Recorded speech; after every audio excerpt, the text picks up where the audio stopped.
All right, mic check 1 2 3. What's up, everybody? Good morning. Happy Sunday. Can you guys hear me okay? What up, guys? Zarlin in the house. Shiro in the house. Good to see you. Kuzo in the house. Zarlin to hear you. Good to see you, bro. Konki 007 in YouTube. Good to see you, bro. Good morning, everybody.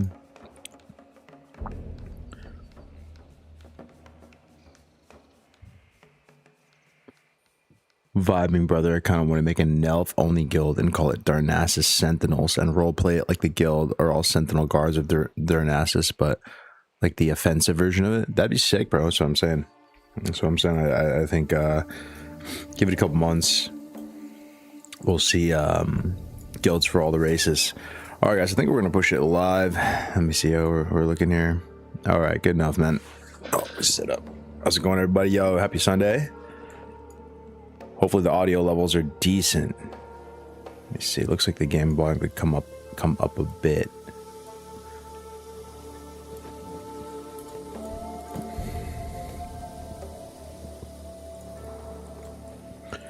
All right, that looks solid. Okay, so guys, we are level 27, Herd Core. If you have any questions about this project, feel free, ask away. I got you. Still playing TVC. I'm still doing arenas. It's just like I haven't been streaming them, but I will be streaming them and stuff too. It's just kind of like arena. Like you play like when your partners are on, and sometimes it's at random hours. I played a bit last night, you know, so it's just like I'm not really of the vibe to go out and find a bunch of new partners. Like I have some people that I like to play with like reliably, and like when they're on, I'll play with them. You know what I mean? But hold up, we are actually in a really sus area, so I need to be careful. Okay, holy shit, this guy's at level 56 here for some reason, with like a Kang, and then a 24 here. He's always like power leveling his ult. Damn, bro, there's people out here just like gaming. Like this is like their main server. This guy's like boosting his ult. All right, this is a pretty dead server. We're on Skull Rock right now. Yo, help me out with the audio, boys. Are we sounding okay? Can you hear me all right? Game volume too loud, too soft? Is it just right? It looks decent on my end. Got tired of arena already. Definitely not tired of arena already. I really am enjoying the arena, but like I said, I'm not really. As the season develops, you don't just spam games like crazy, and you don't just like keep like getting new partners like crazy. Like I feel like I did that a lot. Like I already got like a ton of reps. I know who I want to play with. I know who I want to push with. I'm like waiting for gear on some of my characters too. And I think what it's going to be is it's going to be a big push towards the end of the season for me. So maybe like last 2 weeks is going to be all out arena like spam. You know what I mean? As you're actually trying to push and hold rating. Right now it's just a bit of like a weird spot. Like the queues are dead in the morning. They heat up at night, which is good. But really it's Monday. Monday is when queues are crazy because people are trying to cap. So tomorrow I'm gonna stream like probably just like an only arena stream tomorrow. Ooh, this guy's a 28 monk s. Because it's the day before reset, you know. So I push on 5s, push on 3s. Should be fun. But yeah. As far as like content goes, this is far superior though. I mean that's I've always known that. So, and it's something that I like too. Like I like what Grace is doing. I like being able to contribute to the war effort. I like to be able to feel like I'm growing something, which is cool, man. I like being able to like grow the pop on a server, on a faction. It's always been fun for me to kind of like try to juice the numbers and stuff. So 51 online Sunday morning, not bad. 405 in a guild. If you guys want to come play, come through. TBC is in a great spot, I think, overall. The arena community continues to shrink, allegedly, based on the Ironforge.pro numbers, but like the actual overall pop of TBC is very large. It is huge. Like it's, I think my understanding of it is it's like, it's bigger than even like Kata Classic on launch. That's what some people are saying. But yeah, it's like the amount of raiders is increasing with each week, even this past week. So I honestly think TBC is doing great. It's just people don't really want to arena for some reason, which at the same time, I kind of don't blame them though. At the same time, I don't know. It's like the same copium we go through each time. People are starting to get open-minded towards Wrath again. It's like, boys, we did this like 3 times. Like Wrath is okay. You know what I mean? It's okay. But we're starting to get, some of the community is starting to get that same feeling where they're like, oh, TBC's not so good, right? Wrath when? It's like, bro, like we did that somewhat recently, you know? Wrath ain't it either. TBC is good. It's crazy though, because just with like a couple changes, man. Just a couple changes, TBC could be even more insane, you know? Could be really good. But like I said, I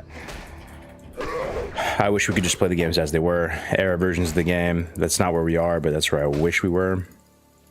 But if you're going to make changes to the game, at least make good changes, I guess. Anyways, welcome back to the stream, boys. Sunday morning hype. Yo, nice day. When is the gnome run? I don't know, bro. I mean, this is my take on it. I kind of want people to start different guilds for all the races on this server and to see where that goes, and we'll just like see how the cookie crumbles, to see what kind of cool things we can do. But this is like race locked vanilla WoW, which is interesting. I don't think it's ever been done before. It's like very RP.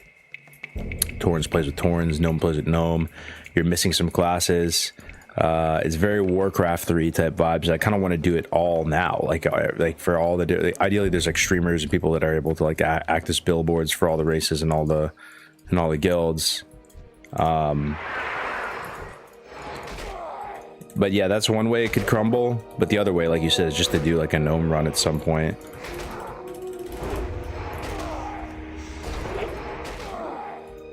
What up, Dreamer? Thanks, man. I want to watch 5-man gnome runs, no healer. It's going to be interesting. Yeah. Yeah, dude. The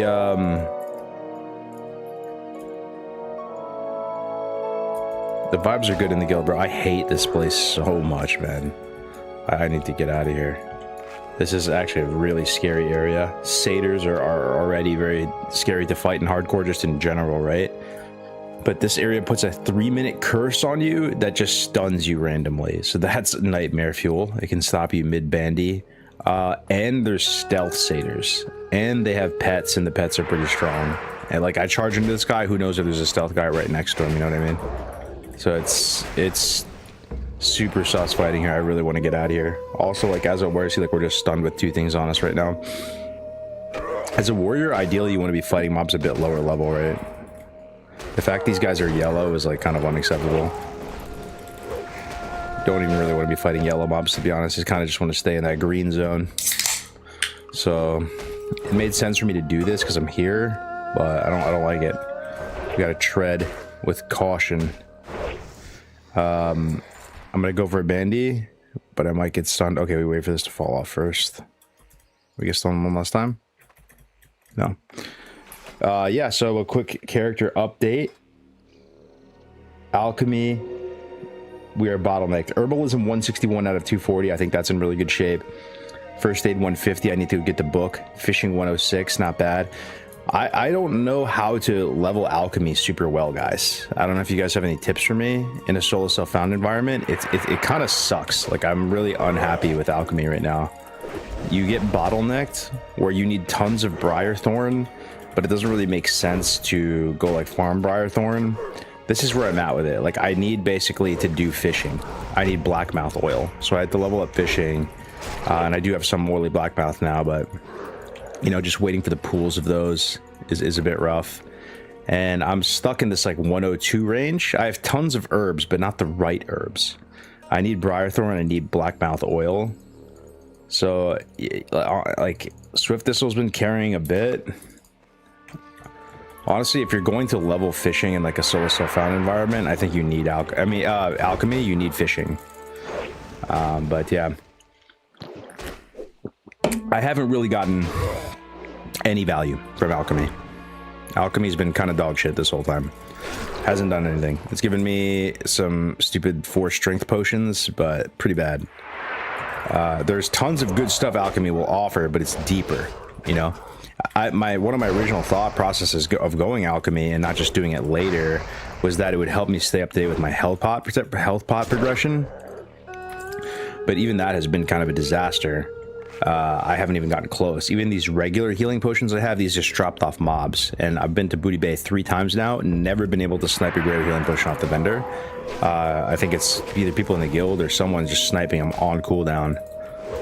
So my potion game is weak, brother. It is weak. Like, I'm almost able to use the superior healings at 35. And I haven't even gotten my hands on a greater. And alchemy's not even remotely close to in range to being able to create like any potion that's half decent. So I think like getting to 140 alchemy is like the next thing. I can at least make faps. But yeah, alchemy has been pretty miserable. Strangle kelp. You can kill the lower level satyrs northwest of Splinter Tree Post. Oh, those ones. Gotcha. Yeah, we're almost done with it though. 10 of 16. Just gotta be careful. Just gotta be careful.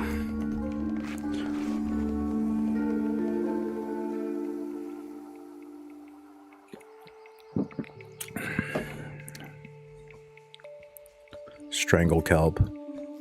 I think the Warlock Gnome pet will be a tank. Yeah, I mean, warriors could use diamond flask sets, and that's no joke, like a good bit of healing. But past that, I'm not sure. It's gonna have to be some weird NG tech. Like, who knows if minor recombobulator or major recombobulator scales with plus healing. I don't know if anyone has tested that, but it could be something like that. It would be hilarious, right? A gnome raid or gnome dungeons healing with an NG trinket. It'd be very flavorful, very consistent with the lore. What up, Grills? Good to see you, brother. Good morning, everybody. Welcome back to the stream, boys. Not sure how long we're gonna go today. Maybe like 5 hours. I don't know if it's gonna be like a super long one, but yeah, if you guys have any feedback on the project or whatever, basically to sum it up, it was Grace for days, back at it again, trying to cook something up. He came up with the idea of wanting to do like a solo self-found project with this buff.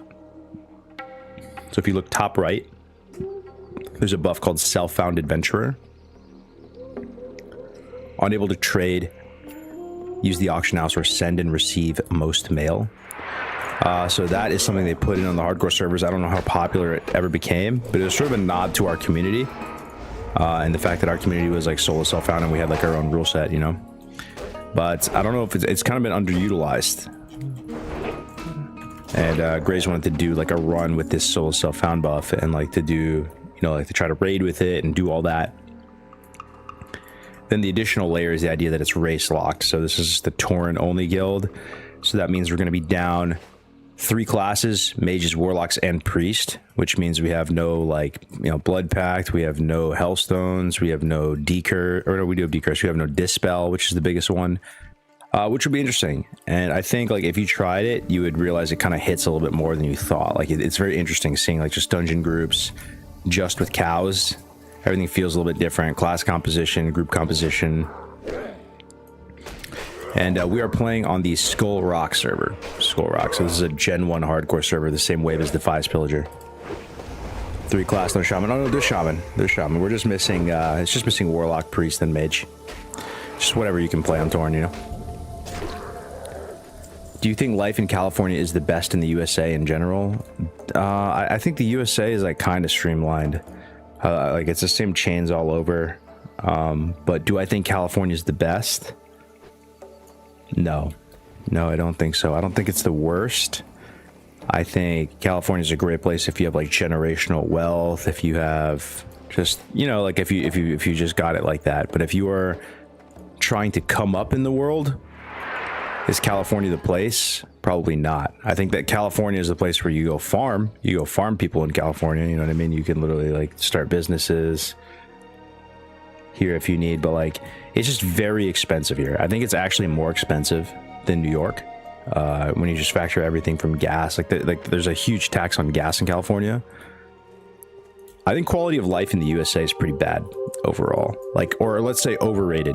I don't think it's bad. Like, I'm not trying to be like unappreciative here, but like a lot of our systems, bro, from like healthcare, education, prison systems, all this, like I'm not trying to be like overly patriotic for no reason. Like, it's not that I don't like the country or whatever. It's just like I think it's like almost a bit of a misconception to think that like other countries are like third worlds and it's so bad there, you know? I think it's probably like a huge power play financial power play to go live in like Southeast Asia or somewhere with cheaper cost of living, and then start businesses internationally. You know, whether you want to start something in the U.S. or whatever. Like that's really more of the vibe. Be less of just like a citizen of a country and more of like a global citizen. Be more of like a global entrepreneur rather than just like, you know, stuck in one country. And I have friends that's been their wavelength since high school.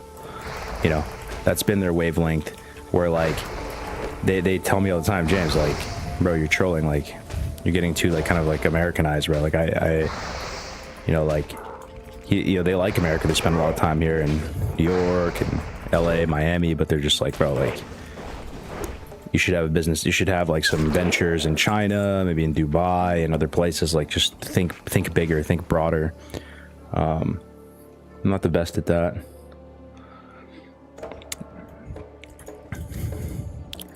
I mean, I do enjoy making money, and I don't think it's like a bad thing to make money, but it's not, there is a diminishing return on it. You know what I mean? Like you actually can be too greedy. Like if you have all of your bases covered and like you're able to just like live a peaceful, comfortable life, like pursuing money at a certain point, it almost becomes like kind of a bit like almost cringe in a way. Like just fucking live a peaceful life, man. Like don't be greedy. But yeah, what is this HC project? I just explained it a second ago. Maybe somebody can explain it to him. But in a nutshell, solo self-found, Skull Rock, Gen 1 hardcore servers, torrent only. Nothing wrong with loving your home country, for sure, for sure. And I think that's like the essence of, you know, like patriotism and people feeling pride in their own like people and all that too. But there's also, you can go too far with it, you know. I think like some countries, like they try to almost like put the blindfold on you with like that idea of patriotism, where you can't really like think globally. And that's why people are willing to, you know, charge the hill and go like get mowed down by machine gun fire in the interest of like their flag and all this type of stuff. So, but yeah, weird topic for a while. But what up, Zarlin? Warrior Gang Strong. What up, Mumbles? For certain things, Cali and amazing. I'm an East Coaster, so I would say otherwise. Yeah, the East Coast and the West Coast. Like I have properties on both, right? I have a property on the East Coast in my hometown, and I can observe the differences between Californians and New Yorkers. And do you think there's a difference between Californians and New Yorkers? Yes, there are. Of course, they're generalizations. Of course, it's not going to apply to everybody, obviously. But are there like sweeping generalizations, like general differences? Oh yeah, big time, bro, big time. If you spent a lot of time on either coast, you know what I'm saying. Like it's 3,000 miles. It's a lot of differences in culture. A lot of difference is like mannerisms, like what people are into. Weather dictates a lot of that. And I think for me, like I probably relate more with the common New Yorker than I do with the common Californian. There's also differences between SoCal and NorCal. There's a lot of cultural differences. People are saying life in San Diego is paradise on earth. I don't know, bro. I've been to San Diego quite a bit. Paradise on earth. Holy shit, bro. Maybe if you have $100 million net worth, bro, like you're even, you know, if money is like not an issue for you completely, then like, I think California could be pretty good. It could be pretty good.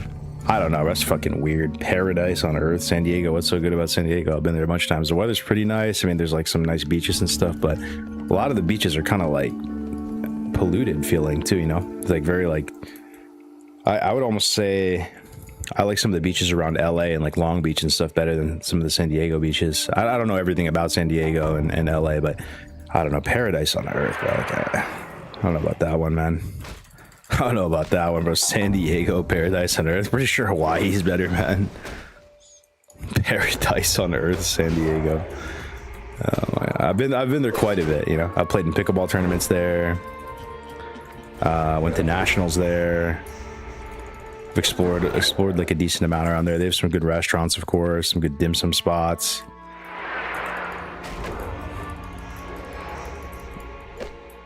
Got to be rock hard to vibe with us New Yorkers. Yeah, I think just people in New York are a little bit, they keep it a little bit more real, to be honest. Yeah, and obviously it's a huge generalization, but that's, I like people that are like in New York, they're moving pretty quick, they're fast, they're in a hurry, they're a little bit more rude, they're a little bit more real. And sometimes there's problems with that too, but it's better than being, at least IMO, a little bit like just slow, passive aggressive. There's a certain grittiness to New Yorkers as well. There's a certain like hardship that you feel when you're in New York and you see New Yorkers. I don't care who you are. I don't care if you're incredibly wealthy. Like if you're just like on the Metro North or the Long Island Railroad and you're just going into Grand Central, you can see the stress, the anxiety, the wear and tear of life on New Yorkers' faces. And it feels real. It feels like there's a certain grittiness to it, man. And New York is like a very special place, man. I've been to a lot of cities. I've been a good amount of places on the planet, you know? And for me, New York is like the only city where it feels like a movie every time. Even if it's your 500th time in New York that you've been there, every time you zone in the Grand Central Station and all the NPCs of Grand Central Station load in, you see the cops with the German Shepherds walking around, the businessmen in suits and wool coats and pea coats. I think it's best during the fall and winter months though, probably. And like this is just generally, right? Like probably like spring and summer, kind of a little bit more bis on California in terms of like being picturesque, but nothing to me beats fall and winter in New York. That whole vibe, transitioning from like the leaves turning colors into, you know, like Halloween, Thanksgiving, Christmas, New Year. New York, pretty goated, man. Pretty goated. California is legit like Mexico, 10% omega rich, 80% poverty, 10% middle class. Yeah. Upstate New York during autumn is great. I love the idea of the challenge, but I'm so sad that I can't join from EU. What's up, Mateo? Yeah, I feel you, bro. The community's kind of small, man. You kind of just gotta like pick and choose your battles, right? But I kind of, maybe I'm deluded. I'm not sure. It kind of cracks me up that people would say California is paradise. I have family in Southern California. I'm in Northern California. There are some nice aspects of it. I think the only way with a clean conscience you can say California is paradise on earth is you have to have like serious generational wealth, bro. Like to the point where it's like you're just like living in some kind of like different wavelength, right? You're just on some different wavelength. But I mean, like the price of gas in California, I want to say is the highest out of the entirety of the US. Like even when you compare New York to California, it is much cheaper, the gas prices in New York. Like I'm not sure. I think California just has some weird special tax on gas. But that's just like hilarious to me. Like California is paradise on earth. If I had to like play devil's advocate and go, you're right, California is paradise on earth, I'd be thinking along the lines of probably like there are some places that are extremely immaculate. Every blade of grass, everything is absolutely picture perfect. It kind of looks like you're in a Fallout game. Places like Palm Springs, but it's highly manufactured. It's not like that could be perceived as like just an absolute like surgically clean, pristine environment. Palm Springs, kind of like almost Miami Vice 80s. There's a certain color palette to Palm Springs for anyone that's been. Like the buildings all look a certain way. It's like the entire fucking city is under an HOA or something, right? That's one aspect of it. I'd also be thinking of like Northern California, like Lake Tahoe, and not even South Lake Tahoe, more like North Lake Tahoe, and thinking about like the massive redwoods, the beautiful like environment, and just like how the foliage and the water and all that looks. It's beautiful. It is beautiful for sure. But it just depends how you define it. For me to like say someone like LA is paradise on earth, is San Diego paradise on earth, bro? That's fucking hilarious to me, bro. That is hilarious. To each their own, though. I mean, if you're trying to party, dude, if you're in like your 20s and you're trying to like, rage out and go do some, go to some crazy like, red carpet, type vibe, type of parties and stuff like that. I mean, I could see you having a good time there. I think you could have a great time in LA. But I don't know, also when I think about San Francisco as well, spend a good amount of time in San Francisco. And like I said, like I'm not really part of the dating pool anymore. I feel pretty happy in like kind of my current relationship and all this like this, but like I still have some sort of contemporary like feedback on like on like how it is like just like dating and the meta and like, okay, double stated here. It's just retail. I really do respect the power level of this place. Like dating or something. Oh my gosh, bro, this is so bad. Bro, I can't even worse stomp. I'm getting fucking giga stunned right now. I need to run, bro. This is so cringe, man. I hate this place. See, and that's even with retail. Hopefully we don't get stunned again, man. I'm just like very worried about getting stunned again. I'm not gonna release him with piercing hell. We go D-stance and we just don't touch him at all. This place is terrible. This place is terrible. You saw how we almost got like perma-stunned to the point I couldn't even war stomp. I spammed war stomp like 8 times. That's crazy, bro.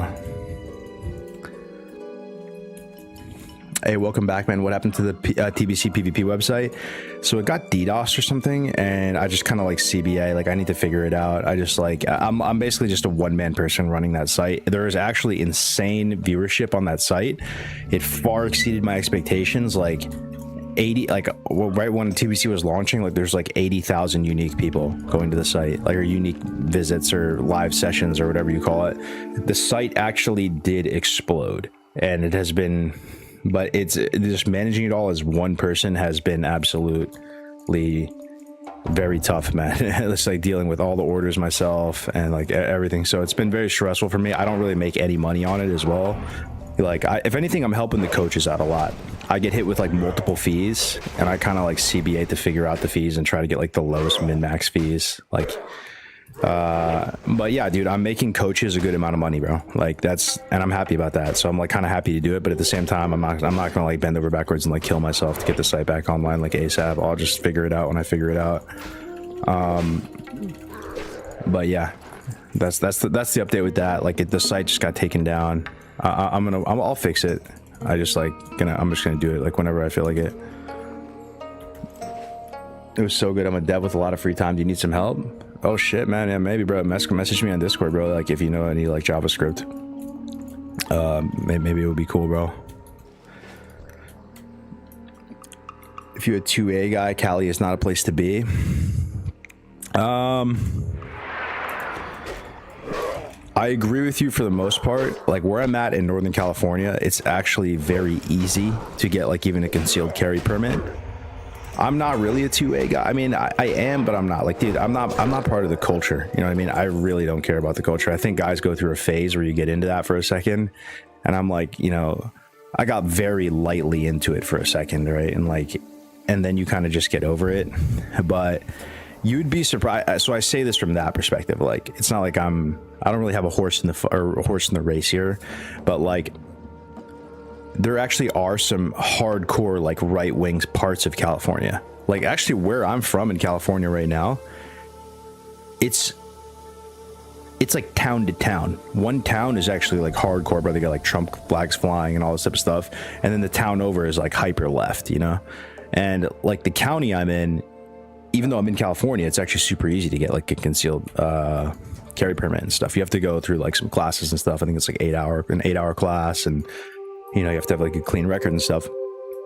But, you know, you would be surprised. I think California is weird like that. Like there are some places that are like hyper, you know, like both directions.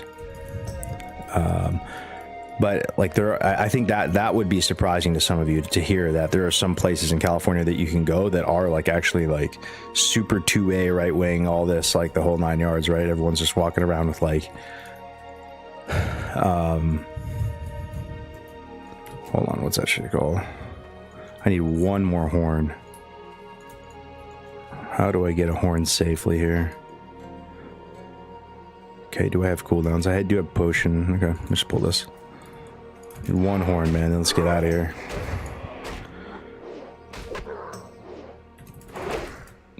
We don't need any permits here to carry. Oh yeah, I mean if you're on that kind of level for sure. Like some states are just like open carry or whatever.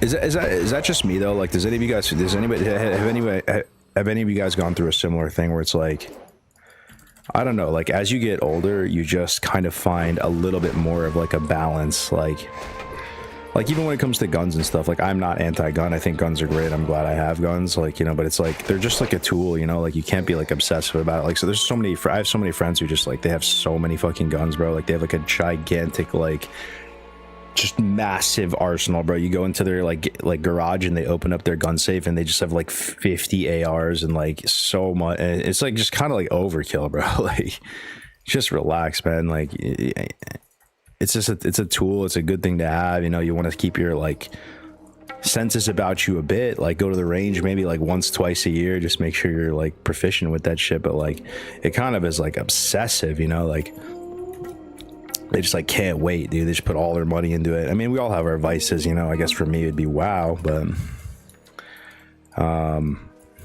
you could just like go too far with it, you know. It's like anything. Miss being in the army. There's certain things that with time I'm nostalgic about, you know, like just certain things, bro. Like it's all taken care of for you when you're in, you know. You don't really have to think about much, and like, you know, just like shopping at the PX and like being able to go to like, you know, use your like military ID to like go into certain areas, and you know, like I don't know, it's just like it's kind of like it feels like another life ago. So there's certain parts of it that feel like a little bit nostalgic about it, but at the same time, bro, like I remember actually being in and like hating it, bro. Like just hating it, bro. Just hating life, like just dreading it. So pretty sure if I was, you know, still in, I'd be feeling that way. You know what I mean? But like, yeah, after enough time passes, you kind of feel kind of like nostalgic about it sometimes, you know? Here in Europe, almost no one owns guns. Yeah, it probably depends on where you are, what European nation you are, though, right? Like if you live out in like Austria or something, you're out in the country, I'm sure you could just like have like a hunting rifle or something, right? Get yourself a little blunderbuss above the fireplace, you know, if there's some fucking bear attacks you or something. But if you're living in like a city or something, I could see. I don't really know how it works in Europe, but that's what I assume. I'm a hardcore leftist, but I love my guns. Sometimes right-wingers get mad when they hear that. Saying forgot the bad stuff in the Navy, remember the guys mostly. Yeah, dude, you're kind of right, bro. Like I go on Facebook sometimes because that's like Facebook is like the long form way of staying connected with people. I don't know if you guys are in the same boat with that, but I'll go back and just like see what everyone ended up doing with their life, you know. I still remember them just being like, you know, just going through like initial entry training with these guys, and everyone was just like a bald shithead, right? And like, you know, like just seeing how people's careers ended up going, what they ended up doing. Some people are still in, some people left and are like, you know, doing really well. Some people are dead, you know, like you can everywhere for hunting, just way stricter. Gotcha. In my country, you need a lengthy process to get, what up, Tactics? Good morning, bro. Good day. In my country, you need a lengthy process to get a hunting license. Probably the camaraderie too. I had one friend who was obsessed about guns, and he's a cop now, so it checks out. Yeah, you just have to find a balance. Like for me, I'm really glad they exist. I feel like they do add a bit of safety to your household. Like you feel a lot. You do feel safer having access to those tools just in case whatever happens. You know, it's like the ultimate way to, you know, 1v2, 1v3, bro. Like if there's people like, you know, trying to attack your family or something, even though it'll probably never happen, it's like the, you know, the male fantasy is like what would happen if there's like 3 intruders, right? It kind of like you feel some safety with that, right?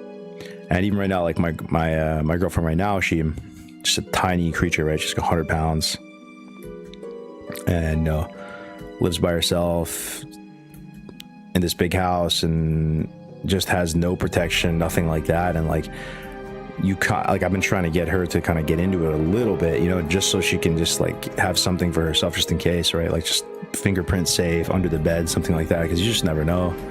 And if you're a 100-pound female or something, you know, like that, I feel like having a pistol or something, or it would be, I can only imagine from that perspective. Like, I feel like that would just really help you feel a lot safer, you know? But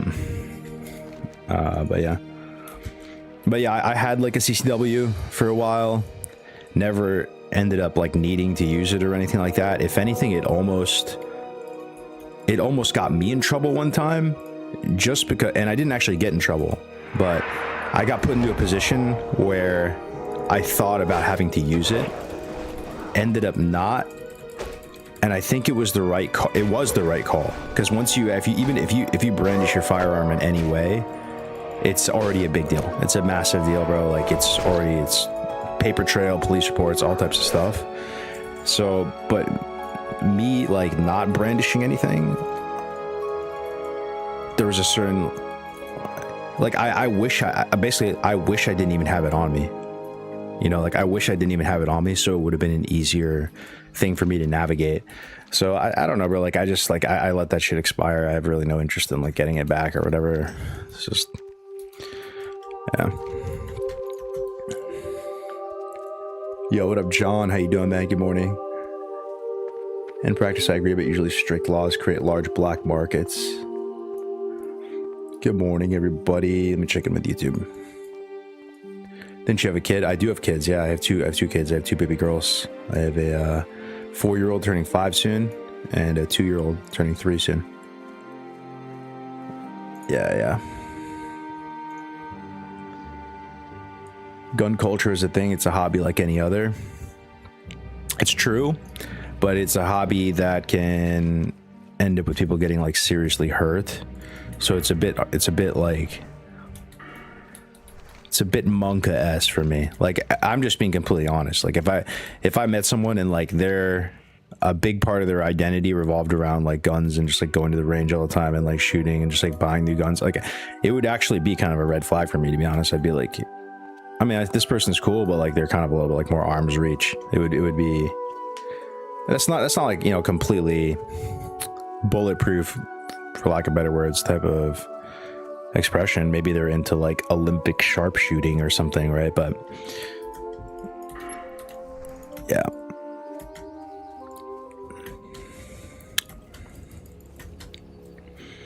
I moved from New York to the Dallas-Fort Worth area of Texas. Best decision I ever made. Texas is one of the best states out there. I found it better to just not have one. I feel easier and safer. See, that's kind of where I'm at, though, John. Like, I'm glad I have access to it. But like, I'm just not like obsessive with it. Like, I can't even tell you the last time I went to the range or did anything like with it. But I'm glad I'm glad that you can like have protection for yourself and for your family, you know.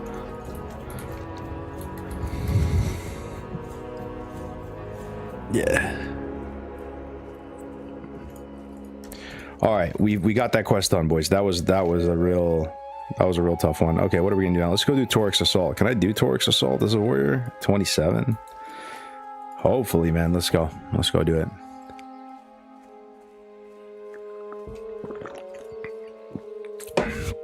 No, I feel you, Zarlin. I feel you. America has some crazies too, man. Like some batshit crazy people. I feel like we have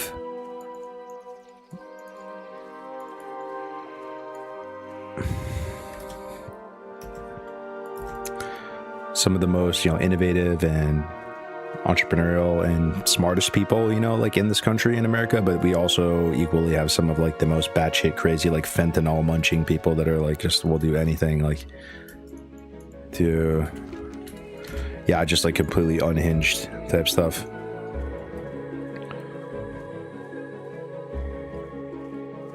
It's a fantasy that people will break into your home and have a gunfight with you. You just never know, bro. You just never know. I would actually say that I think it actually happens more than you would think. Sometimes, like, it doesn't even make it to the news and stuff, But, like, if you're living a clean life and you just stay out of crime and you're not part of any gang and you're not about that life and you have none of that, and I'm not part of any of that, then, like, you should be good, You should be good. It's really once you start, like, That's my perspective on it. When you start like dabbling in that life, doing illegal stuff, hanging out around the wrong people. But I mean, just in my life, bro, just being completely honest with you, I have had a gun pulled on me. And it was not some cool epic story. I was a teenager and I was at my friend's house, and my friend, he like sold weed or whatever, right? He was just like 16-year-old kid. I forgot what age it was. Maybe it was like 14, 15.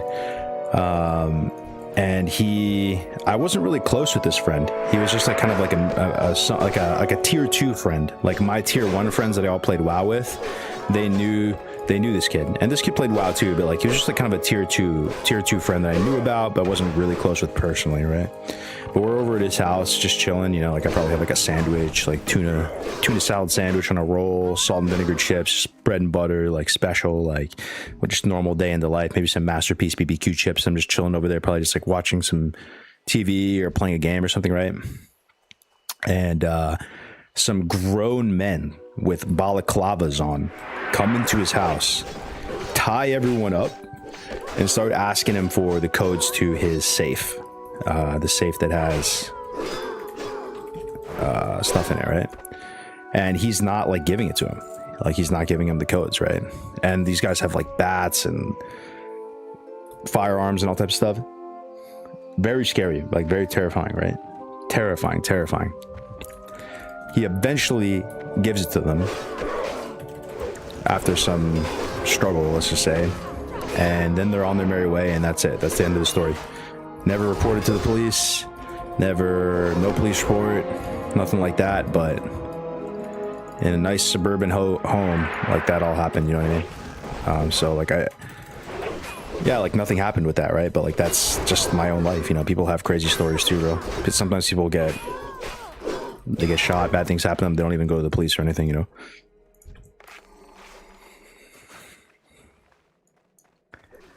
Sounding clown as fuck right now. Me, I mean, how is that clown as fuck? That's just a fact. That's just what happened. Like that. I'm not trying to make any statement about it. I'm not trying to prove any point. I'm just saying that actually happened within my lifetime. So that fantasy that a complete stranger will break into your house and attack you is very silly. It happens to people who are involved with crime, sure.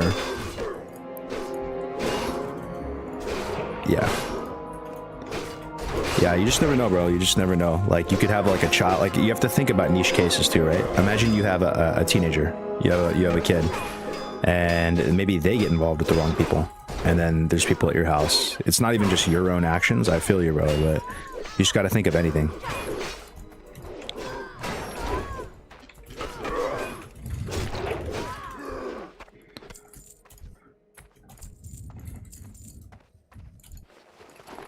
Oh, not you, the John dude. Oh, I see.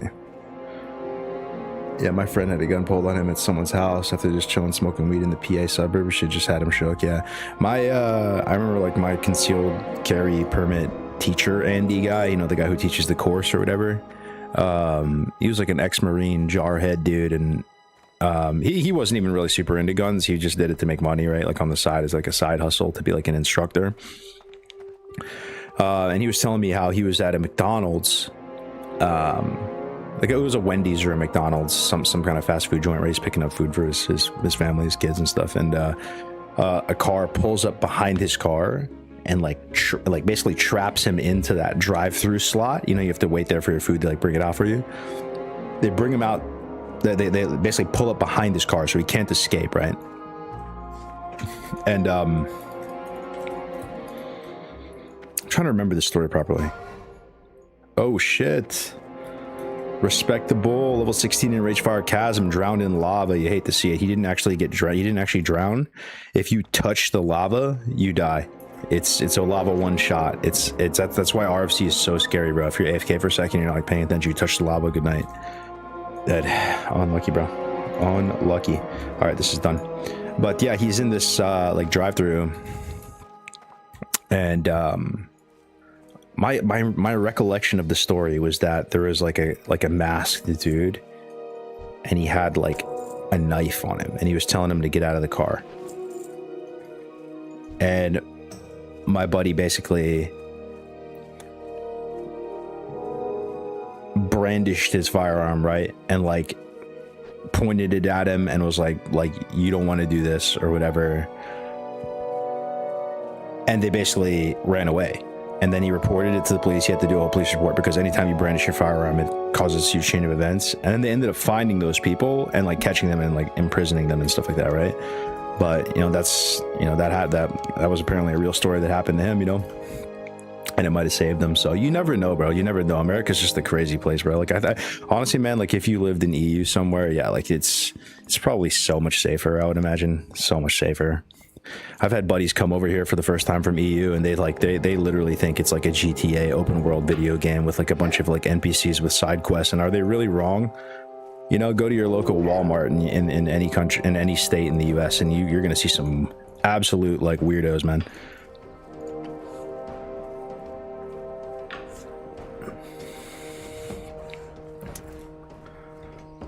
Yeah, I wish I was making this up to you guys. Like I really am not lying to you. I've also experienced home invasion as well. Like I can't make this up to you guys. I swear on my life, I'm not lying. This is a property that I owned in New York. Okay, and so it's not like I'm in the house. Okay, I'm not trying to say like I'm not like some delusional person. This is a property that I'm not in, but it's a property I own. But I have like a Ring camera set up. Right, it's a condo. In the apartment or whatever, and it's just like pointing towards like the main area, because if you leave a property for a while, you just want to be able to like have eyes on it, right? So you can just like go to your Ring app and just like tap in and see it. I get a Ring alert in the middle of the night there. I swear on my life, chat, I am not lying to you, swear on my life, strike me down, RNGesus, if I'm lying right now. I see a masked big ass dude crawl through. This is a nice upscale suburban area, like think just suburbs New York City, everything very expensive, right? This is like creme de la creme. Average house is probably like 1.7 million type shit. Okay, this is not like we're in the hood. This is a upscale suburban neighborhood, high taxes, all this, right? A masked intruder climbs through the window, passes right by the camera, goes into the living room, starts like, I can't see what he's doing. I basically just see him walk past the camera and go to the left. He goes through all the drawers looking for like jewelry, looking for whatever. And then I don't see him leave because the camera's pointed right at the door. It's like from the kitchen main area, front door. So he comes in through the fire escape, walks through, goes to the main area with all the bedroom and stuff. I don't see him leave. Swear on my life. Had to call the police. They went over there. Was a big thing. Apparently the dude hit like the entire building and then the building over. And the reason why I didn't see him leave is he went out through the window and started Spider-Manning up the rest of the building, going through other units. He only hit like not abandoned, but like empty units. He knew the layout of the building and only hit like the units where people were like not occupying it, So take it for what it is. But even just within my own personal life, I've had some crazy stories, right? I'm sure you guys have the same. But yeah, we ended up like hitting a bunch of units in this building, going to the building over. And then it was this whole crazy thing where like just like detective work where we'd like piece together. We saw the car he pulled up in, and like this motherfucker pulls up in a car, has a getaway driver in the front seat. He pulls up, jumps out the car, hoodie, balaclava, runs right directly to the fire escape, runs to the fire escape, into the unit, like smooth, bro, like literally smooth, like to the point where I'm like, this guy works here, bro. This guy for sure works here. There's no way. This guy just knows the exact units, the exact layouts, just scales up the exact fire escape. He like pries open the window with one of those crowbars, pop, like perfect, pop, like 1 second in. It's not like there's no like, he's like wrangling with it and kind of like just forcing it open. It's just bop, and he's in, So I don't know if they ended up catching him. I think they might have. Hold on. 1.7 mil is cheap in NYC standards. Oh no, I'm saying, yeah. I mean, I don't know. It's still kind of expensive, bro.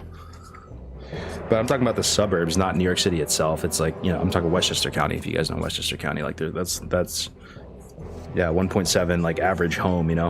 That's not what my unit costs. I just have a condo, but that's I'm just saying, it's not like in the hood, you know. It's like near my hometown, like an area where it's super safe, you know. Oh, give me 1 second.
Maintenance man for sure. Yeah, I kind of forgot if they ended up catching him or not, but you know, there's just some crazy stories. Like, we've been alive so long now, guys, like that. I don't know if any of you guys feel me, but it almost feels like we've lived multiple lives at this point. Like, so many different arcs, you know, like even just like elementary school, middle school, high school, it just feels like lifetimes ago. Like the world was a very different place back in like 2001, you know? I still remember 9/11 extremely vividly, obviously, like being in New York, you know, pretty much like, I think I've told you this before, but I want to say about a third of my class in elementary school lost a parent that day. That sounds ridiculous, but that's probably accurate. It might even be more, but I just want to be conservative here. There are some kids that lost both parents, bro. Like, both parents, one day. Insane. I lucked out, bro. Didn't lose anything, but almost, you know, like I didn't hear from my dad for a while. But the only reason I bring that up is that's like, you know, that feels like just an entire eternity ago, bro. Like 25 years ago. It was like 10 or something. But I still remember it vividly. Yeah, COVID, true. True.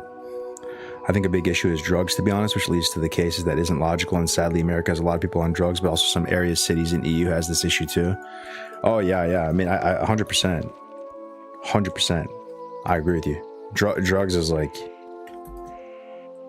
usually the thing that makes people do crazy, like just act like absolutely crazy. Yeah. 2020 seems like yesterday.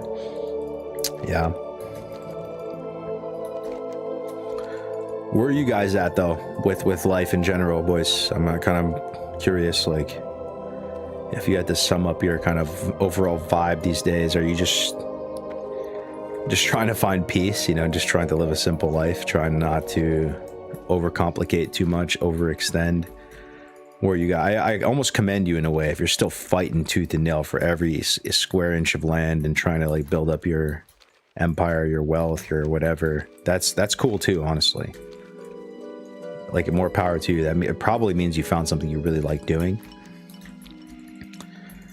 Like my wavelength personally has been just like recently, probably ever since all this divorce and all the crazy stuff that's happened to me, like trying to like just decomplicate my life, remove moving pieces, remove variables, reduce costs, just live like a simple, peaceful life, you know? Because, you know, life can be so crazy hard. It can be like a pressure cooker, dude, if you're not careful. If you take too much on, if you try to do too much, it gets crazy, right? So, but it might come in cycles, right? Maybe you complicate your life, then you decomplicate your life, then you complicate your life again.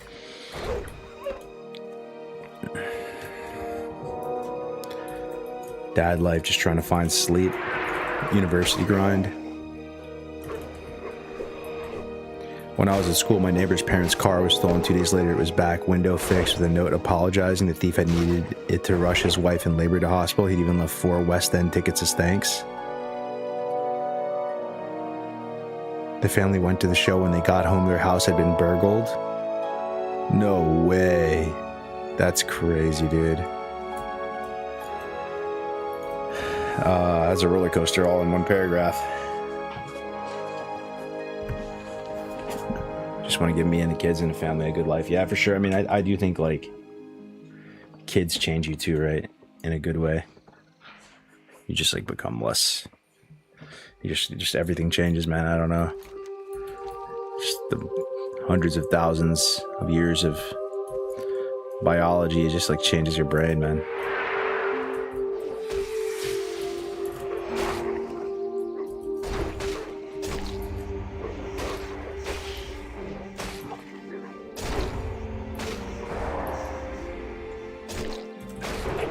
I feel like I'm not being careful, guys. I feel like I'm gonna die.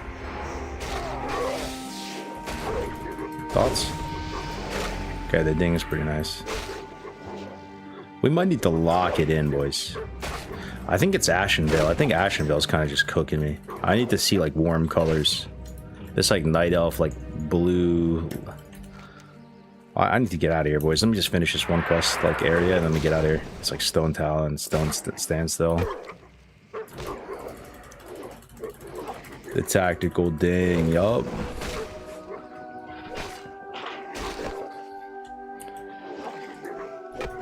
Yo, if you guys want to come play, though.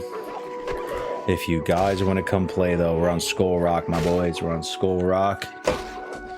TBC is not dead. TBC is alive and well. It's still growing. We're not quitting TBC by any means. It's just like a fun project on the side because that's how I see WoW. WoW has 2 ways of playing it. One way, you can basically, like, try, apply, sweat, grind, be a student of the game, care, min-max to the nth degree, have 5 accounts, absolutely. And I think that's a great way to play too. It just means you care. It means you're applying yourself. It means that you are vested in the game. You're not just like, you know, I like that way of playing as well. But the other side of it is like community, friends, leveling, vibes, atmosphere, relaxation. Because I don't know if you find much relaxation in a game that you're metagaming when you're metagaming super hard. I don't know if that's like a relaxing thing, you know? Like the arena grind is an example, right? The arena grind is very fun, but it's like a hurt so good pain. Like it's absolutely mentally draining, exhausting, not fun in a lot of ways, but kind of fun in some ways. That makes sense. Yo, Constantine 1C, dude. Thank you so much for the tier 1. I appreciate that, man. The tier 1s mean a lot. We got 300 in here today. That's pretty sick. Thank you for the tip, bro. I'm actually gonna do a sub goal. This is one thing I was thinking about. Let me start a little text thing. There's gonna be a sub goal for IRL stream. IRL stream sub goal. We'll do like 75 subs or something. I don't know. Something. I want to basically start getting into IRL. I enjoyed it. Like last year, did anybody watch any of my IRL streams? I took you guys to the gym with me. We like ate Costco glizzies on stream, rotisserie chickens. It was actually kind of a vibe, bro. I want to do that more. I just want to like weave it in. I think like any sub I get is going to go towards this goal, and then once we get X number of subs, I'm just going to do like an IRL stream where we go, maybe we play pickleball, maybe we get lunch together. I'll just take you guys with me on the phone. Do whatever, man. Maybe go camping or something. But yeah, thank you. That's the first one of the sub goal. I'm just going to start it right now. Thank you, bro. Constantine. Yo, did you guys see that video, by the way, from Greek, not what's his name, Dwarf Lord, saying that Constantine or Costanza, the dude from Wood Department, faked his death? Did you guys see that? What do you guys think about that? You guys think about that? You think that's real? I kind of was saying that when you guys first brought it to my attention. I was like, bro, that's the type of guy that would potentially fake his death, because like I said, my interaction with them was so weird. I talked with them a good amount on Deviant Delight, right? And I basically thought that I had like a real relationship with this human being, and then it turned out that he was trolling me, but like on like a level 3 like advanced trolling of me, and like everything he said was basically just completely fake. And I was like, wait, what? So that was all fake? Like I don't really know what to make of it.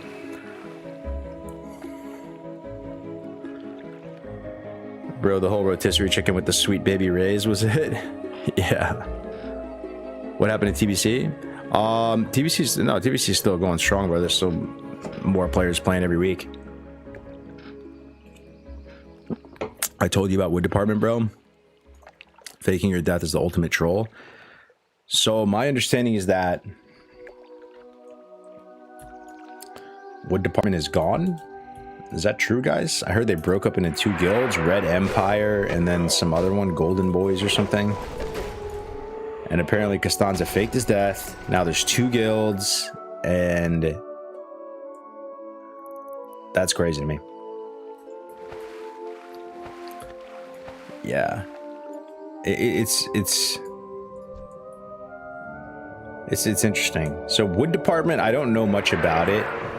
My understanding is like they basically made a big presence during like Season of Mastery and SOD, and then maybe a little bit on Arrows, probably during SOD when they're at their most active. But their whole vibe and culture was just being like an unhinged griefer guild, and like they were just totally fine with like hard R's and just like anything goes, right? And they were quite successful in griefing everybody. And their whole like saying was like chop chop, right? Dude, I am not feeling so good fighting these things, man. I am not feeling good, boys. Anything that can Nova you. Okay, we're okay. I'm just being a little bitch. It's okay. I'm fine. 56%. Your warrior looking thick though. There's WD watching this stream right now, I guarantee. Yeah, I believe it. I'm in Wood Department on one of my TBC characters. I think it's my priest. And yeah, the comms are wild for sure. I'm probably like the lowest rank in there or whatever, but I'm in their guild on one of my characters. Okay, we aggroed the main Giga Chad guy. I think we're fine. Tied to us. This guy is going to be doing like pure damage to us though. So we gotta be a little careful. He might have some kind of like elemental blast type ability. Some of these things do, so like a fire blast, we gotta be careful, but we're doing okay. Nice. Felled water globe. That is a free quest. Very nice.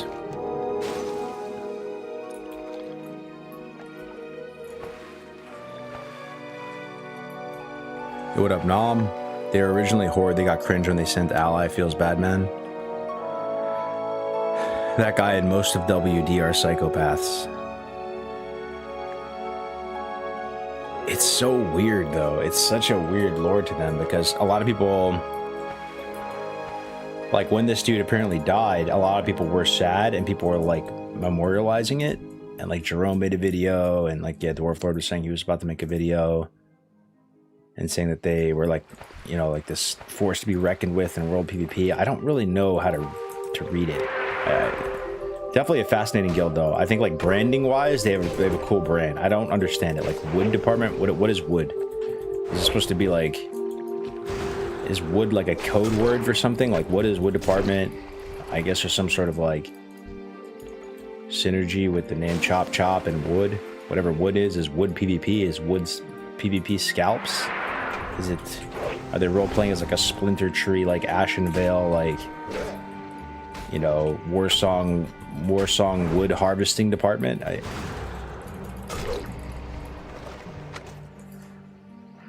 It was a play on the Warsong lumber mill. Interesting. Like we were chopping down Ashen Vale and selling the wood. Interesting. Okay. That must have been a SOD thing then, right? Because Ashenville was a PvP zone in SOD.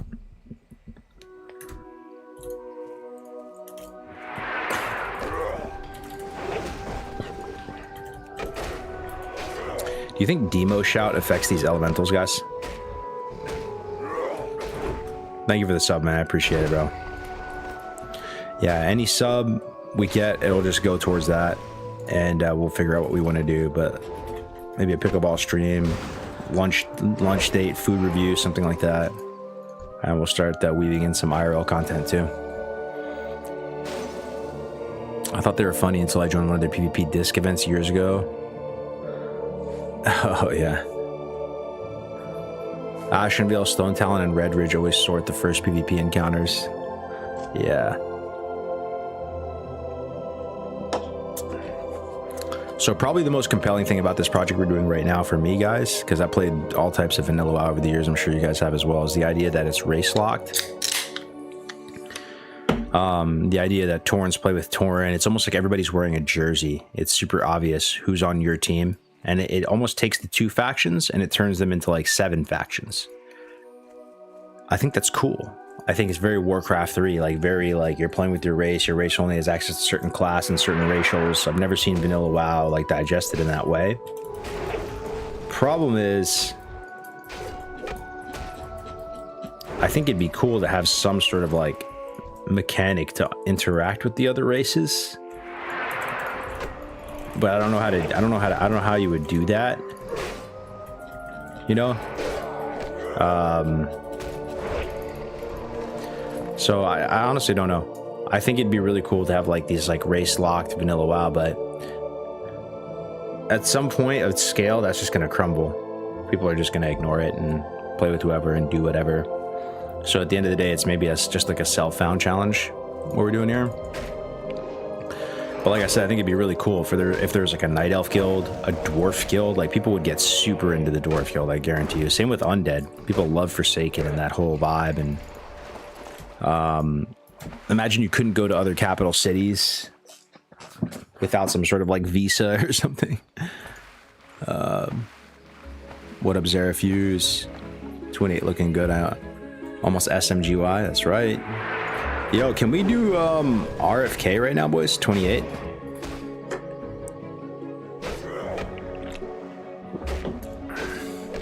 Didn't OnlyFans basically do that?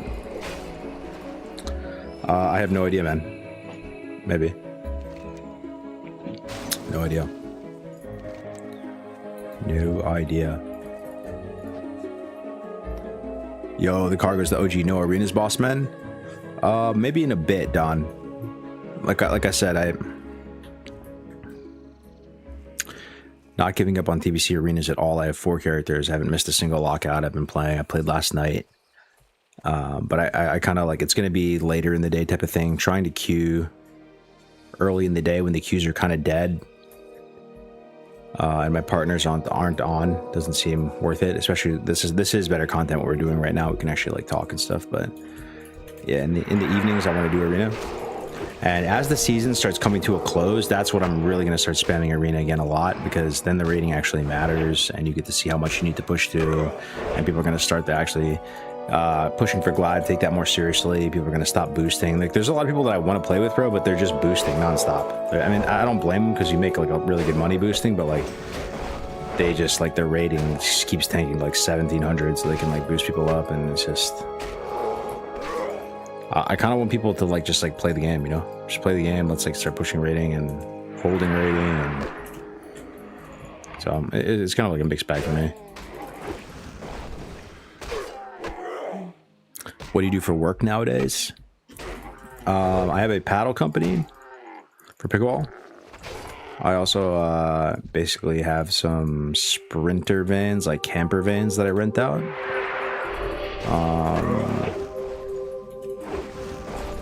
Pickleball lessons, streaming, just a mixed bag. I have just a bunch of, like, I try to have like a couple of different like sources of income, you know.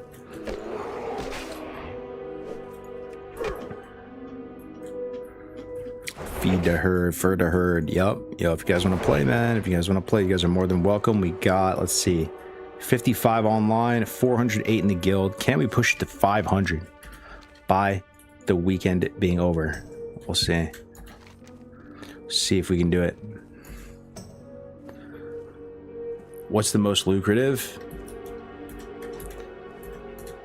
It kind of, I don't know, bro. It kind of comes and goes. It kind of comes and goes. During the actual like nicer months of the year, like the summer and when people want to go camping and stuff, my camper vans do pretty well. Each van can make like $6,000 a month, you know. But it's like during the winter, it's like kind of a seasonal thing. Like during the winter months, people aren't really trying to go up to like Yosemite or go camping and stuff. So,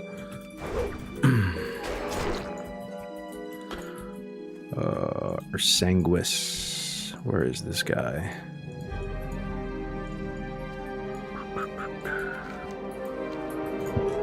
Target or Sang.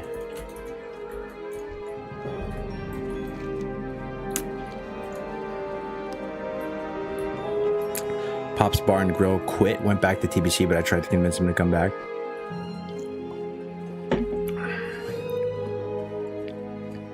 Yeah. What are your guys' thoughts on TBC Hardcore? Anybody playing it? Do you guys like it? You think it has legs? I'm not sure what to think about it. I don't know if I really gave it a chance. I was having a good time leveling on pre-patch on my Troll Warrior. My understanding is Grace doesn't like it and doesn't think it works that well. But he also has told me that he thinks if there was a actual TBC hardcore server, like a real one, that he would be playing that instead of this, and that it would be popping. So I'm not really sure, bro. I really actually don't know. I have a feeling like TBC hardcore could be lit. I just don't know. Like the raids, bro. I don't know if the raids are gonna be the vibe for TBC hardcore. Just the nature of TBC raids, how fast you die. Could be wrong here, you know, but it's just the idea that you can just die to some bullshit like so fast, one small mistake, and like it's all over. I don't know if I don't really feel like doing that, you know. I think I could level in TBC though. I could level over and over. I think that'd be really fun, man, to just like level characters in the TBC environment, kind of like faster pacing, just blasting through everything. But it's really the end game, dude. Like it doesn't really look that fun, bro, to do that, to do the end game stuff as hardcore. Like I don't know if I'm gonna get much feeling of happiness like killing Prince Malchezaar with one life. But it could be one of those things where like don't knock it till you try it type of thing, you know? The problem with TBC hardcore is that some people 100% die in some raid encounters and no one wants to be that guy. It's not avoidable, like Terran, Gorfiend, etc. Is that the same for classic raids though? Random deaths? I don't know, dude. I don't think so. Can someone help me flesh this out? Classic raids feel different from the TBC raids. I feel like you're actually pretty safe in the classic raids. If you have tons of potions, consumes, petri, and like just the way the damage goes out, it's kind of predictable and like a little bit less one-shotty in classic. I feel like it feels like you can kind of like control your destiny a little bit more.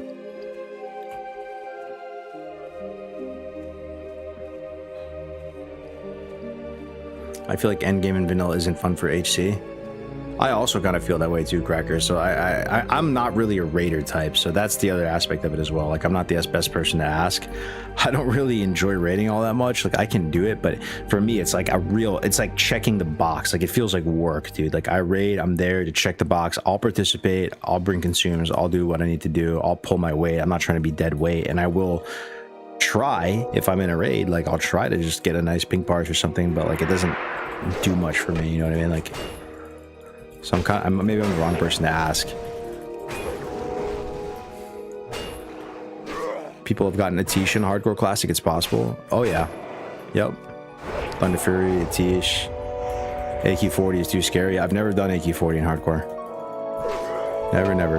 Just did ZG, MC. I don't even know if I've done BWL hardcore, to be honest. I don't think I have actually. I never even did BWL hardcore, guys. I did ZG, AQ20, MC. That's it, yeah. People still doing DH. What's DH? DH? What's DH? What's DH? What up, Eskimo? What is DH? This is kind of the sweet spot of mobs you want to be killing as a warrior. Like if you're 28, I want to be killing 24s. 24s, 25s. Feels like they do no damage to you. They still give decent XP.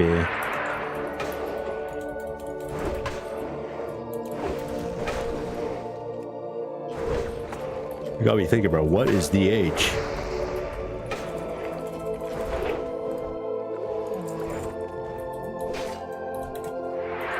Oak Paw. Got a rare here.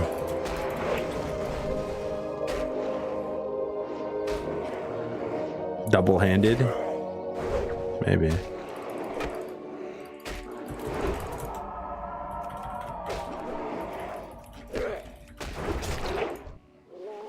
Ooh, Forge Battle Cloak of the Monkey. That looks promising. 3 Agi, 3 Stam. 6 stats, 6 stats. Basically the same as what I have.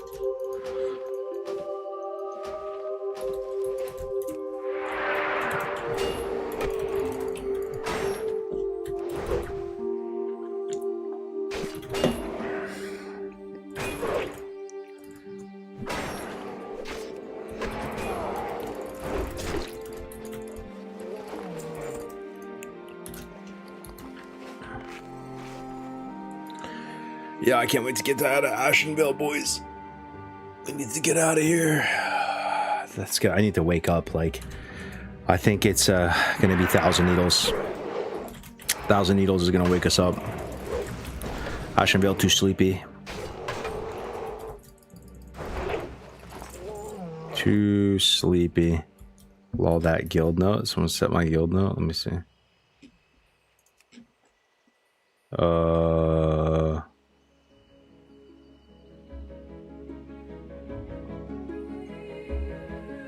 Would rather be pickleballing. XD. True though. Actually not true. Okay, I pulled all. It's okay, boys. We going for it, boys. We going for it. We full send, boys. We full send right now. Retail. You know what? It was just meant to be. It was just meant to be. I didn't think the whole camp would pull.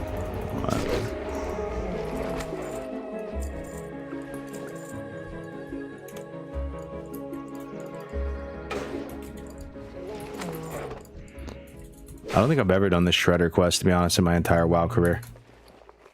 Is this something that you guys, like, reliably do every time you go to Ashenvale? I have no idea. I mean, I have a good amount of them in my bag. Maybe I should try. I could check. You can't hard target farm these, though, right? So... Bruiseweed.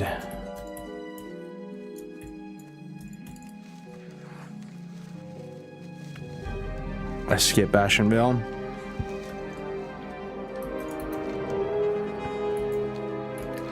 Okay, let's go do Shadumbra. Shadum-dum, Shadum-dum-dum-dum, Shadum-dum. Actually, not on HC. Yeah. Let's get Shadum-dum done.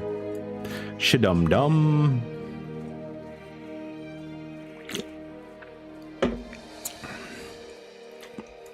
So right now, boys, I am Alchemy Herbalism.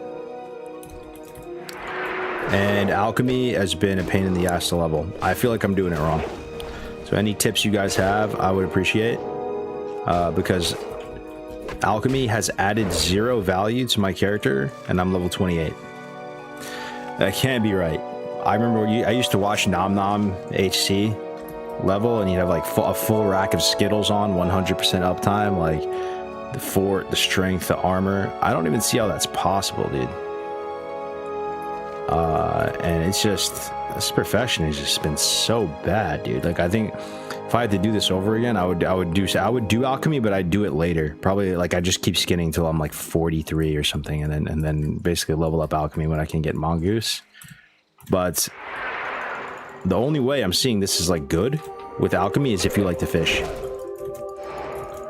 Unless I'm doing something wrong, it's a fishing angle. You have to spend like hours fishing to make this good, and do an hours fishing early.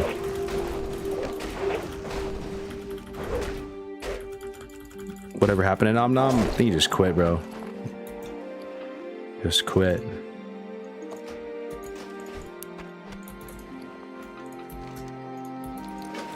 That dude fell in love with hardcore. He was one of our finest champions. That's all he did for years. Just level over and over and over again. He became a monster. He had like 20 plus hardcores.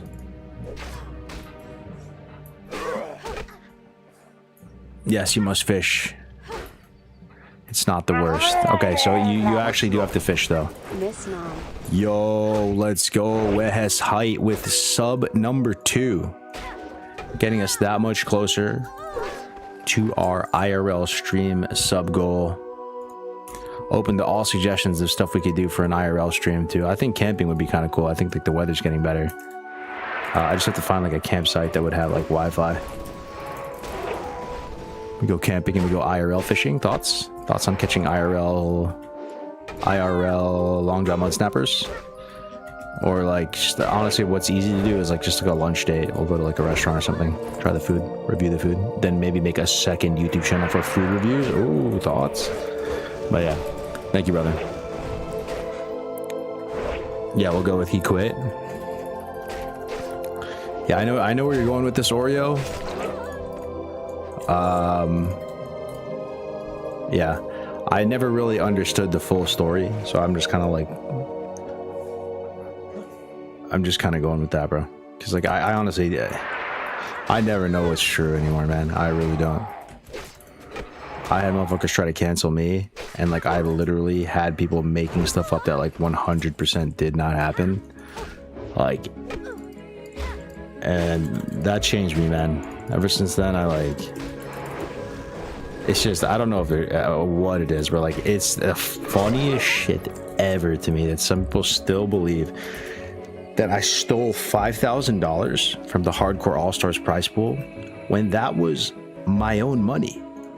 Like it literally fucking blows my mind. You guys have probably heard that shit. It's kind of like a meme at this point, but like it's so funny. Like all those hardcore tournaments I put up my own money for, paid out of my own pocket for, and then even the All-Stars tournament, which a lot of people can agree was one of the dopest things we ever did on hardcore. Like, you know, at the end of the day, like I put up my own money as like a backup collateral for all of it, right? If we couldn't raise the 5K, you know? So it's like you try to do a good thing and then they use it against you type thing. So I just, yeah. Having people attempting to cancel you, bro, like it changes you. It changes you forever. Always 3 sides to the story. Up. That's right.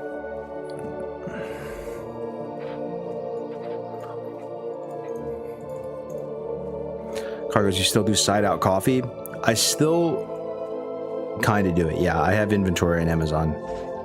And I do sell some beans like every week, but it's not really, I don't really like do anything with it anymore. I sold my cafe off. It was too stressful. It's too much work. I've had a lot of arcs, man. A lot of different businesses I've tried. And they usually say like the hardest part of a business is getting the product to market. Doing all of like the red tape, permits, getting it all set up, incorporated, and like actually finally getting your product to market is like usually like, oh, you know, now it's going to start to be easier. That's all I've done my whole life, bro. I've gotten products to market, and then like once the business starts like doing really well, I just like move on to the next thing.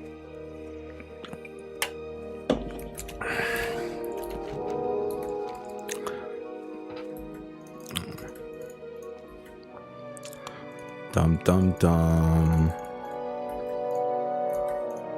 TBC PvP is no longer being worked on. I'm not sure what I'm going to do with it, Crackers.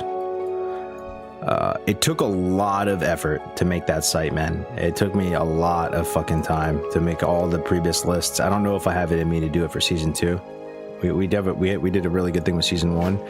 And like I said, I'm the only developer on it, and I bit off a little bit more than I can chew, I think, with it. Like, the site exploded in popularity. We had 80,000 unique site visits on like that, right when TBC Arena came out, and have made a lot of the coaches a lot of money, man, just like giving them clients and stuff. But it doesn't really make me money, and it's taking up a lot of my time and stressing me out a lot. So I'm not sure, man. Like, I'm still kind of up in the air with it. I'm just chilling out for a second. Like, the site got DDoS or something, so I have to like fix it, get it back up again. I might just take the lesson side off of it so that I don't have to worry about it and just keep it as an informational thing just for the community. But yeah, just spending hours per day just connecting coaches with people who want lessons is like, it's just draining for me, dog. And I don't really like make anything off of it, so it's... I'm not sure what I want to do with it yet, man. But I'm glad it's been helping people. And like I said, I feel like I've been helping the homies eat a good amount. So...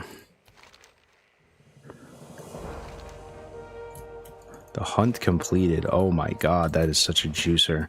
3k for free on top. Yeah, we're justing 28 and we're already like 30% plus into this. Let's go. Oh my gosh, bro. It's insane, XP. Ashenville is the truth, brother.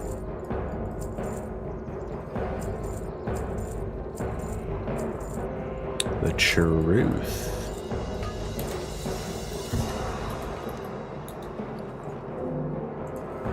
Completed this quest.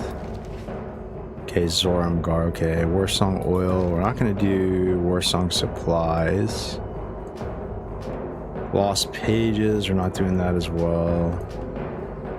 We'll turn this in at Zoramgar real quick, and then that'll probably be it for Ashenville.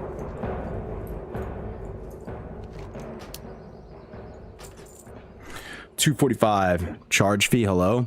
I know it seems like it'd be good. Basically, bro, I'm just fully transparent with you guys, right? So people buy a lesson, let's say it's $60, right? Then there's a Stripe fee, and a lot of the clients are paying with other currencies, not just dollars. So Stripe charges an unhinged amount of money when it's like another currency. So any fee, I try not to charge my coaches that stuff, right? Or the clients. Like, I just try to absorb as much of the fee as I can, right? So I've been eating that fee. And then I have to pay coaches out, usually via PayPal or another thing, which is another fee. So I have to pay their friends and family. So I've been sending them friends and family just so it doesn't hit them again, right? But I'm basically getting double hit with fees. So it just nullifies any platform service fee you would be charging. And like I said, it's not, I know you're not going to make some insane amount of money off TBC PvP, bro. It's like the most niche thing ever. There's probably like 10,000 human beings that even care about it on the planet Earth. So it is what it is. And like, I'm fine with that, but it's just taking a lot of my time, bro. Like just doing customer service and connecting coaches with like students and stuff. So I'm not sure if I'm going to continue doing it, or I need to basically just find like a better fee structure. So it's not just like such a pain in the ass. Bro, can you guys do something like DD again on Era so we can get AVQs every day? That's kind of what we're trying here with this. It's not really a PvP thing, but we're trying. This is like a DD style project, rolling on a server that's so dead it becomes fresh again.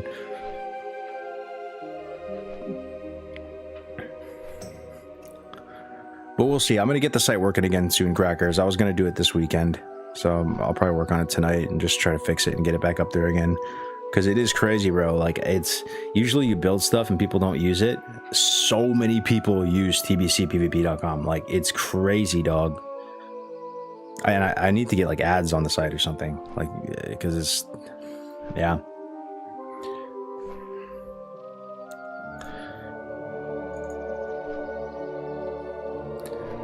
Hello, why does this game look like Dark Age of Camelot? Never played it, so I don't know what that looks like. Dark Age of Camelot. Was that a MMO? It was an MMO before WoW?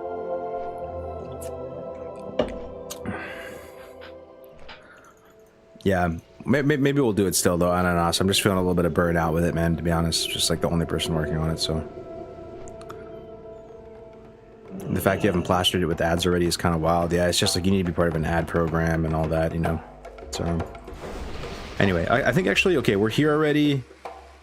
Let's do some of these quests. Fuck it. And then we'll go. Then we'll leave Ashenvale. These are pretty free. I'm just gonna do like the Thistlefur quests. This escort. Deathkin belt. Nice. What is this? Troll charm. Yeah, we need this one as well.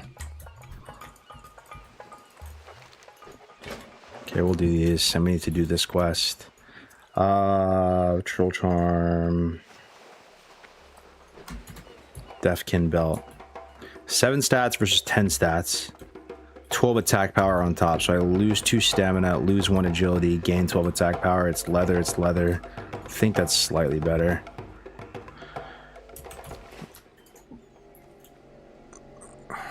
Yeah, I have a vague memory of you and Grace starting a duo rogue dungeon only run last year. What happened to that? Good question. Good question. We never really even addressed it. Like, that's still good to go. I think something just ended up coming out. Like, it was like another thing that like derailed us from it. Like another, it was Frontier or something came out and it just like, derailed us from it. We never died. We never really called it. We never really talked about it since. The Dungeon Divers. We can pick it up at some point. Maybe we do that on Monday. I think the plan is to potentially roll again fresh tomorrow. Try to get a whole new wave of people playing.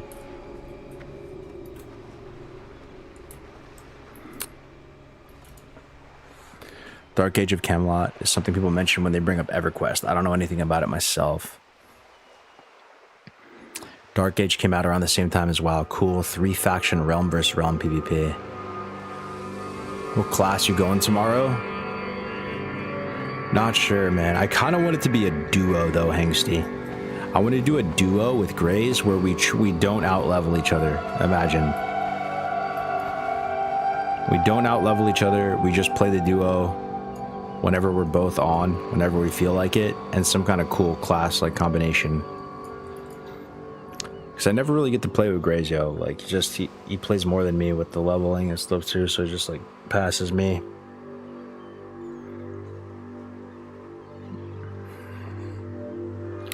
Maybe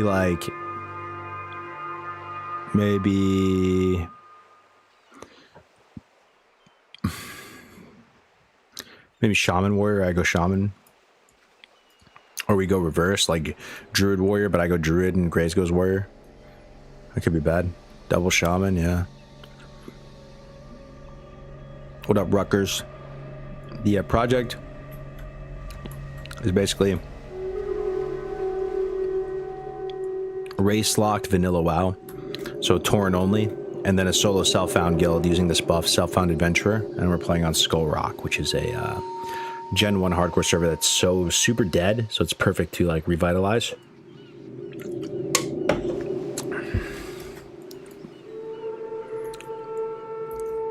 And we're hoping that, like, you know, in the coming weeks and months, people will roll like guilds for the other races and stuff too, and we can, it's kind of RP, like heavy Warcraft 3 vibes.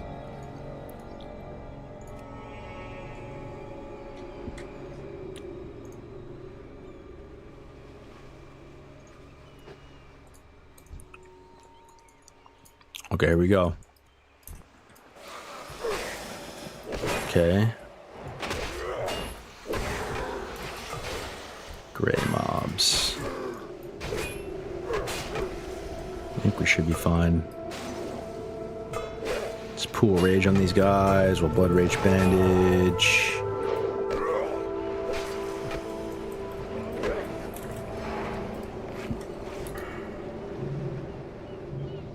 This is how the talents are looking right now, guys. 2 points execute, 2 points in rage. Thinking about just staying Fury like the whole way. We'll have to see.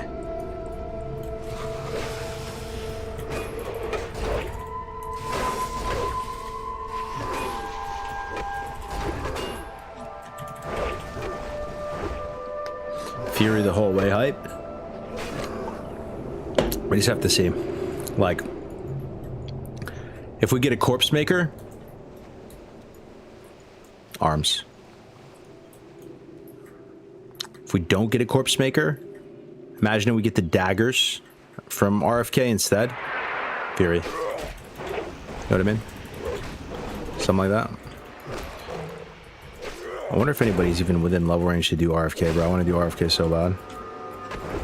The weapons, boys. The weapons. The weapons. Let me see. Ooh, there are people that are potentially RFK range. Let me ask Boosty.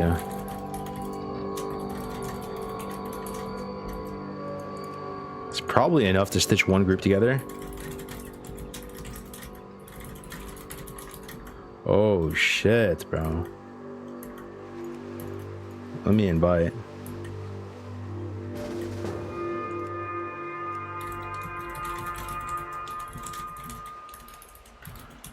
Yo, what level can I safely tank RFK, guys? Could I do it at 28?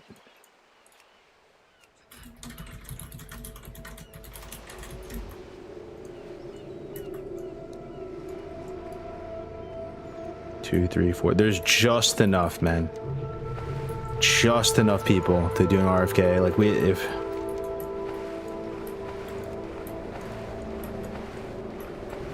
28 maybe Monka. 28 maybe Monka. Okay, 29, like 29. I think I finished this last little bit of Ashenvale. Ding 29, then we do it. I'm too low level, man. He's 27. Final boss is 34. No shot. Is it really? Final boss is 34. Oh shoot.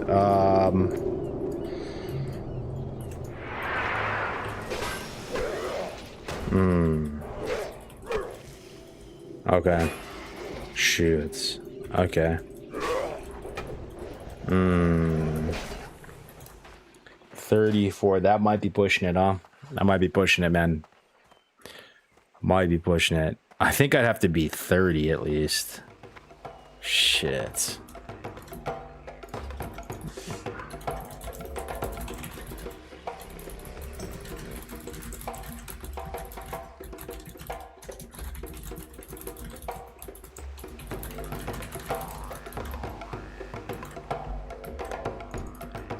I'll remove them for now so I don't waste their time.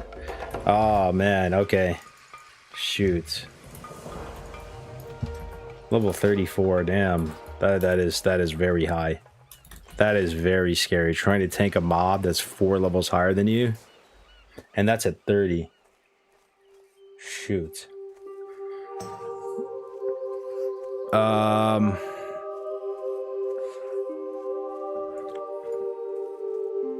BFD for sword? We did BFD already, man. We got the sword, Oreo.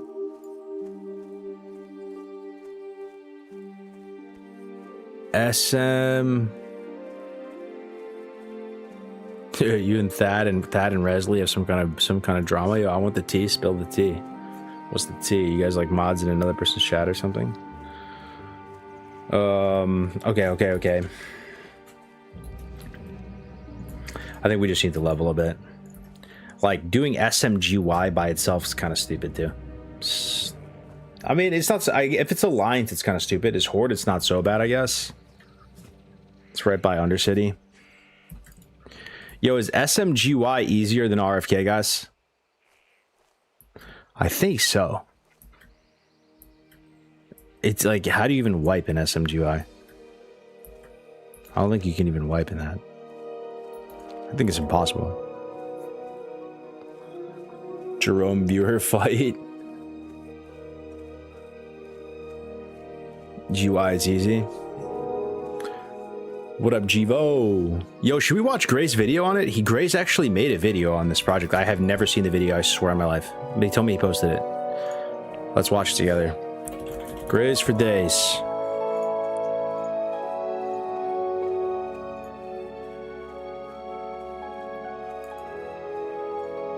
2.1k views, not bad actually.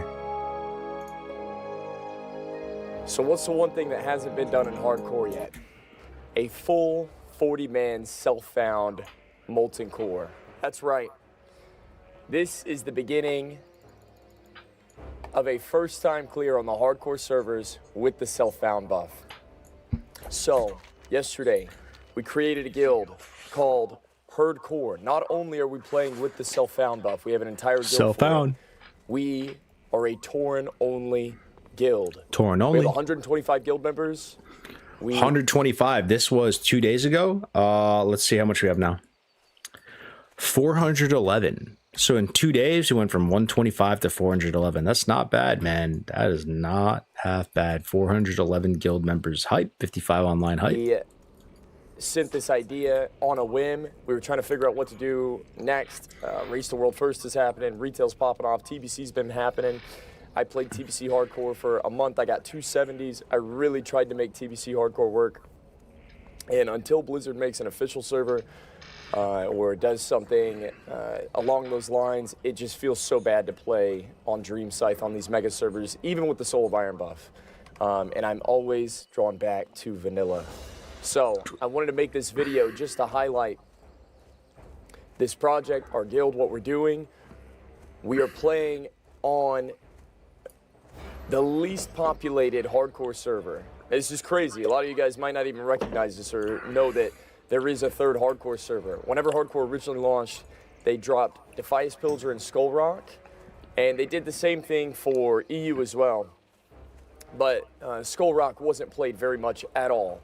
And we logged on yesterday to Skull Rock, and there were 81 people on Alliance and 41 people on the Horde side. So less than 125 people on a Wednesday morning on Skull Rock. We're on a dead server. We're playing with the self-found buff. And I think this is going to be a really fun journey, a really fun adventure for the community that I have that already exists and for anybody that wants to get involved. And I'm looking at you. If you want to play, we're on the Skull Rock realm. Create a new character. Make a Tauren. Make sure you have the self-found buff checked. Whisper anybody in Herdcore for an invite. And here's the deal. You only have 4 choices. Warriors, Druids, Hunters, and Shamans. Can we clear Molten Core with these 4 classes? And I've already heard a lot of people say, you know, we don't have mages, priests, warlocks, no banish. No banish though. Actually pretty scary. No banish. No banish. Ooh. What's harder to play with? No dispel or no banish? Well, we have to play with both. No banish, a little scary. Like you could resto pot, right, for a good amount of stuff, but no banish. There's no getting around that. That's gonna make MC low gear level.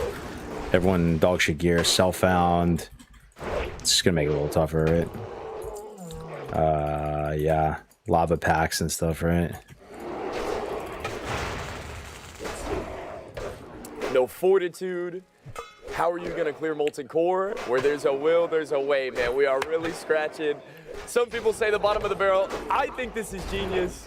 And we're starting with the Tauren race. We even talked about getting like Showback or any other streamer involved. And if they want to pick a race, they can try and get their community to race to, not race, but to try and complete the challenge of clearing Molten Core with one race. And it kind of hits hard only being Taurens or Trolls or whatever you decide.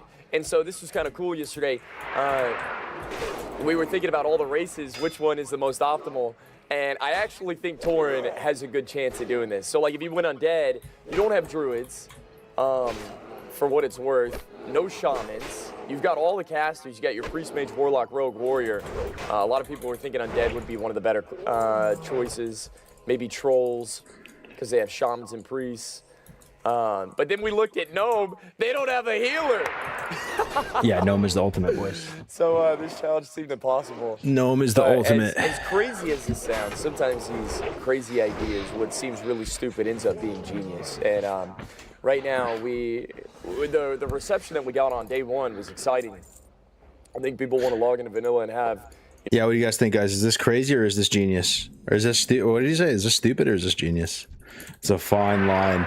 Actually, dude, the main draw isn't even the solo self-found. It's actually the Tauren. Like people are like super into like the cow roleplay. Like that's actually weirdly the biggest draw. I think because the project seems so silly, I think it could get a lot of community support. Because people just kind of like see that you're just trying to like fuck around and have a good time in a vanilla WoW environment, playing the sandbox. You know, it's not too sweaty or serious of a project. We're literally just playing a bunch of Tauren, and basically just LARPing together as a bunch of Tauren. And it's hard to be a hater on that. That's pretty silly and pretty fun. You know, a reason to play and rally together again, and we're doing that right now. with the Torrent race. I think this will be like a 2-3 month project. There will be a lot of deaths. Hopefully, we'll see a lot of victories. We'll see a lot of storylines. And yeah, this new project is developed. It is big community vibes. Now, one of the cooler things that I've seen with the self-found buff, this really came up with an idea of what I was going to do next on stream. And I was going to do some weird self-found, you know, fishing box gear only character, leveling 1 to 60. And I've done a lot of these self-found things before. We've been playing self-found since Bloodsail Buccaneers. This is day 1 hardcore. This is how we always played hardcore. But we never did end-game self-found. And the first time we did in-game was in Season of Mastery with Road to Rag. And whenever we hit level 60, we joined a new guild, and there was a guild-found rule set. So we've never played max-level self-found. I haven't really even heard people float around this idea. I've wanted a self-found server, because that would satisfy what we're actually, doing here. self-found, way harder than guild-found, right? Obviously. I'm trying to think about this. Is what we're doing harder than actually even what Frontier was doing? Let's think about this. I think so, dude. I'm not even saying it's about that, but what we're doing is harder than Frontier, right? Frontier's guild found. That means you can just get everything. Everybody can get everything, like enchants, or like we're basically gonna have no enchants. Rating no enchants, and unless you're alchemy, no potions, and no banishes, and no dispels. Like, dude, it is way harder than Frontier. Come to think about it. But Frontier had goals for like the whole game. Obviously, we're just trying to think about Molten Core. But yeah, dude, we might be fucked. Like this actually could be super hard if you think about it. Because the only way you're getting even fire protection pots, resto pots, is if you're alchemy. You know, you're going to be missing everything: engineering, enchants. But it would be totally different. In the journey aspect 1 to 60, but boys, we have come to the point where we're playing in a self-found guild. Yeah, dude, and no Ompi raid lead. We might be cooked, guys. You know what it might be though? It might be a literally like substitute teacher Ompi raid lead angle.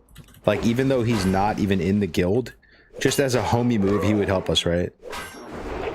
Like he could just go like watch our POV, you know? I'll just like screen share with him and he can just like help us. Not to say that it's fucking rocket science, it's Molten Core, but maybe he's gonna see some stuff we don't see, you know? Something like that. Nah, do it yourself, way better to watch. Oh my god, dude. Tactics here for the wipe, dude. Tactics here for that big wipe. That big wipe. Oh my gosh, man. A Tauren-only self-found guild led by Grays for days, guys. What do you calculate our chances of success are? Let's just be honest here, bro. What are the chances that in like 2 months we actually clear MC with basically like no potions, no enchants, Tauren-only, missing 3 classes, no Ompi raid lead, literally just a bunch of ragtag motley crew people who don't want to play TBC for some unknown reason? 0%. There's no world bus, bro. I don't, because there's no one else dropping world bus, bro. And this is also actually like basically a no world buff challenge too. I'm like realizing this is gonna be harder than I thought.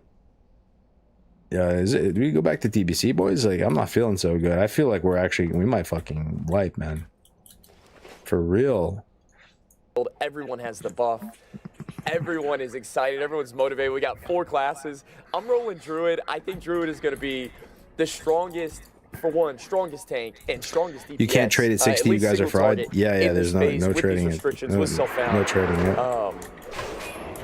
Every Druid that is rolling in the guild, I keep telling them, you're going skinning leatherworking. You're making your wolf it's a wipe 100%, bro. You need to learn to become a tribal leatherworker. You need to hold on to it. Get friendly with bro. You know what's crazy, yo guys? This is way harder than Frontier if you think about it. Like, no Petri too. Like, so in once you finally get Petri, you can get those made and give them to everybody. Unless you're an alchemist with the petrification recipe yourself, you cannot Petri. You know what I mean? Bro, this might be like weird. I don't even think that was the intent. We're just trying to have a good time in vanilla. But this challenge might be like the hardest challenge ever in vanilla WoW. You cannot trade even at level 60 and basically like, wow. Yeah, we're probably fried. We are probably fried, buddy. But it's a 20-year-old game, one mechanics. It's a joke. You guys, gamers, got it easy. Let me think about this. So, what is going to realistically kill us? We're in MC, bunch of cows, horrible gear, missing everything. I don't see us wiping the trash bags. Maybe a couple deaths on those, possibly. There's no way those things wipe us, though, right? Just like the like molten giants and like the core hounds, stuff like that. Lucifron. We will have decurse and tons of druids. Is there dispel on Lucifron as well? Do you need that? I don't think so, right? It's just decurse, really. There's an MC, I think, but I don't know if that's dispellable. Lucifron should be fine. You could also resto pot. There might be some like mana burn thing on Lucifron.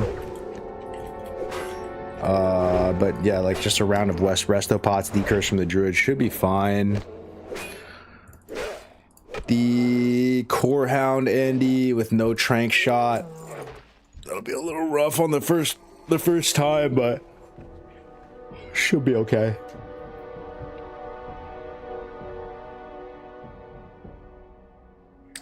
Gehenna should be okay. Just stand out of the fire. It's even easier than Lucifron, to be honest. Garno Banish. Yo, thoughts on Garno Banish? Thoughts on Garno Banish. Thoughts on Garno Banish. And then honestly, dude, the trash after Baron is going to be Big Monka. Also, dude, no priest healing?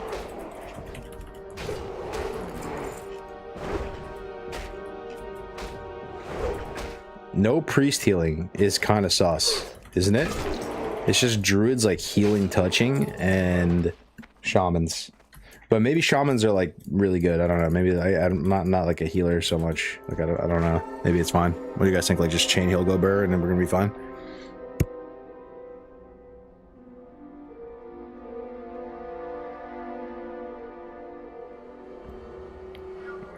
I kind of think no priest is actually one of the big things. Yeah, no like forts. Torn can be hunters. Yeah. I got a really crazy idea for a project that would require months of effort but would be so cool, but with Classic Plus coming out I feel like it's bad timing. What is it, bro?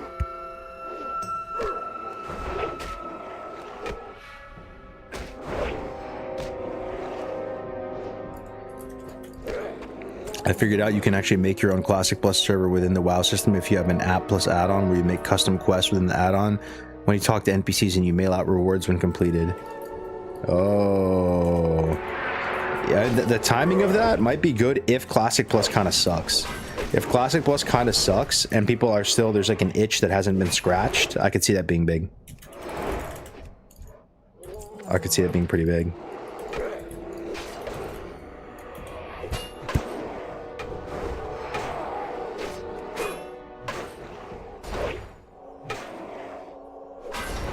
Wouldn't you have Trank then? Trank drops from the boss. So like you wouldn't have Trank going into it like the first time, but like after the first clear, yeah, you would get it from, but it'd be like 1 drops per week, you know, from the core hound Andy.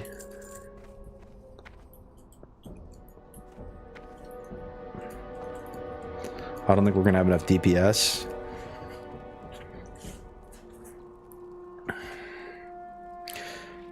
Yeah. So what are we, what do priests really bring to the table, guys? Let's take it one class at a time. What does a priest bring to the table outside of fort? Like what is the utility? Why do you need priests in raid, in vanilla? Think about it.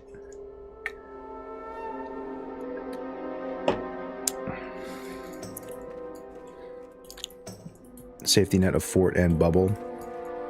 Yeah, dispels is the big one for sure. So it's probably mainly dispels. It's probably mainly dispels. Like they have good, really good throughput. The priests have really good throughput. Don't get me wrong, you know. It's probably just dispels.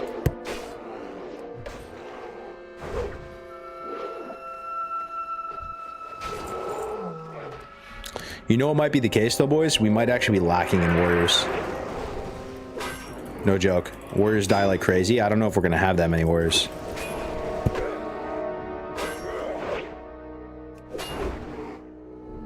Not sending arenas. We're playing arenas still as well, just not right now. I played last night, but it's not like the best content, and like I said, it's not really. It's just weird. Like queuing morning time arenas, bro. Like I don't know. If you're gonna queue with your partners and queue at night when the queues are actually like moving. We don't have enough warriors.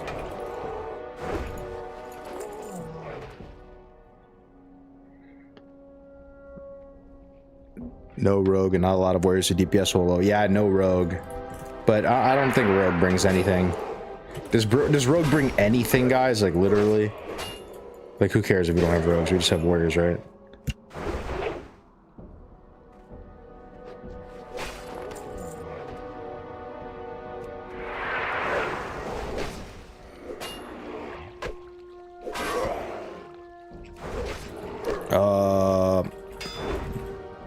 How are you guys going about dispels on Baron for mana? It's going to have to be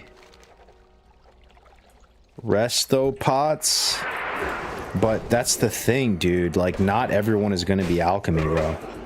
Like, do we mandate everyone alchemy for molten core, guys? We might have to be honest. It sounds stupid, but it sounds kind of annoying. Everyone alchemy. There's like literally zero flexibility with professions. You like have to be alchemy. I mean, we could try without it, but it's like, bro, like, just know you very high chance of death, man. No alchemy, so.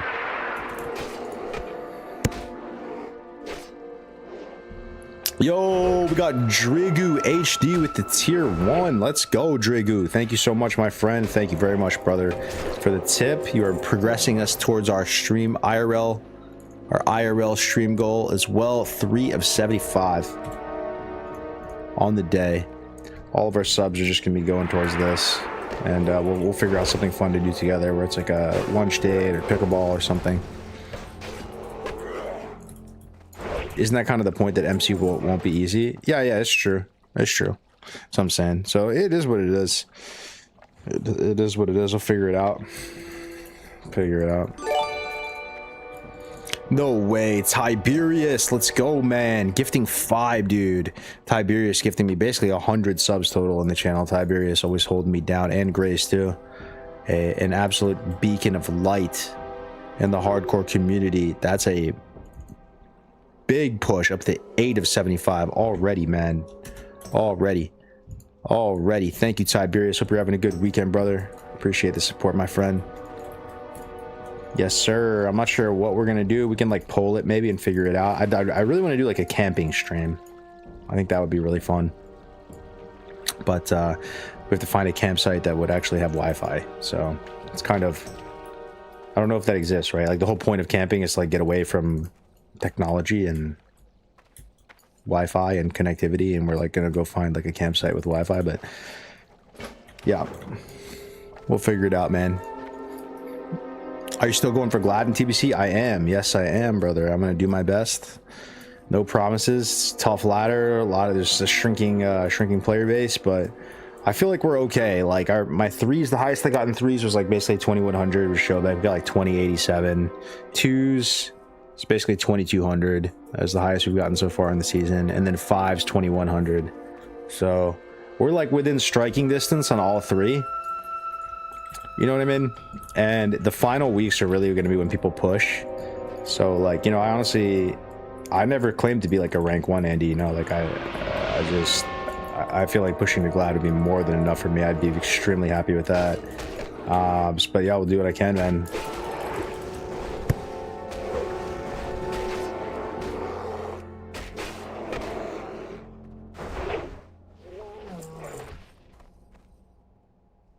Yo, we got another one. Let's go, man. The stream is popping off today. We got my man Ibanez, or Ibanez. I'm not sure how to pronounce it, brother. Thank you for the prime, brother. Uh-oh. Let me dispatch of these Frillbox first, and I'll add it to the stream tally. Got my man Ibanez. Ibanez.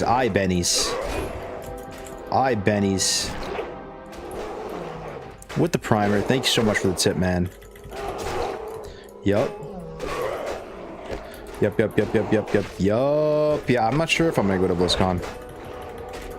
After all the shit that I've talked on Blizzard, After all the retail trash talking, should I show my face at BlizzCon? Am I even allowed to show my face at BlizzCon? I don't know.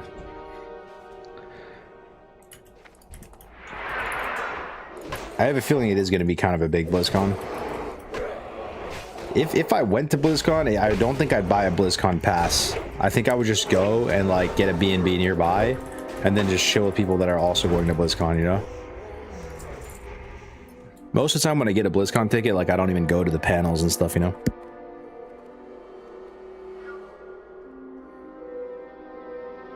But there usually is some cool stuff to do. The last BlizzCon I went to, they had SOD demos up in the computer lab, and I remember like being in the computer lab with like Ompi and Sarth and Showback and a lot of those people, and we were just like trying out SOD for the first time.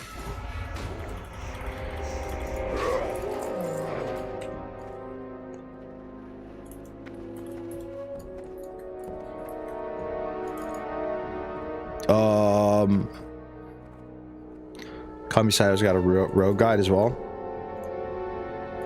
All right, let me add this. Okay, up to 9. Let's go, bro. Already 9. Insane, man. We just launched this. So good. Thank you guys for the support. Yeah, last year I did a good amount of IRL streams. I had a bit of momentum.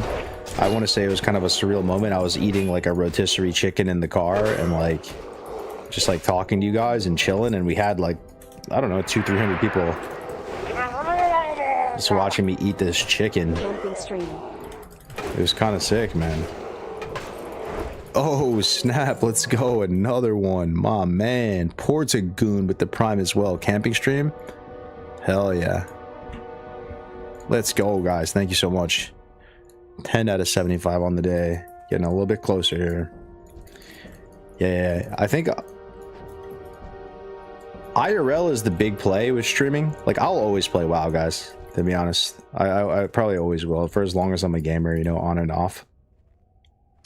But if it came to streaming, I don't know if I'd want to stream another game. If I wanted to stream outside of WoW, it would probably just be IRL. You can't go wrong, right? You're just living your life, doing whatever you're doing, and just like documenting, streaming it, talking about like fitness or dad life, all that type of stuff. So I think it'd be cool getting some more IRL streams in there, branching out into that category, and yeah, maybe making some videos out of it and stuff too. That'd be cool.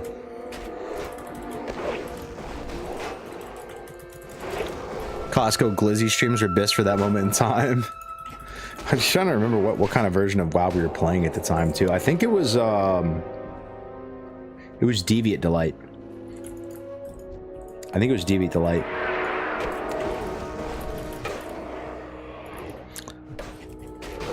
Car mukbang, yes sir. A little car mukbang. Yes sir. Cleanse magic. Yeah. What class of the 3 that we're missing is going to be the most sorely missed, guys? What's going to be the hardest to raid without? A priest, a mage, or a warlock? What class is adding the most? So mage is just damage. There's not like really slows and stuff aren't really a thing. I want to say mage isn't so bad. You know, they have decurse, but so does druid.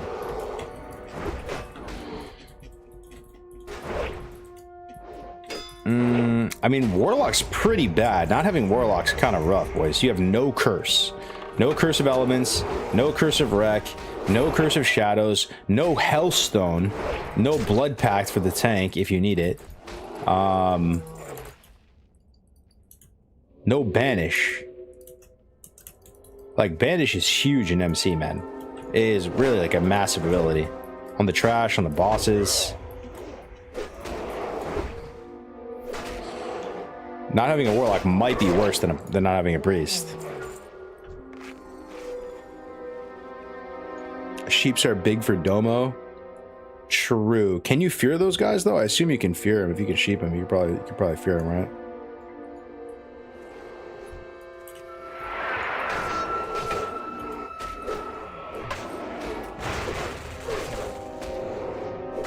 How much does curses add without loads of casters? It's true, actually. True. With no mages and warlocks, what is elements even doing? What is shadows even doing? True, actually true.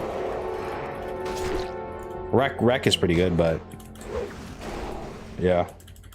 I hear you, man. I hear you.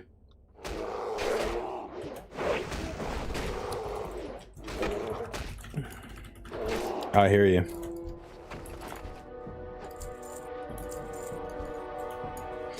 Yeah. Okay. From a healing perspective, though, guys, does priest bring something that shaman doesn't bring? Like, are they better tank healers or something, or is it all the same? Does it all not matter, really? I mean, I played a bit of healer now recently on priest, but I just, like, I'm not, like, some big brain PvE healer by any means, you know? People have said for a long time, though, that priests are the best healer in vanilla. It's like most throughput, blah, blah, blah, blah.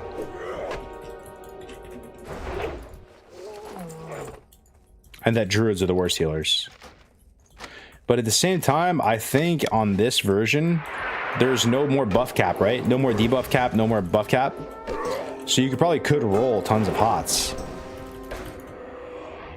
Prayer appealing is Abyss.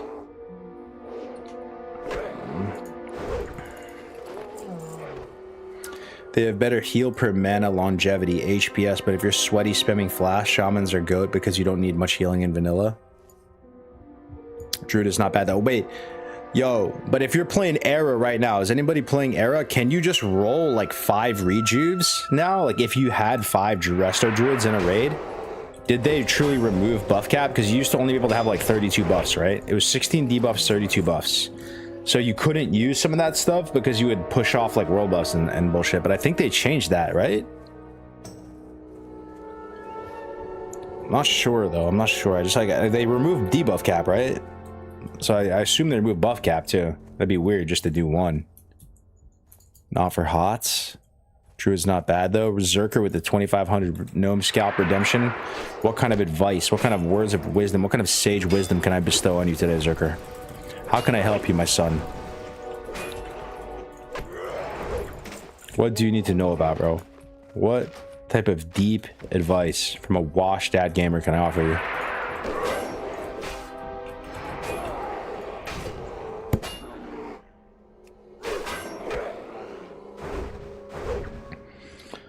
Not much point in running more than 1 to 2 resto druids.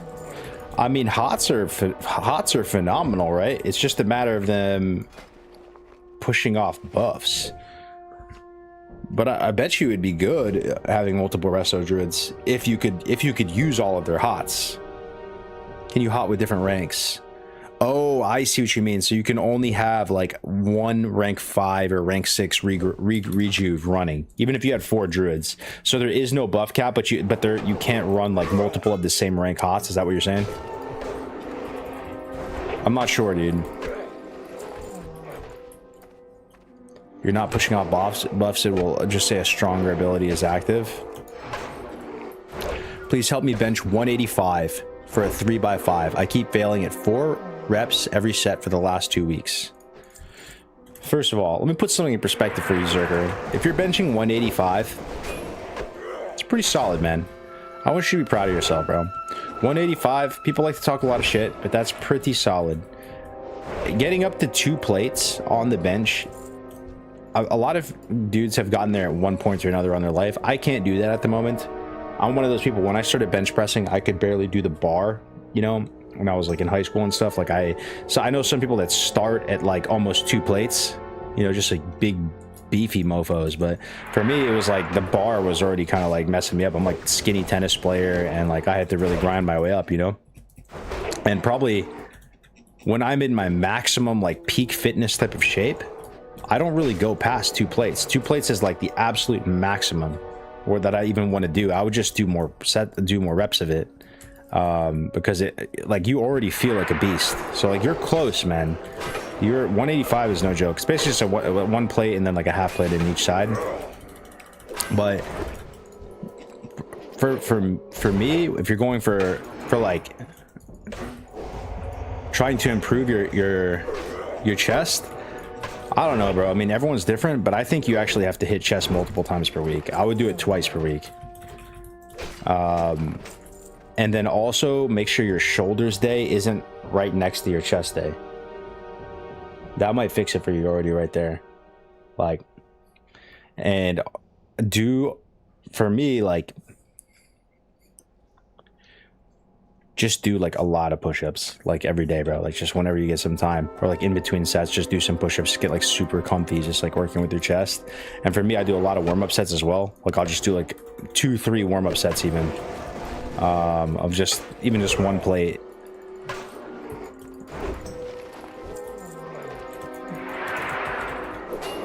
And then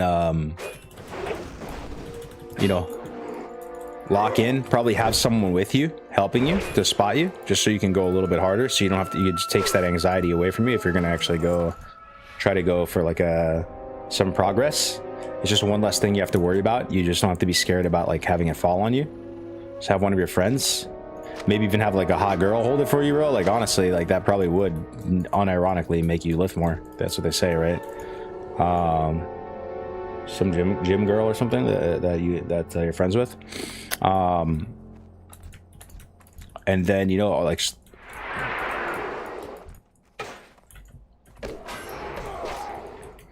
I think kind of with chest too, bro, it's kind of like momentum. There's a certain rhythm like where you're like almost letting it bounce off of your chest, you know what I mean? Like you're either locked into that cadence or you're not. So you just gotta kind of full send. Like if you try to go slow with it, you're cooked. I don't know, just some random tips, bro. I'm not really like the strongest guy, so.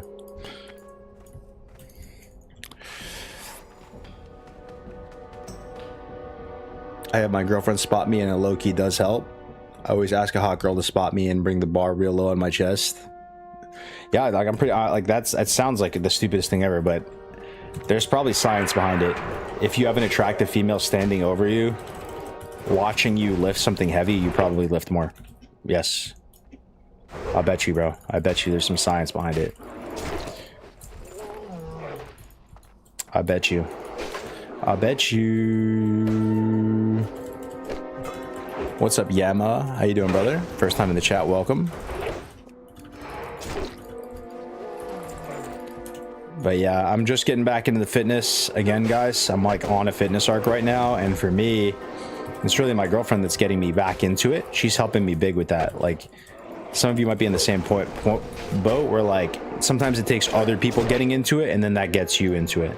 Like I'm in like pretty like a bummy state, like just playing a lot of WoW these days, being kind of like unhealthy in a lot of ways. But like the girl I'm dating right now, like she's like a runner, you know, she loves to run.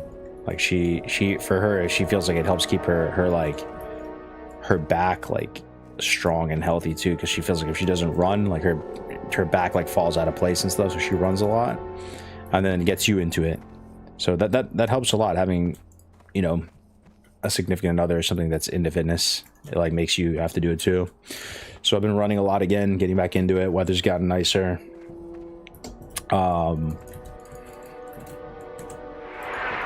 That's good stuff.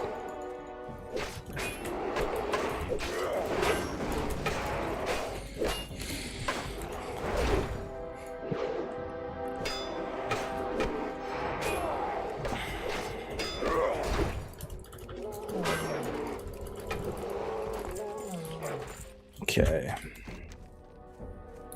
We need 3 more shaman and then we're good. 3 more chamois. Are you playing TBC or vanilla? We are playing vanilla right now, but I am also playing TBC. Just this exact challenge right now is in vanilla classic era.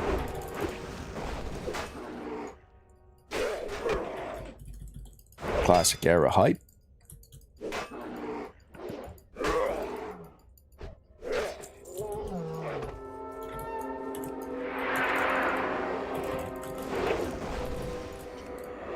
But I appreciate the comment and the questions, guys. Keep them coming. I'm down to talk about whatever.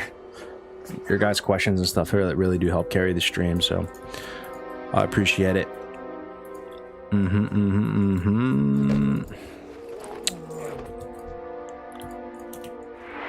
It's kind of a bummer, man, how fast you can lose anything physical. You work so hard to get really good at a sport, and then you can become so much worse in just like maybe a month of not playing, not keeping your skills sharp. You can work so hard to build a nice lean muscular physique and then throw it away in like a month. Life is hard, boys. It's really hard to build anything up, and it's really easy to tear anything down. So just keep fighting the good fight. Just know that's how it goes, you know? Appreciate those times where you do have the motivation, you do have the time to build.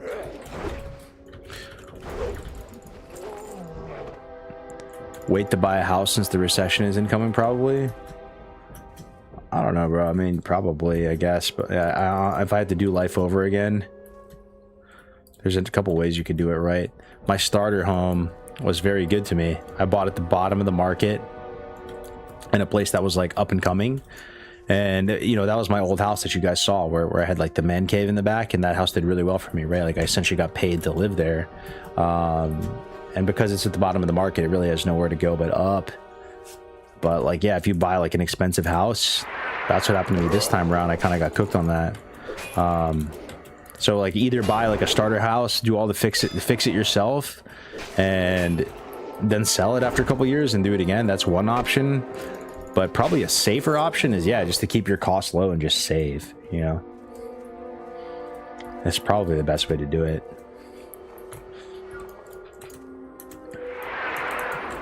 Keeping your costs low is best, right, guys? Keeping your costs low. I try to have like the absolute minimum amount of like recurring like monthly payments possible.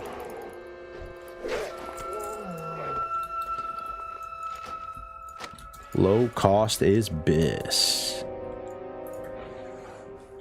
I bought Pokemon cards instead of a house. Feels bad, man. Same with WoW Arena. You do all the reps, and if you stop for a month, you're nowhere near as good anymore. And 100% crackers. I feel you on that big time. I feel you. On the flip side, it's way easier to rebuild a physique or skill set than it is to build it for the first time. That's true. That's the bright side of it too, you know. Or like with TBC Arena, you could be out of it and not play for a long time and feel like you're completely washed, and then also rebuild it kind of quicker than you would think.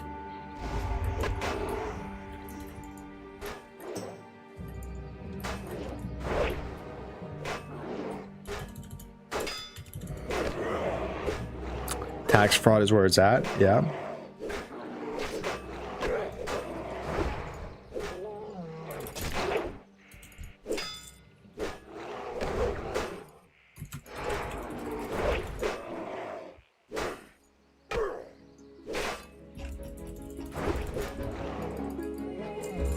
All right. Got a couple free quests done. One in Splinter Tree as well. Maybe we ding 29 based on these. Maybe. Well, let me craft some bandies and grab a drink. 1 second.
You know what, bros? It's Sunday. I might actually have a beer. Anybody else drinking anything? Got a nice little West Coast IPA here. It's been a while since I've had a drink. Crack a little beer. Did someone die, by the way? I heard a death noise. Herd healer, level 19. Oh, uh-oh. What did he die to? Last words, an unsent letter. This quest is not available to erased. He died to Gesha Rahan in the Barrens. Who's Gesha Rahan? Gesha Rahan.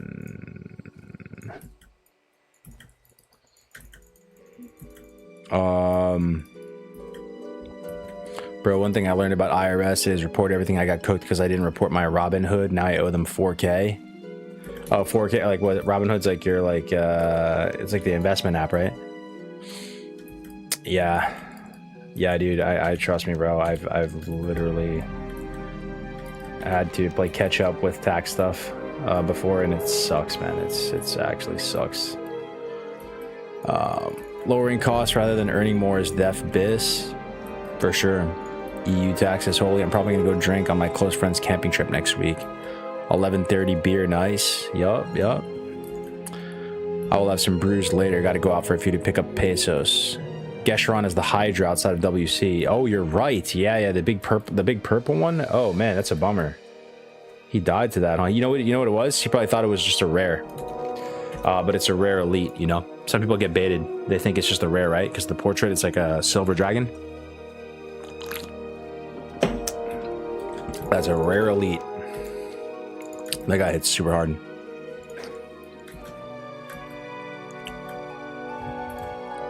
Yes, sir. Gip shot 3833, drinking some wine. Nice, man. All right, boys, almost 29. I'm pretty over Ashenvale right now. What are our options? There's some stuff in Stone Talon we can do. 1,000 needles. Let me look. Some of these quests 26, 29. Yeah, 1,000 needles is not bad. I think we go there next. Maybe we go Stone Talon for a second. Hit some of the low-hanging fruit in Stone Talon.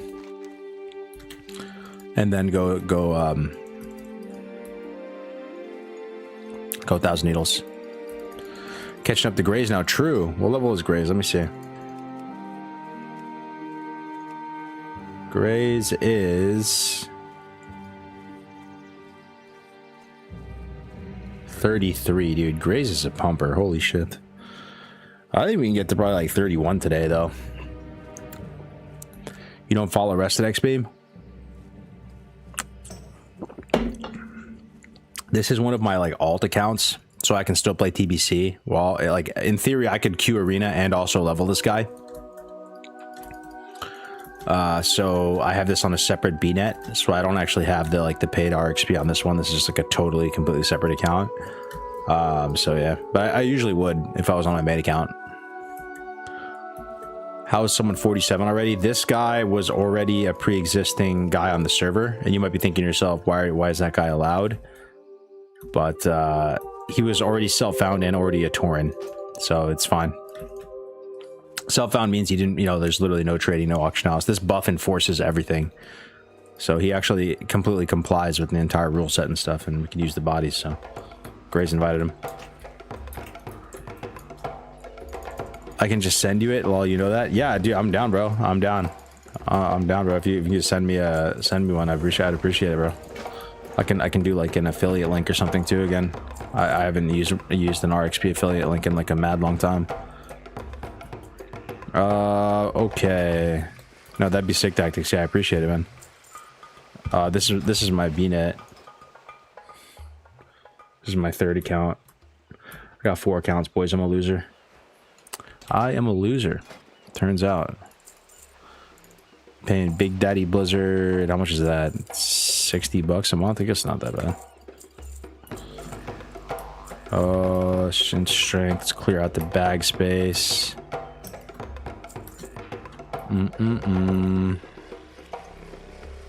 Buy an aqua dynamic while I can. I think we're good here. Okay, let's fly to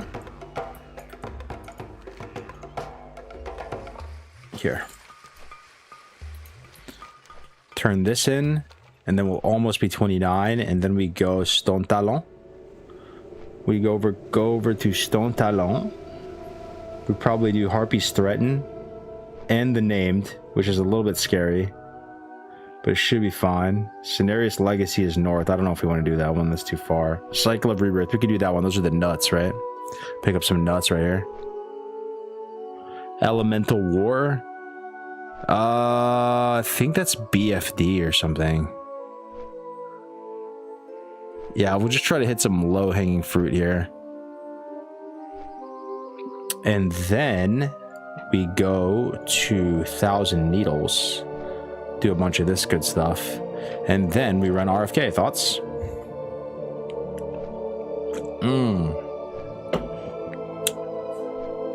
Cargos, I've missed the last few streams. What is this new project? What up, Crazy? Good to see you, brother. This new project, we're self-found with the buff. This beautiful buff that's tracking all of the rule set here. Self-found adventurer. Anybody have a self-found level 60? Have you guys actually used this buff before? We're using this buff. And we're Tauren only right now. So we're down 3 classes, and we're going to see how far we can go, man. So what that means, it might sound a little bit underwhelming maybe if you hear about it, but what this basically means is this is basically like Bloodsail Buccaneers, like circa 2019, 2020, like Reborn. We're playing solo self-found, one life, but it's actually on a real hardcore server. 414 in the guild, 70 online. Yo, basically the OG hat on. Yes, that's Vampire. I feel like that's actually like the shortest way of like making a compelling pitch for this. You just tell people we're playing old school hardcore rule set, but on a real hardcore server. You know what I mean? But some people really like the cow thing as well. The cow RP is going hard, bro. Like there's people making weak auras, mooing at each other. Everybody has like a cow themed name. So a couple different reasons if you'd want to play. Maybe you're a Tauren enthusiast, you know? This is your chance. Everybody playing Tauren. And if you played back in the day on Bloodsail, in the early days, you'll recognize a lot of names. People returning out of the woodwork. A lot of familiar faces and names. Tuna Tornado's already back. 4-class raid comp is going to be insane crazy. Yeah, dude, I think people are sleeping on the difficulty of this, even myself included. Basically, think about raiding in Vanilla WoW, but never being able to trade anyone ever, and you're only playing Tauren. And it's hardcore one life. Like, geez. That's pretty crazy.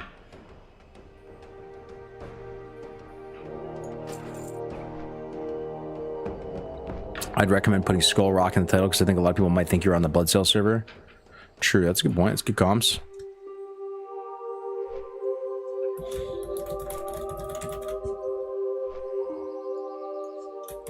I'll update it. There it is, boys. Yup. SSF Hardcore Project on Skull Rock. Boom. There it is. I appreciate you guys tuning in, spending your weekend with me, guys. Happy Sunday. Hope you guys are drinking something, eating something delicious. Maybe get some smash burgers on the grill, some steaks.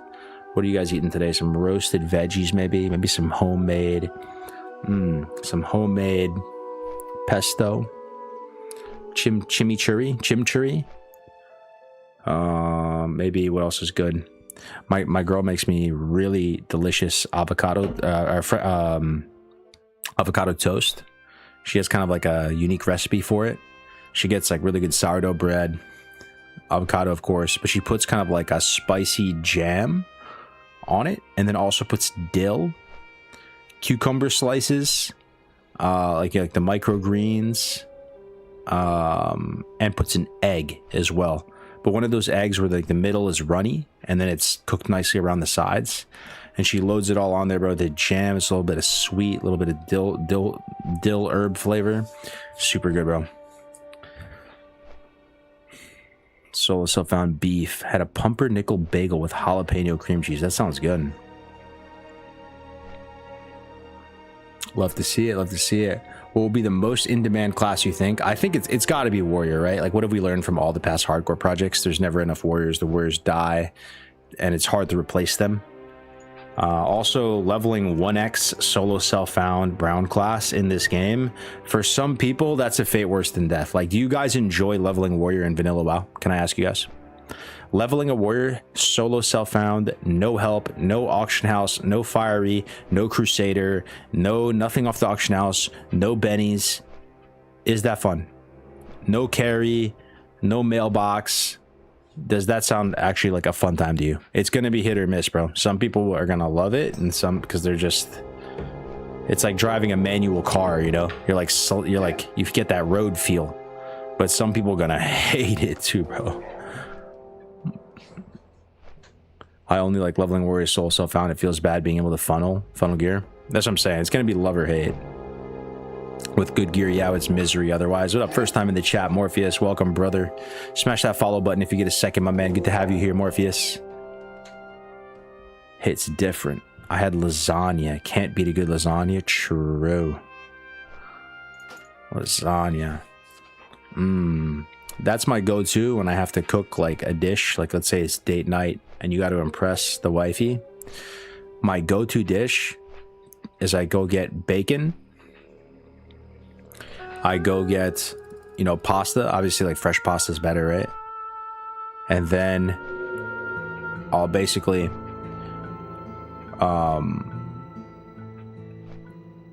cook the bacon up, then use the leftover, like, bacon kind of fat or whatever in the pan to, like, I'll, like, deglaze it and create, like, a pasta sauce.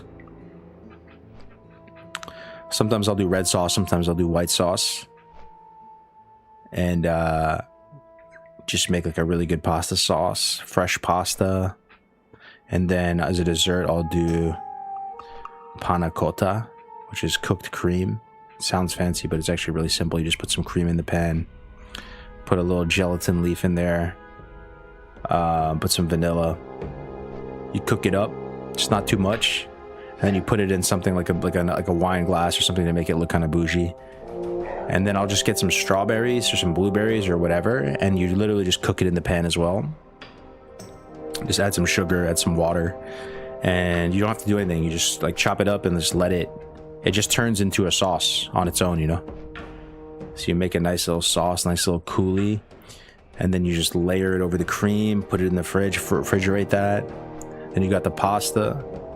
And if you really have extra energy, you can cook up some steaks too. But most of the time, it's just the pasta and the dessert. It's my go-to. Or if you really have a lot of energy, you can make yourself some bruschetta. Go get some of those heirloom tomatoes, little small ones, different colors, kind of ugly. Chop them up by hand. Save all that tomato juice. Some nice like olive tapenade. Some good stuff right there. Yo, we got Mountain Dew 69 Skull Rock hype. Are you playing with this, brother? I just kind of like am sensing through the vibes of the internet that you're playing with us. Are you in the guild right now, Mountain Dew? Thank you, Mountain Dew, for the tier 1. I appreciate the tip, my man. Bringing us up just a little bit closer to our sub goal IRL stream. Sub goal. That's hype, man. 11 out of 75 on the day. I appreciate you, my friend. Cenarius' legacy. Not sure if we're gonna do that. Let me accept it for now. We're gonna have to pick up those nuts, so we'll do that. It's good to be out of Ashenvale, man. I don't feel very connected to the Horde when I'm playing in Ashenvale. Yo, thoughts on the Stone Talon, guys? W zone or not your favorite? Stone Talon is a zone for me I like more than I should. I really like equate it. It's in my top It's actually in my top 5 zones. No joke. I really like Stone Talon, and other zones include STV, Westfall.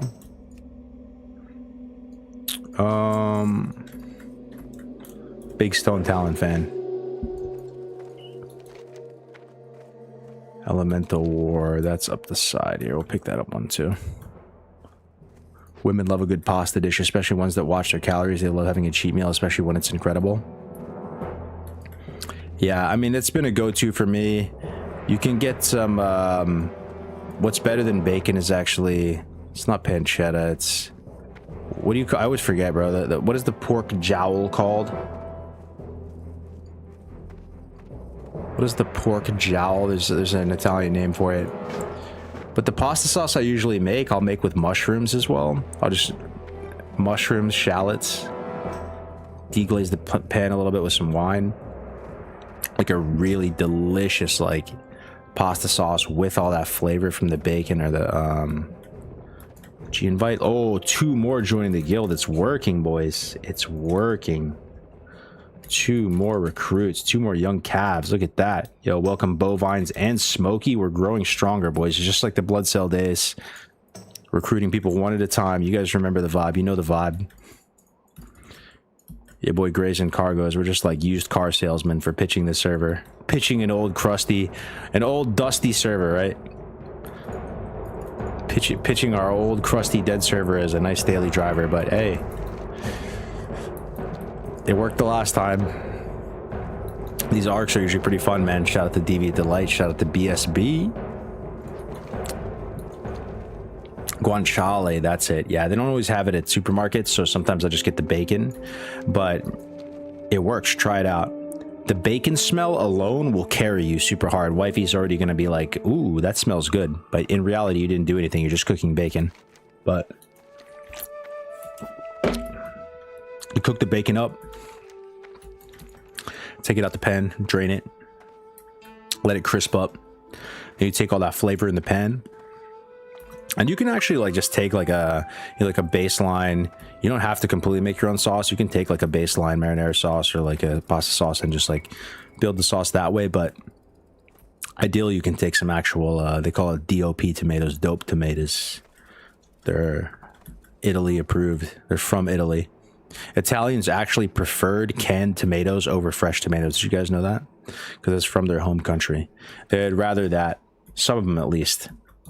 They need the DOP stamp, but fresh tomato is good too. But yeah, white sauce or a red sauce, it's both delicious. The bacon carries pretty hard.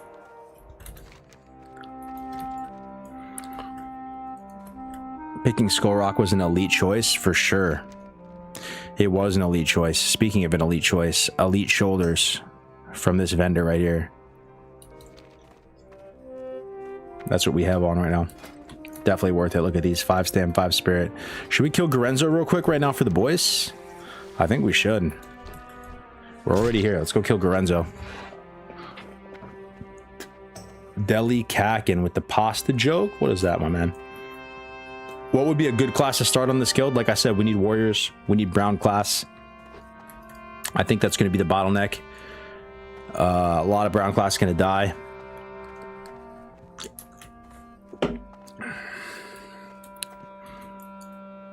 Yo, TBC PvP is down. It is down. It got like DDoS or something, man. I need to figure it out and get it back up. I will get it back up again. I'll do it tonight.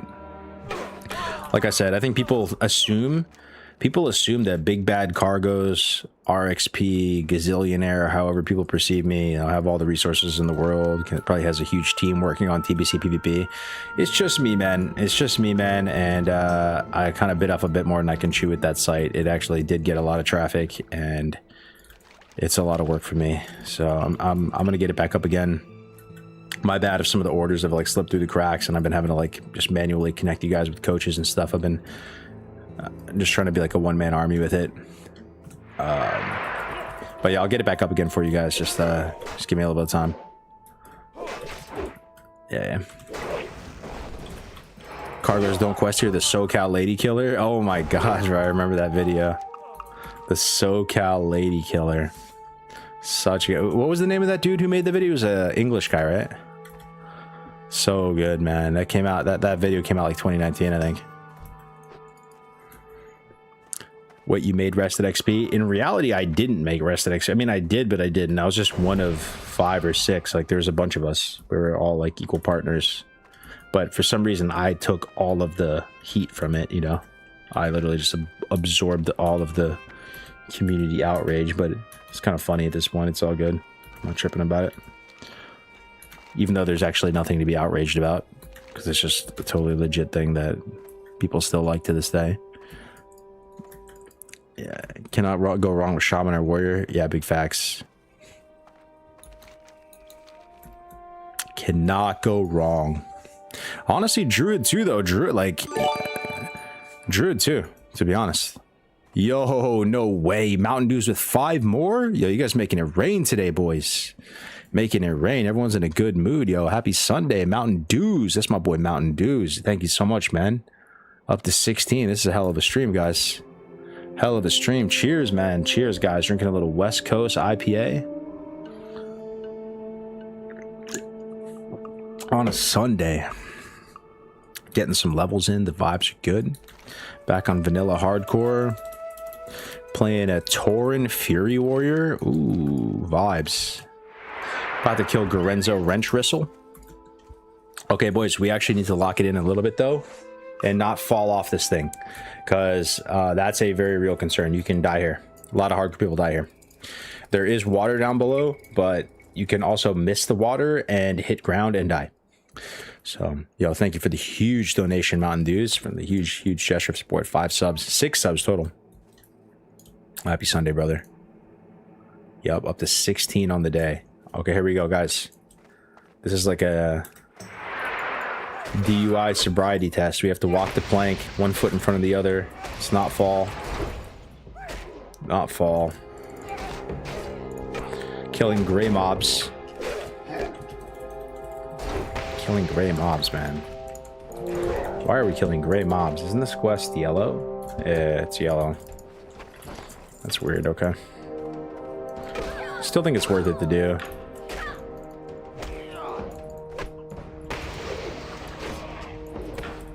Doesn't take very long.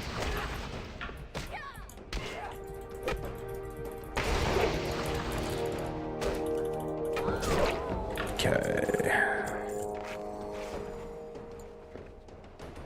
Highest death so far in the guild. That I don't know. So I could try to check on death log.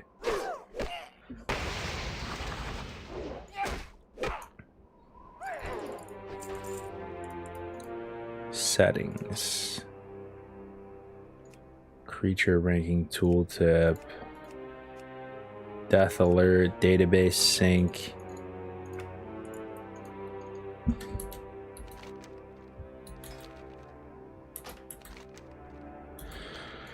Yeah, I don't know how to use Deathlog super well.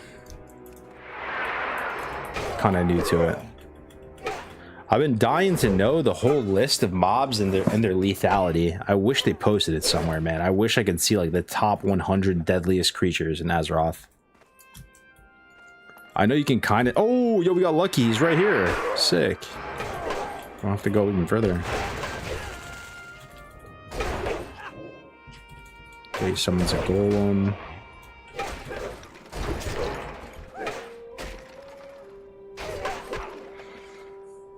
SoCal Lady Killer is made by Alex Hexagon's YouTube channel. House Hexagon. I told you, bro. Just do /deathlog and go under zone. Try it. Okay. Let me try.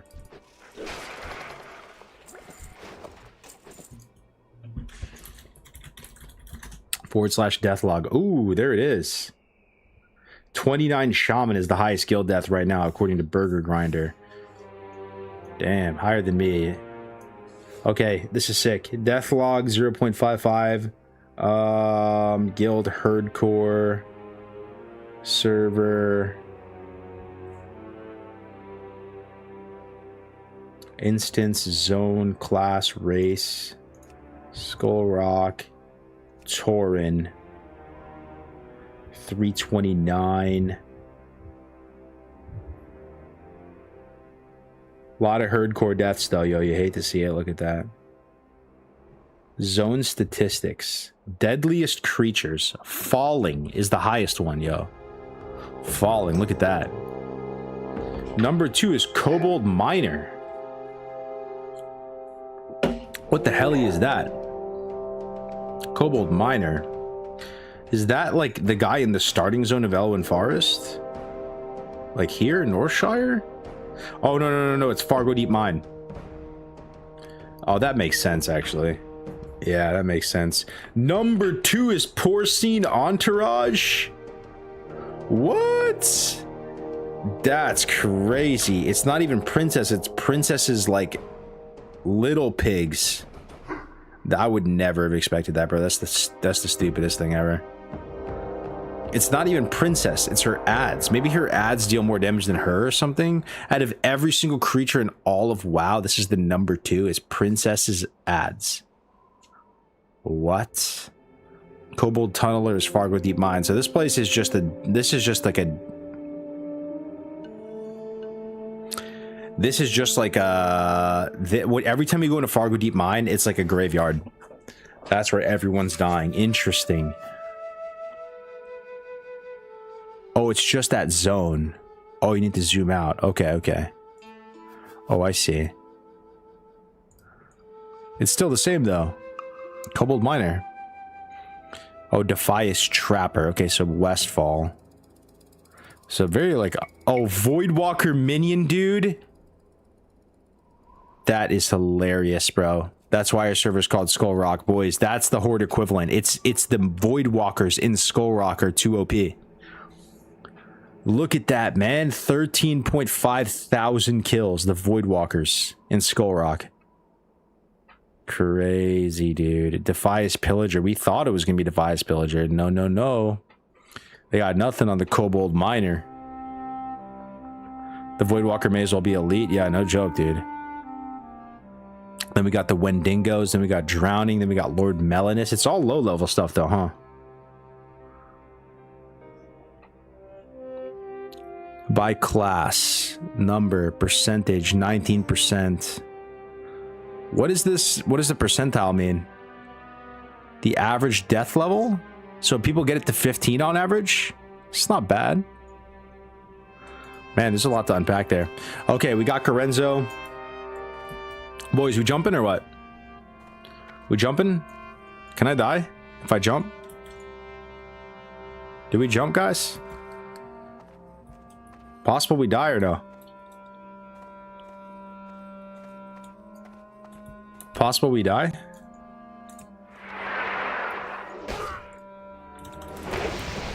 Jump at the end. Check the vendor. I already have the thing off the vendor is the thing. I have the shoulders already.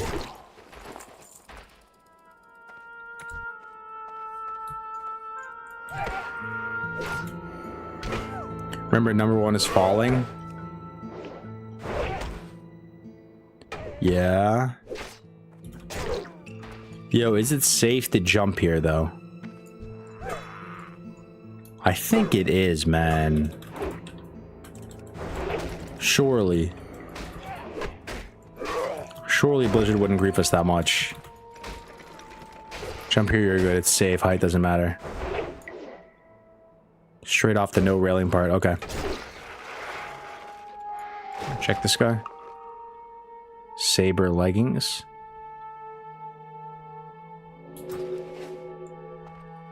Oh, shit. Okay, we're good. Okay. Nice. We can also check for the floating oil spills. One Charlie. One time I went to a restaurant where they made a mushroom and pancetta stuffed ravioli with a limoncello sauce. Had balsamic drizzled over it, and it was the most bizarre, delicious pasta I've ever had. Nah, that sounds good, bro. You just reminded me of high school. Freshman year of high school, we went to Italy on a class trip. I think first alcohol I ever had was a Belgian wit beer. It was called Hoegaarden. But other than that, like the first one of the first liqueurs I ever had was limoncello, and it was in Italy.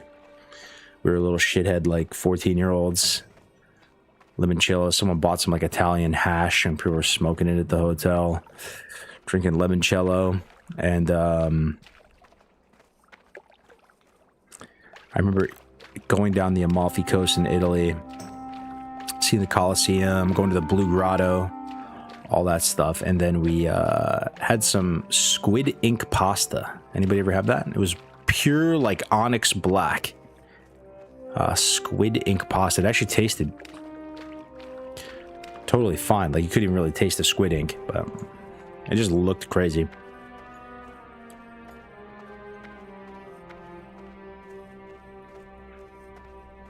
Half of those flight deaths, those fall deaths, are flight path disconnects 100%. Are you going to make alts or not till or if this guy dies? I think I'm going to start a duo maybe tomorrow with Grace to try to get more people into this. But yeah, we'll see. We'll see how it goes. We'll see how it goes. Leveling 1x vanilla WoW is solo self-found is a big commitment, right? I mean, I'm kind of surprised we have this many people doing it. To be honest, 71 online. It's kind of crazy, guys. 420 in the guild, the perfect 420. 71 online. Very nice. Duo would be sick. Yo, one's in the chat if you are playing in this. Let me see if there's anybody who's actually part of the herd in the chat. Let's see. You leveling your fishing? You're in floating wreckage territory? Yeah, I am. Ooh, those boots are kind of really good. 5 strength, 5 stem. There it is. There they are. There's the herd right there. This shit's been kind of fun though, right, guys? More fun than I thought. Vanilla, wow, the leveling just kind of hits different, you know? I'm not sure why exactly. It's like, it's weird, right? When you've done it a million times, you kind of wake up in the morning kind of excited to log in, you know? Yeah. All right. Almost 29, boys. Almost 29. Okay, so we did this. We need to go pick up some nuts. Let's go pick up the nuts. Yeah. Nut collection time. Firing up one now. Let's go, Druzy. Let's go. Let's go.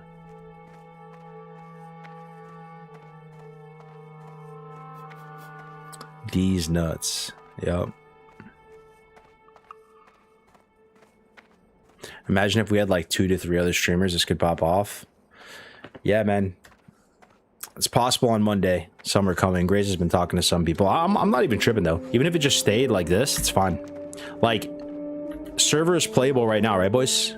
I feel like it's fine. Like, you can actually find a WC group. You can find a RFC group. You can find, you know, even for me, I can find an RFK group pretty much, or we're close to it. But 70 people online, like in your own guild, 400 in the guild, like server's already playable right now. It's just a different vibe, you know, just like low pop.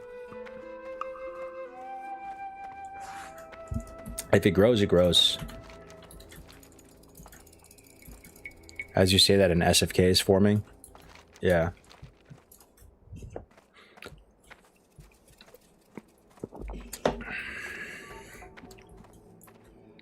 I think people are playing old characters as well.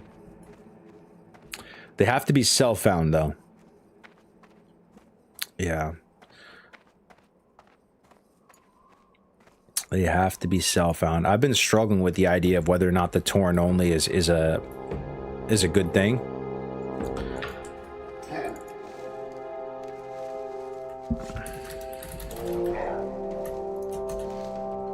I'm still not 100% sure. For some people, it's going to be a big draw to it. People like the cow aesthetic and vibe, but we're also kind of hamstringing our growth in a huge way as well. But that is also kind of the unique thing about the project, that it's like a race lock thing. So Torn only is absolutely must have. It's the reason this new project is unique. Yeah. See, those are the wise words of reinforcement we need, Zerker. For sure, because maybe it would just feel like budget frontier or something. You think race lock is what makes it? Yeah. Yo, this buff is clutch though. This buff makes it feel like we are doing our own custom rule set again. Self-found adventurer. Frontier was guild found. Yeah, it was. It was.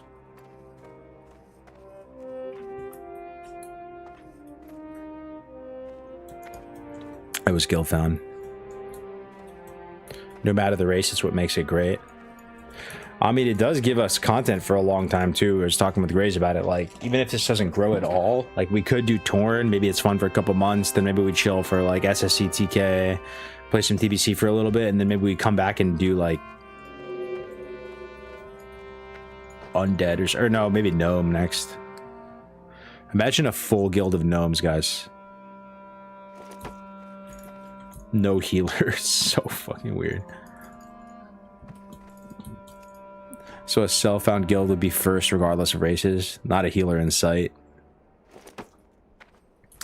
Torn is probably the best pick though. Any of the sweat races would be too easy. True, actually. True. Imagine we did like human. Imagine human only, bro. That'd probably be the most sleeper, right? You have paladin, you have priest, you have warrior, you have like mage, you have literally everything. Oh no! 21. 21. One of the herd goes down. 20 plus Tua. Bristleback Geomancer. Yeah, you hate to see that. We're probably under 70 now. We're at 69, boys. No, we're down under the 70 mark. Another brother false. You hate to see that, man. Those Geomancers. Rest in greener pastures, Cal. Yeah, Torn is restricting enough that if we can do it, then other races can do it except gnomes, which should be... Gnome is like the final challenge. Like, there's a real chance that gnome is just not fun and not playable. You know? Like, how can we actually realistically expect to play the game with no healer? That's... Like, that is the biggest stretch ever. We'd have to come up with some breakthrough. Like, we'd have to find out that like major recombobulator does scale with healing or something, man. Yeah. Wasn't there an all mage MC clear? I'm not sure. Maybe. It's not playable. I want it to be playable, Creasy, but like, yeah, I don't know if it's playable. The only hope you would have as gnome would be warlock, right? We'd have to find a way to just basically pet tank everything. We'd have to find a way. But the only problem is, bro, is that the pet threat is terrible. And the heal's also not great either. There is a talent that improves the heal. But, yeah, it's not great. Maybe juice the pet with, like, scrolls and stuff. And, I don't know. Is there any way to, like, buff the threat on the pet, guys? Like... Rotate taunts. Yeah, clear MC sure at hardcore. I mean, bro, I don't think you could do MC for sure, right? It would have to be like just 5-mans. Yeah, there's just no way, man. Gnome only. That seems challenging even for non-hardcore. Yeah. But if we had one breakthrough, man, and it was possible, like there was some way to heal through engineering, I bet you it actually could be insane content, and maybe even like the biggest streamers and everybody want to do it. We just need one breakthrough. Because it sounds crazy if you explained it on paper. Guys, we're going to play Vanilla WoW, all gnomes, no healers, we're going to try to clear the content. People genuinely will think that's impossible.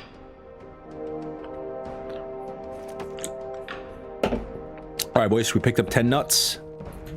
Looking good, looking good. Let's see, Cenarius Legacy, where does that turn in? Sunrock, okay, maybe I do that then. It's not a lot of, it's not like I have to turn it in Malacca Gin. Do it real quick.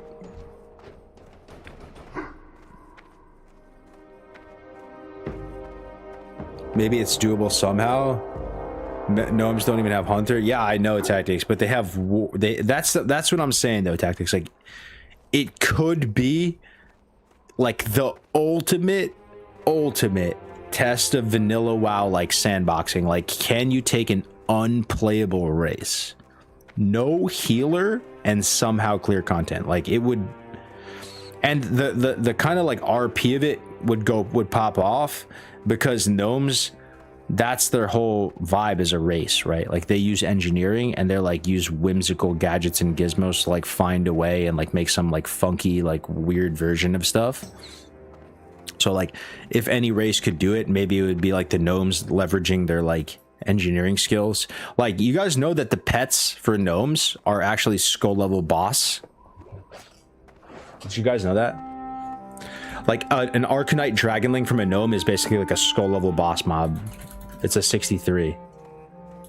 Another one. We got Pooh's Hoe into the guild. Welcome, Pooh's. Another one. Are we back up to 70? Oh yeah, back up to 70. Let's go. One falls, another one rises.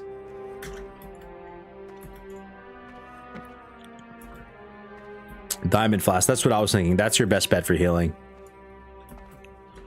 Yeah, something like that. DRI. I think you could get it to the point where you could do 5-mans. And then maybe some bosses in ZG or something, but you'd have to do like pathing abuse. Make a bunch of dwarf priests and just say they're jacked gnomes. Okay, buddy. Looks like you could do it if everyone was a mage and was willing to die in the end. Warlock pet, I bet, will be huge. Bro, I swear it could be a major recombobulator angle. What are the chances that major recombobulator scales with healing? Major recombobulator is a trinket that heals for like a couple hundred. But you know how some stuff in vanilla scales with damage and healing? Like, I want to say there's like a 50% chance it scales. Another one bites the dust. Back under 70 again. You hate to see it. To a slime shell Makura.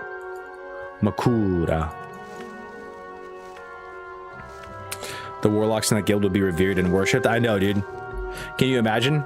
You're rolling warlock. Yo, I'm main tank, guys. I'm going main tank. Main tank, no warlock, guys. SL main tank warlock for my guild. Vanilla WoW. We're doing MC today. I have a sick new drain life build. Fell concentration, so I don't get pushed back on Ragnaros. It's gonna be a fun raid.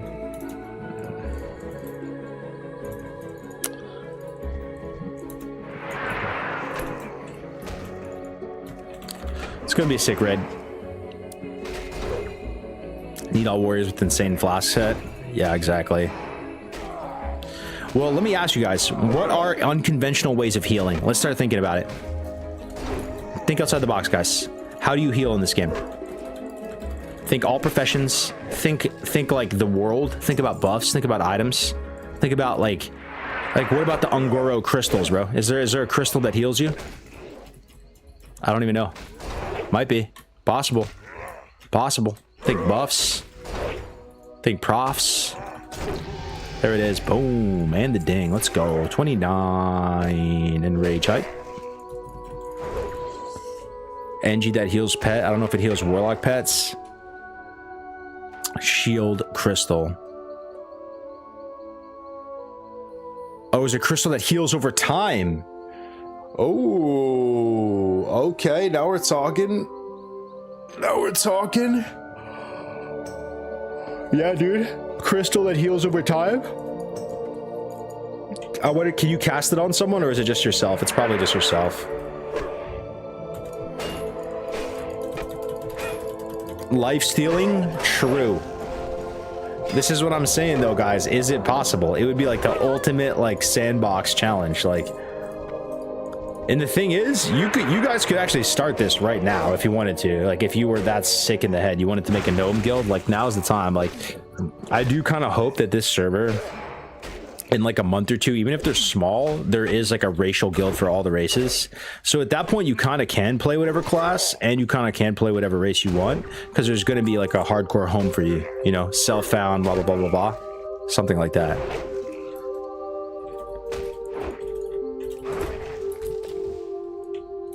Cenarian botanist. This guy looking kind of sus right here. A botanist with a belly shirt on, with his abs poking out and barefoot. I don't know if I'd trust that guy.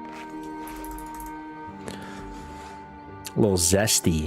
That's right. Weapon enchant that heals on hit. It'd be a really cool challenge. Too bad I hate gnomes.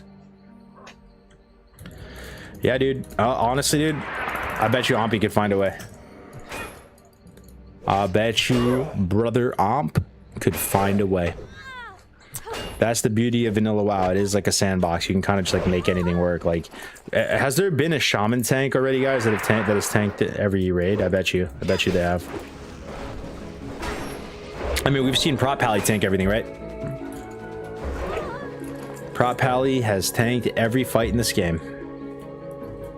Yes, sir. Even Makesna. I saw Dwarflord. He tanked Makesna. They always said that, like, that's like, there's a few fights that you can't tank as Prop Ally because you need like a shield wall or something. You know how like everybody gets webbed? Even Makesna, boys. I saw it, bro. They found a way. They had a guy start with DI on him. So he's basically like out of combat in DI, and then he cancels the DI and starts healing. Big brain. Even Makesna.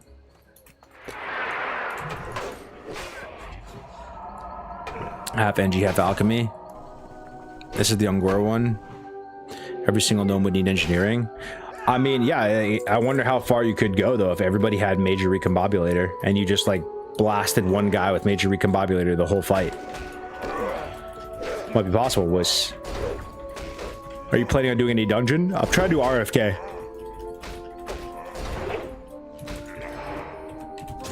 Try to do RFK.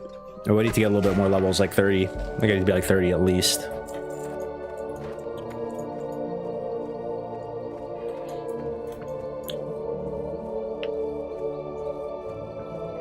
I mean, target dummy is true, bro. How does a target dummy work on a boss, guys? Do guilds use it for speedruns on bosses too? I know they use it on trash. Does it work on bosses? Like, can it withstand like 2 hits from a boss? Because yeah, you probably could just spam target dummies. How funny would that be, bro? A full raid of gnomes just spamming target dummies. I want to see it. A masterwork. That's what I'm thinking. Masterwork, yeah. Spam. Yo, that would be the most gnome shit, guys. That would be so gnome. Gnome-tastic. The master engineers just spamming masterwork target dummies to get through raids.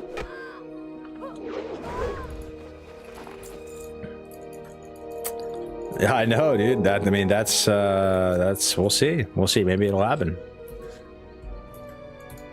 Gnomish protection belt.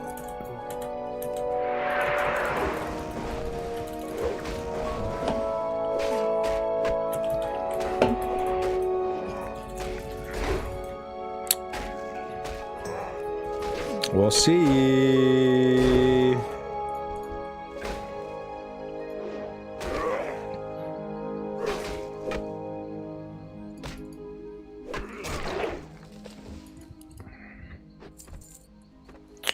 Okay. Done. That was not so bad. Guys, is there a flight path up here for Horde? I've only been playing this game for 20 years, so I need you guys to be a little merciful, okay? I still don't know. Is there a Horde flight path? No, right? It's just ally? Yeah, it's just ally. Okay. I think I need another 20 years to figure out whether that's they have one for Horde. Okay. Just checking. Just double checking. I think I need another 20. Another decade or two, I'll learn. I've tried logout skipping up here. Everything, no shortcuts. RIP logout skips. Yo, boys, do we miss logout skips or what? Were logout skips lit? Or are you glad they're gone? The tubers? True, dude. The tubers kind of huge. The tubers are kind of huge, man. You know why? Because we have no Hellstone. So even in this challenge right now, mandatory tubers. Yup. Same cooldown as Hellstone.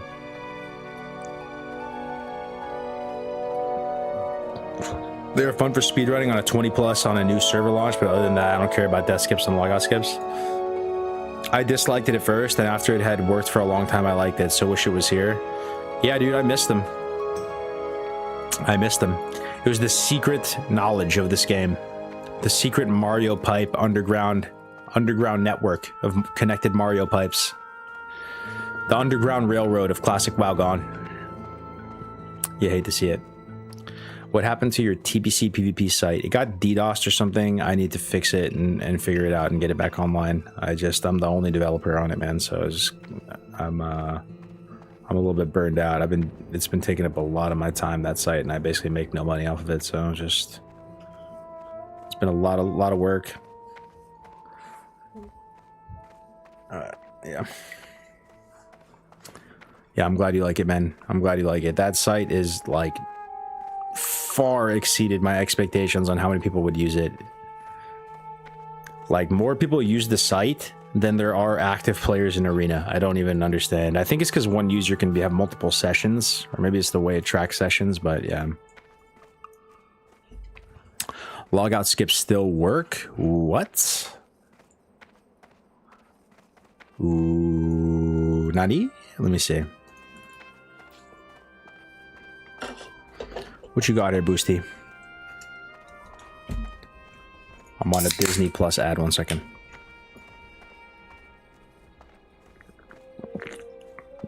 Okay, Boosty live right now with 3 viewers. Okay. Following.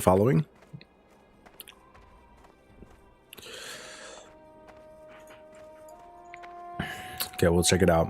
Logout skips still work, huh? Like logging out of the cave in Duratar and you pop out in the zone north of the starting zone.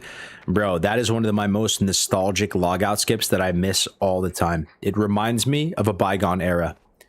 The Razor Hill skip is iconic. I think it's rank 1. I can't think of another one that's more legendary. That's one of the first ones that a lot of us used, unironically. And the fact that you can't do that is sad. Isn't that website skip? No, TBC PvP. That's the site that I solo developed it, and it got pretty big. Like, there was like 80,000 sessions, like unique sessions, on the first week, or first couple days, rather. Okay, let me see. So this is the logout skip.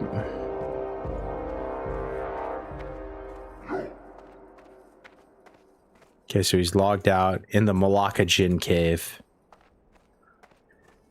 Okay.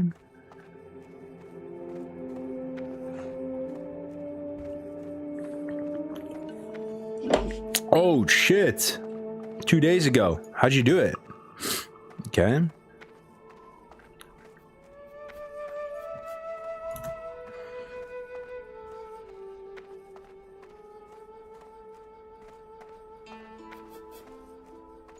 Okay.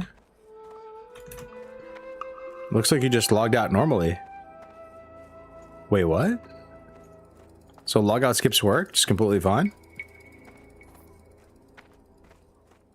Oh, character unstuck. Oh. That's the one you can only do like every 8 hours or something, Boosty? Brambleblade Ravine to Kempty skip. It's hard. Oh yeah, 100%. I want to believe that in my own mind, my own main character syndrome, I discovered that one. But I'm trying to be humble here and realize that it probably didn't. But I genuinely believe in my delusional mind that I discovered that.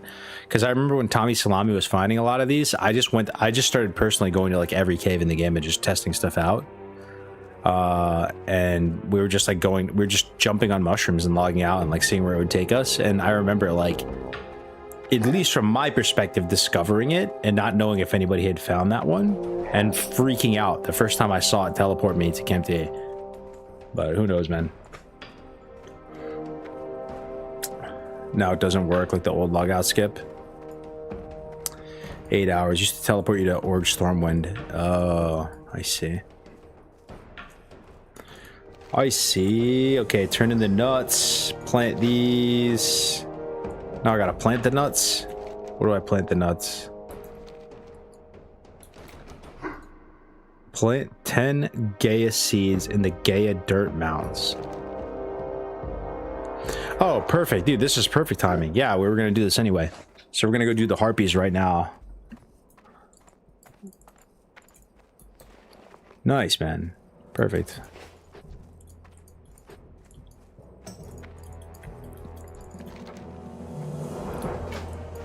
Or Danus, I don't think I'm gonna do that. Go back to Ashenvale.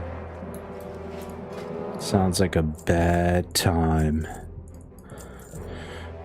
Vendor this, vendor this, vendor this.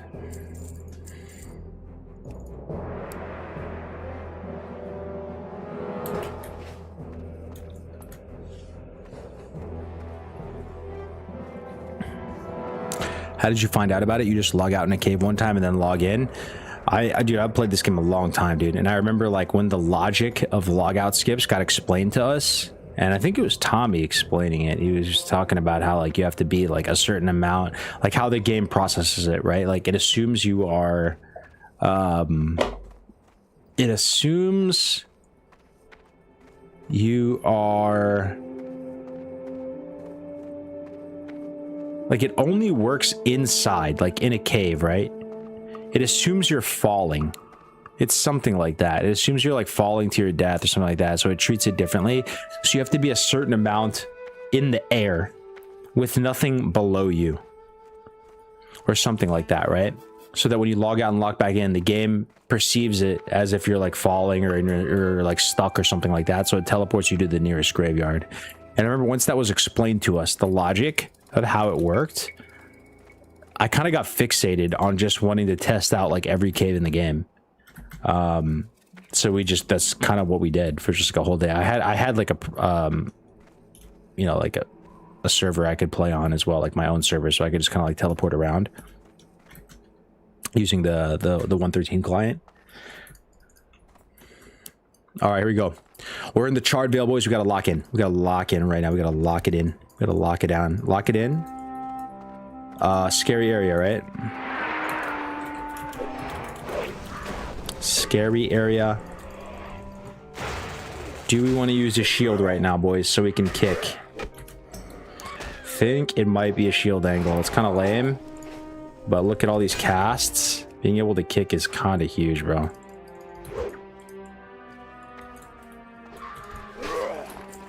Feels lame, but I think it's necessary. A lot of casters in here. Okay, we need Incendrites as well. That's right.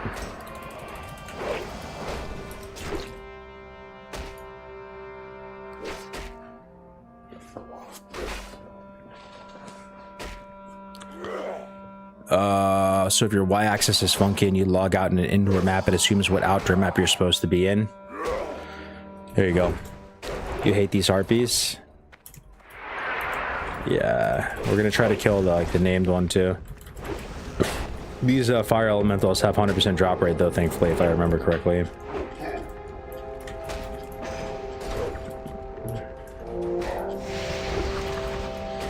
We'll go dual wield for these. For the harpies, we gotta go sword and board though. There it is. Boom. One.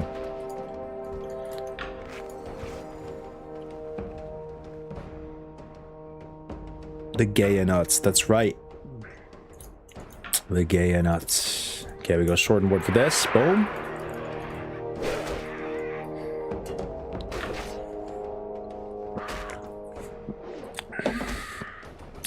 It's always it's such a weird thing, man. That warrior doesn't get any kind of kick till like 36 or something.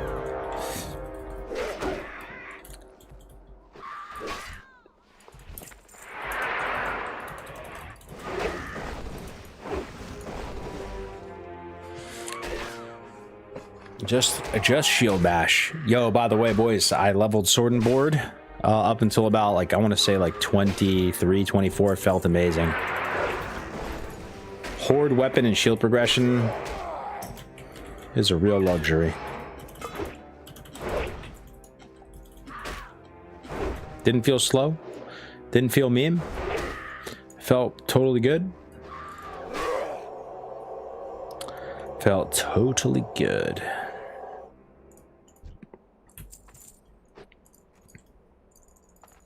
Mm-hmm.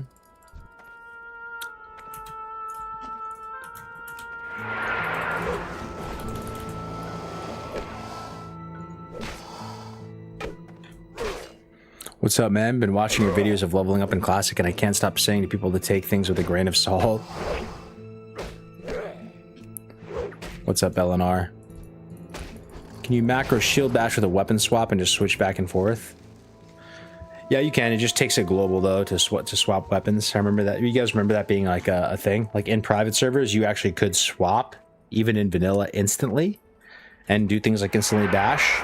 And then when they made it on the global cooldown, people were complaining super hard. I remember specifically my buddy, OG Haptics. Some people might remember that name. OG Haptics. He was like the leader of Vampire Clan, Warsong Gulcher, PvPer. Mage player, no mage player. I don't know, just random memory. Just remember him crashing out about that and being like, dude, they need to make it like private servers. They need to make it so it doesn't take a global to switch weapons. It's such a big deal. Game is unplayable. Game is unplayable.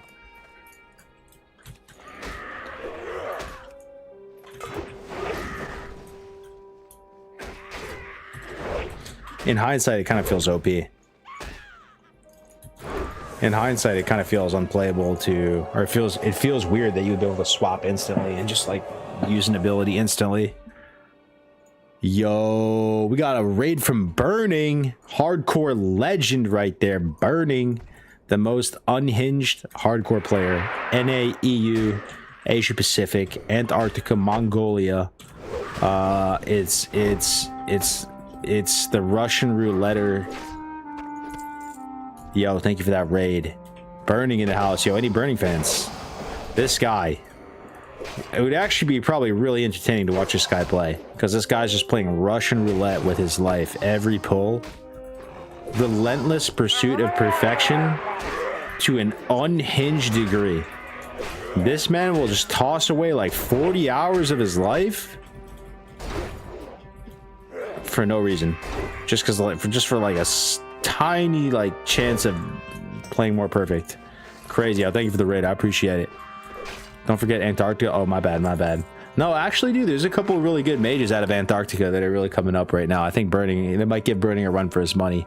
The AN region really coming into its own. So thank you for that raid. I appreciate it. What's Burning up to, guys? Playing TVC or what? What's going on? Mage speedruns. I hate these harpies. It's already a thing. Huge guilds, EU and US side. Hell yeah. Hell yeah, huge raid. Appreciate it, Burning. Appreciate it. Hope you had a good stream. I'll take care of them. We are. Have you heard of what we're doing, Burning? Have you heard through the grapevine what shenanigans Grays is working on? This is one of the weirder projects. I actually think, though, Burning, I'm curious your thoughts, like how hard this is to you. I think this is sleeper extremely hard, what we're doing. Like, I'm kind of more here for the vibes and just like, I don't know, we're just like leveling in vanilla, which is pretty fun, but straight up difficulty wise, this is actually really tough, bro. We're playing with 3 classes down, and nobody can trade ever. So no Petries, no potions, no nothing, unless you have like alchemy yourself.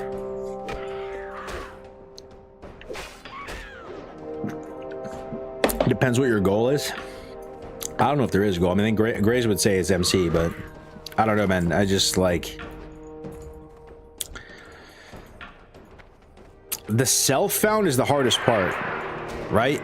It's not even the Tauren part. I think self-found, even when just raiding self-found, think about it that way. Whole raid self-found. Has that been done before? I don't think anyone even wants to try it. We're like the first weirdos to even try that for no reason. Like, is self-found raiding even fun? Probably not. But we're gonna try. Clearing MC is pretty hard. 4 classes down. True.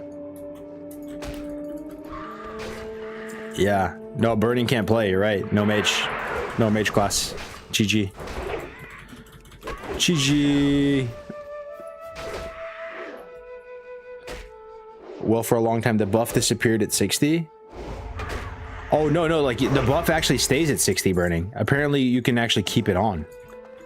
That's the thing. It doesn't fade, actually. We're literally going to raid as self-found. Unless it's unplayable, then maybe Grays and the community wants to change it. But that's the plan right now, at least. The spread of classes is kind of solid, though. True. You got your warriors. You got your chamois. Good to go. I mean, think about it that way. Maybe you could clear MC with just warriors and chamois. Nah. You need decurse at least.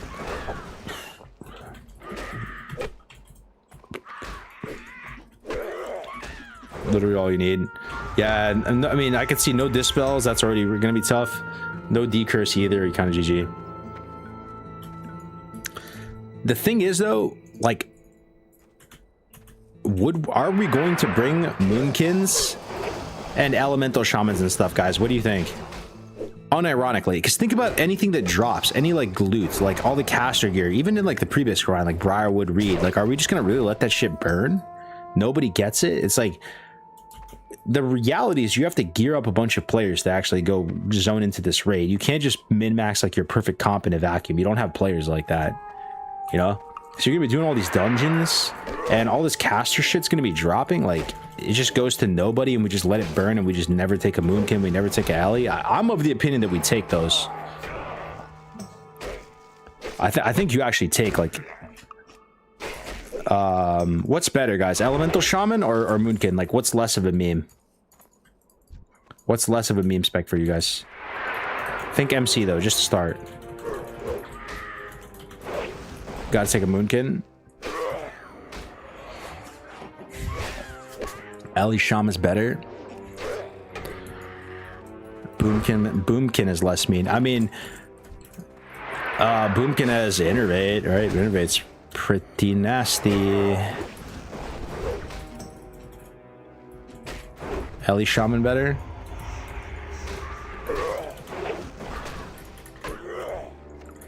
Is there any fights that are resistant to Ellie Shaman damage in MC, guys?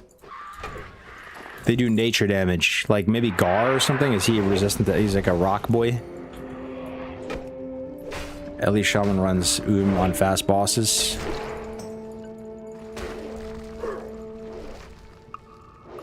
I don't know how much going is a risk. I feel like that's just a myth now. Do people actually go in vanilla? I swear they never did. As long as you have like potion on you and like dark rune, you don't even need dark rune. I swear, just potion. I don't think you go man. I swear.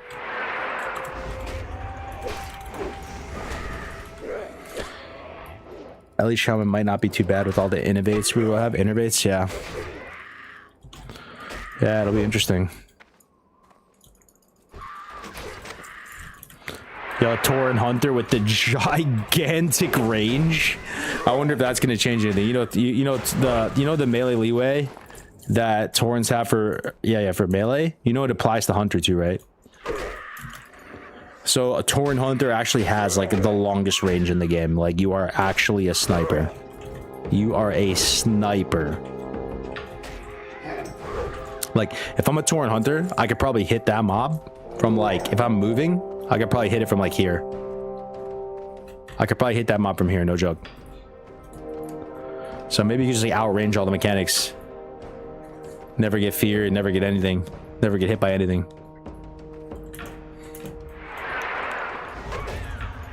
Because like Hunter has 41 yard range, right? It's 35 yard base plus 6 from the MM shit. So I think it's, instead of 41, it's probably like 44 yard range. That's craziness. Didn't they normalize the Tauren range? I don't think so. It's always been that'd be stupid. That's always been the racial. That'd be the dumbest thing ever. That would be taking away the Tauren racial. Yeah, it's like, I think it'll be like 43 or 44 yards, because I think it's 35 plus 6 from talents.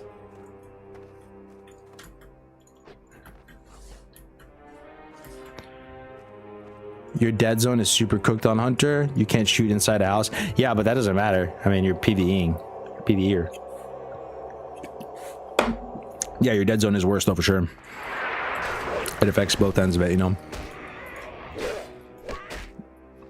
Bis Prof for Warriors. Mining Thorium Bar Arcane Crystal into reroll Herb Alc to transmute that Alc into Arcanite Bar. Reroll Mining BS to craft Arcanite Rod.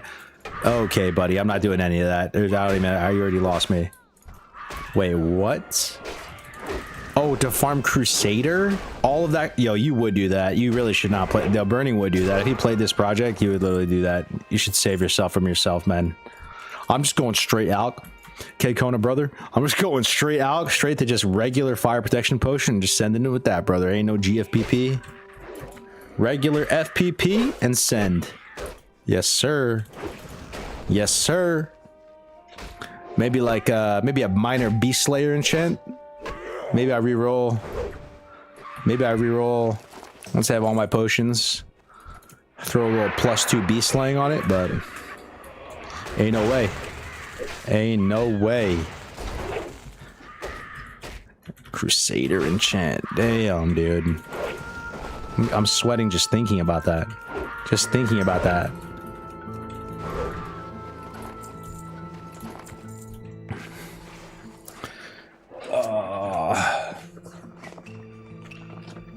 Ain't no way.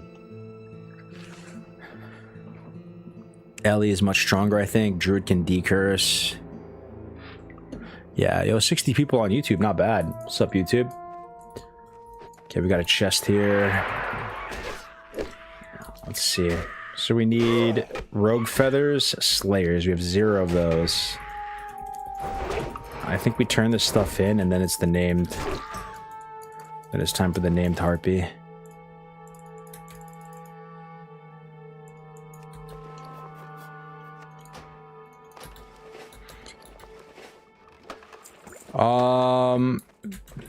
Yeah.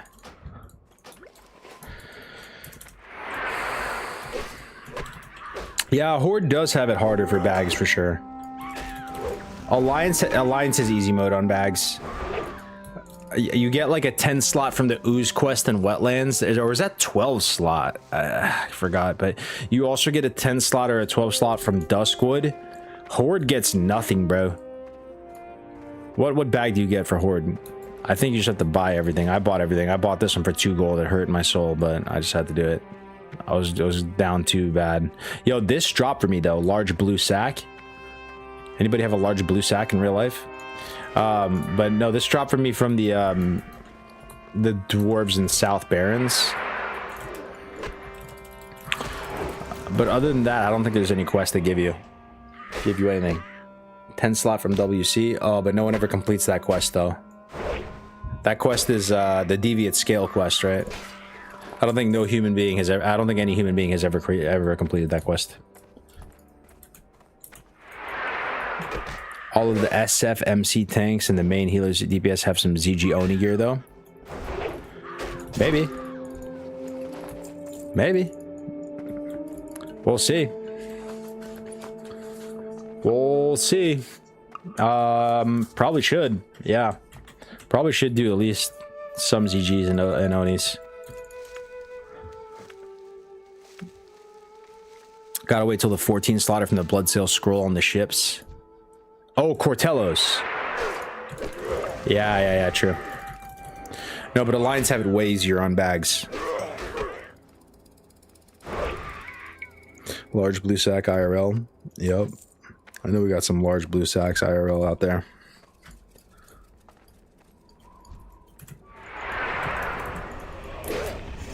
Okay, I just retailed. On purpose, don't worry. Against an elemental hitting me with fire damage. It was intended, don't worry. See, this Chimera is going to melee me a little bit, see? That's what I was saving it for. Insane value. Incendrite, there it is.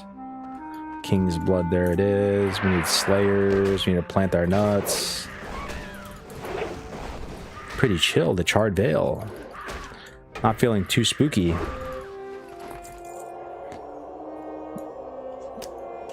Retaliation totally worth. Yeah, that was pretty good value right there. I'm pretty stoked about that one. That was pretty good. We're stoked about that.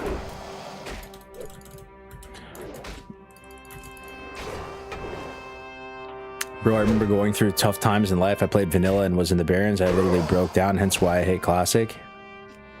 What? That's crazy.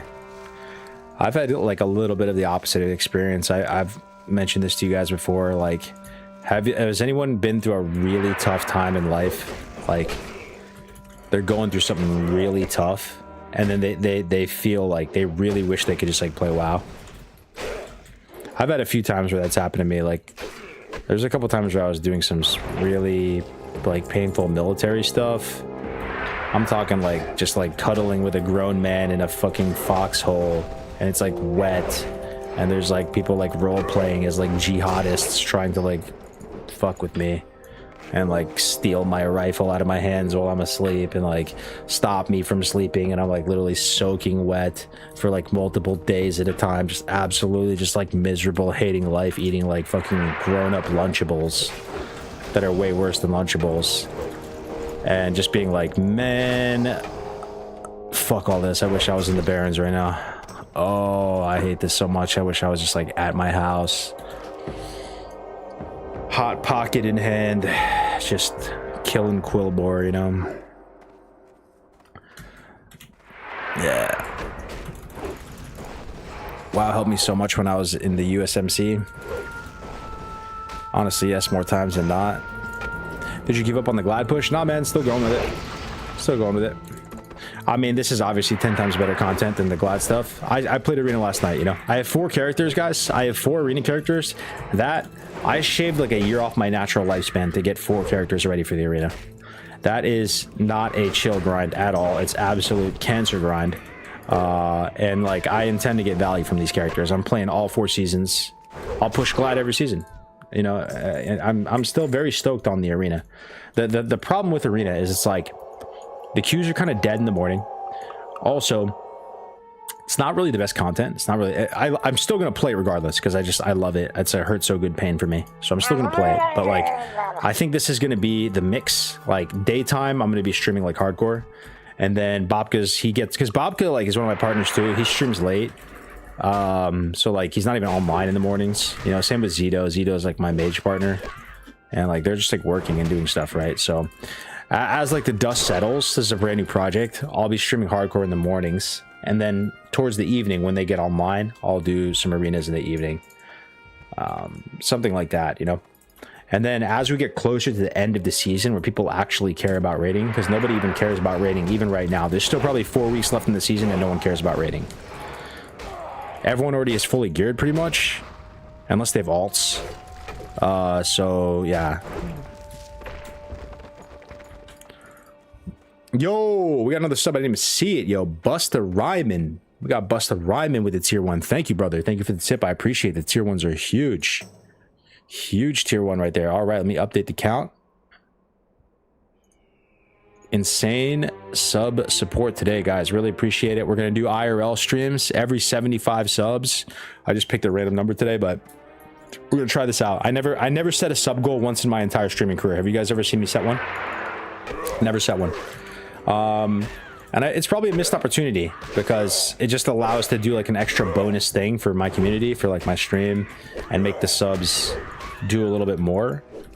So like I want to, and I also want to start getting into like just some more IRL in general, because that's like the bigger potato when it comes to streaming in general, you know. Just and that's the ultimate, just being able to stream and share your life with people.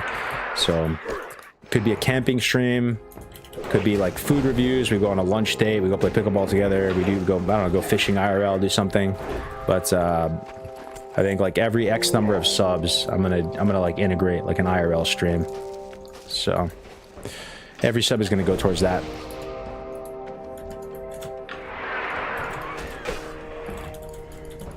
I play pickleball also. Hell yeah, dude. Pickleball hype. Pickleball hype.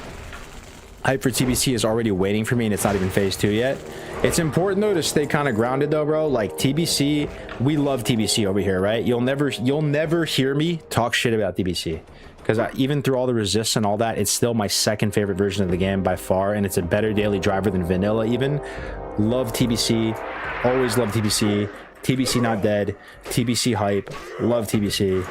But I also love vanilla too, right? And it's different. Like, does TBC have the same community vibes?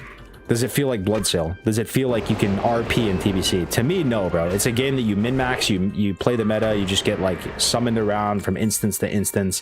You live in chat wrath, you metagame, you press your buttons, and that's fun. It's just different, right? It's just really different from vanilla. Like, I don't believe what we're doing right now with this Tauren project. Are we metagaming? Not really, dude. We're literally just having fun in vanilla WoW. We're finding like an interesting angle, and we're just having fun, bro. It's kind of RP, kind of just interesting. It's just enjoyable to be in a vanilla WoW environment, leveling, doing the dungeons, getting the weapons, getting the XP. You know what I mean? But I'm gonna try to like stay consistent with that, with saying like, you know, TBC is not dead. Still love TBC. Still very motivated by TBC. I fully intend on playing all 4 seasons of Arena. In the past, I've only really played through season 2, and I've gotten glad season 1 and season 2 before, but I've never really played season 3 for real.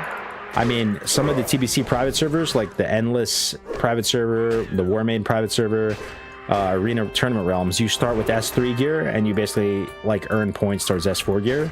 So like I kind of know what the gear feels like, but I never really legitimately played the seasons, you know? So I want to do that this time.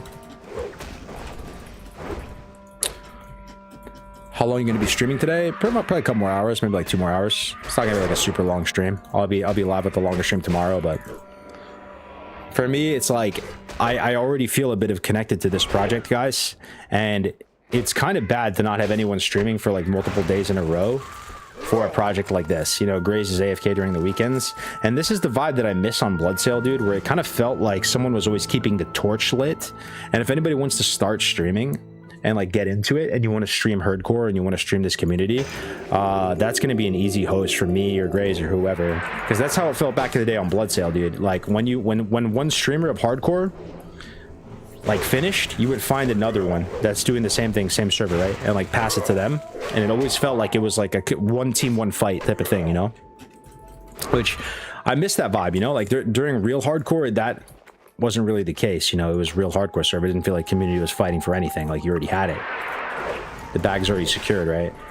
But with this, it's like it feels grassroots again, you know. It feels like, oh, like who knows if this project's going to be successful, maybe it dies out, you know, like we need like reinforcements. So doesn't it feel too slow though? I used to think Watlica was better than TBC, but I think TBC is better over than Watlica.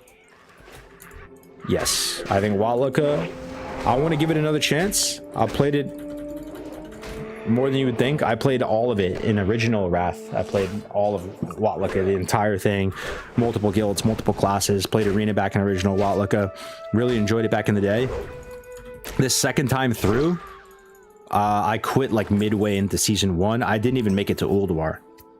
Like I've done Ulduar a bazillion times. I was main tank for my guild back in Ulduar back in the day. I had like the highest like gear score, at least for a while, on my tank. I played Orc Warrior, played on Ner'zhul, and I played in a guild called Lemmings. And the main tank ended up quitting. I was off tank, and the main tank just randomly ended up quitting. So I got like thrust into a position where I was main tank for like pretty much the best guild on the server, Lemmings. And so I had like all the most insane gear like for a while there, you know. Maybe someone ended up passing me at some point, but I sweat really, really heavy in original Wrath. That was like the first time where I wasn't really a noob, to be honest. Like I was kind of a noob in original TBC, kind of a noob back in original vanilla. Wrath was when I started like, you know, got 2K for the first time. I think 2K you got weapons or something back in the day. There was some achievement. I remember getting it with my roommate and being happy, and then continuing to push. We were playing Rogue Mage. I was actually playing a Troll Mage as well in Arena. Imagine your boy Cargo's playing a Mage, man. Yep. Okay, this is scary. This is real scary. Let's do this. I'm gonna put on my shield too. I need to be able to bash this stuff. Oh my god, bro, this is so scary, man. 2 casters as a warrior, bro. Why is this shit so scary? Please just die already, man. hate fighting 2 casters, bro. Awful, dude. 2 yellow casters. Awful. Thank God for Bash. Oh my God, that's awful. That is so awful.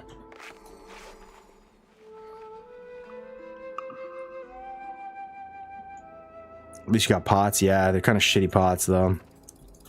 Okay, so we need Slayers. I'm just gonna keep my shield on.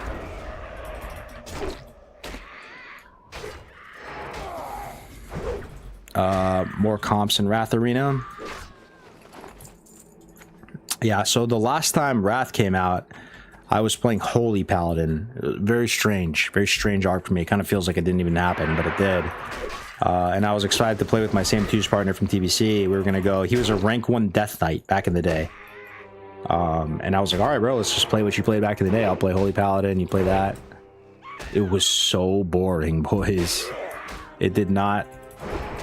The games were like actually giving me carpal tunnel syndrome, and it was not that enjoyable, bro. Going up against a DK Warrior or like Warrior Pally, DK Pally, Preg, which is like the double tank twos thing. Yeah, that was not it.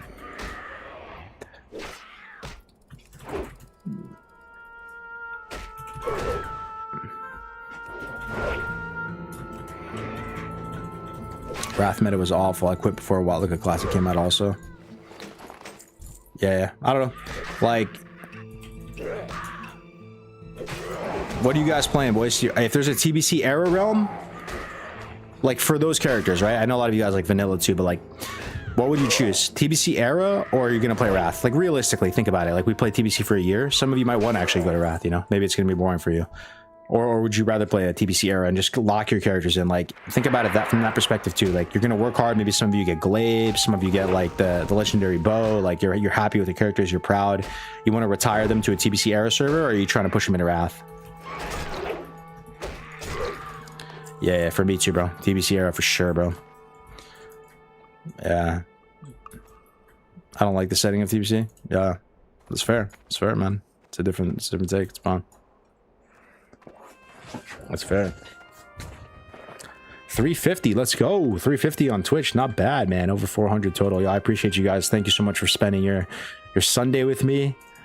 It's a blessing. It's a privilege to be able to like play my favorite game and have people watch. I don't take it for granted.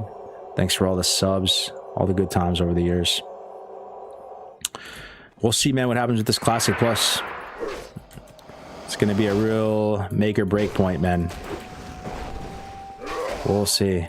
Kind of know it's coming. I feel kind of weird about it.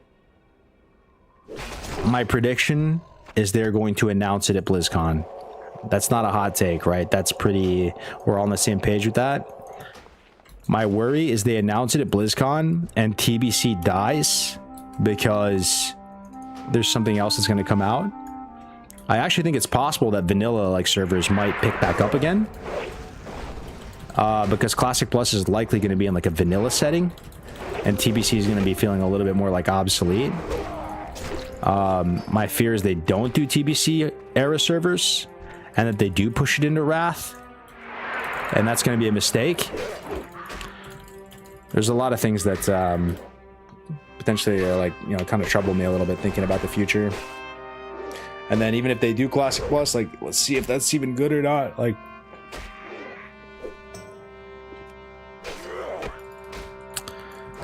well, TBC is ending at year end anyway. Yeah. No, but September is coming up very soon. And by the time September is here, guys, BlizzCon, how many months out will TBC be? Not many, dude. Not many, like halfway, if that. I don't even know if Black Temple will be out by then, dude. So if they announce some big hype Classic Plus thing that everybody's just sucking from the fire hose, so excited for.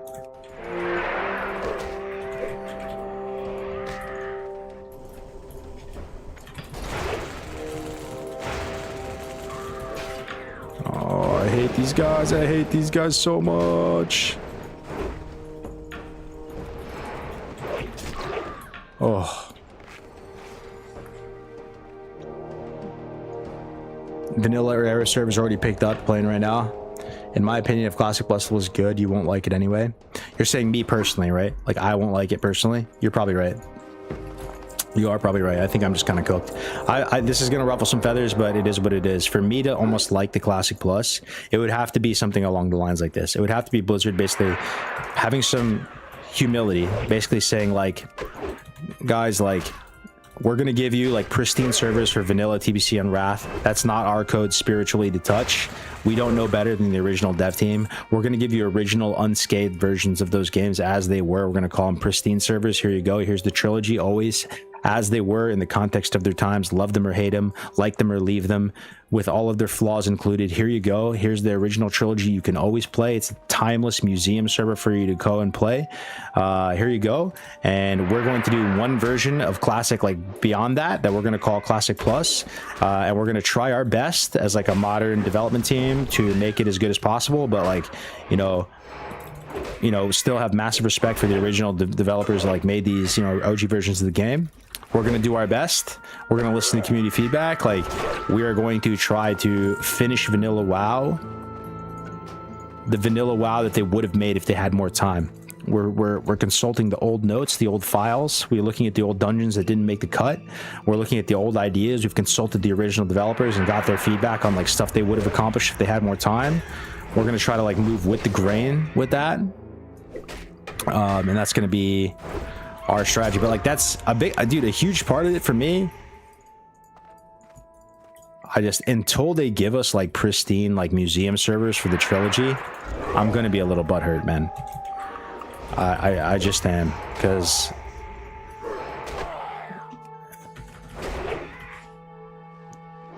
anyway, I don't want to go down that rabbit hole again, but like, these era servers are not vanilla, you know. This even what we have right now with TBC isn't like real TBC, you know.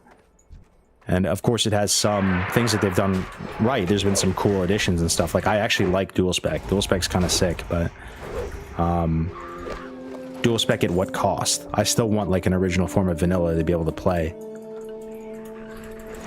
I reject the concept of vanilla WoW as a better game with dual spec. I know that's crazy. That's an insane take for some of you guys. I reject that vanilla WoW is a better game with dual spec. I'm sorry. It's just my opinion, man. And it's mainly because that's not how it actually was, dude. Like, Classic Plus with dual spec, sure, absolutely. But vanilla WoW, can you really say with confidence that vanilla WoW is a better game with dual spec?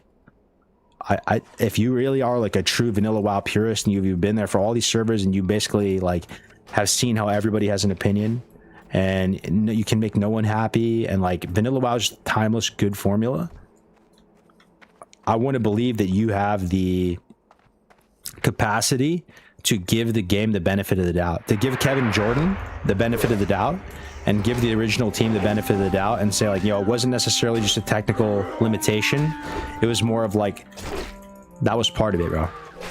That was part of the overall class balance, the overall class fantasy. The less is more, the unforgiving. You're not the main character. You're just a low-level peon in this world.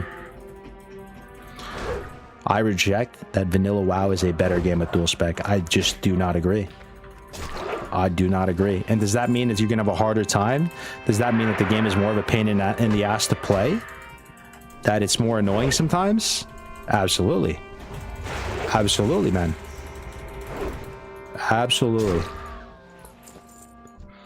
TBC is a better daily driver game than vanilla WoW. If you're trying to metagame and just like daily drive a game, raid, PvP, do all the things you want to do, and like kind of sweat and apply yourself, I think TBC is like a better game.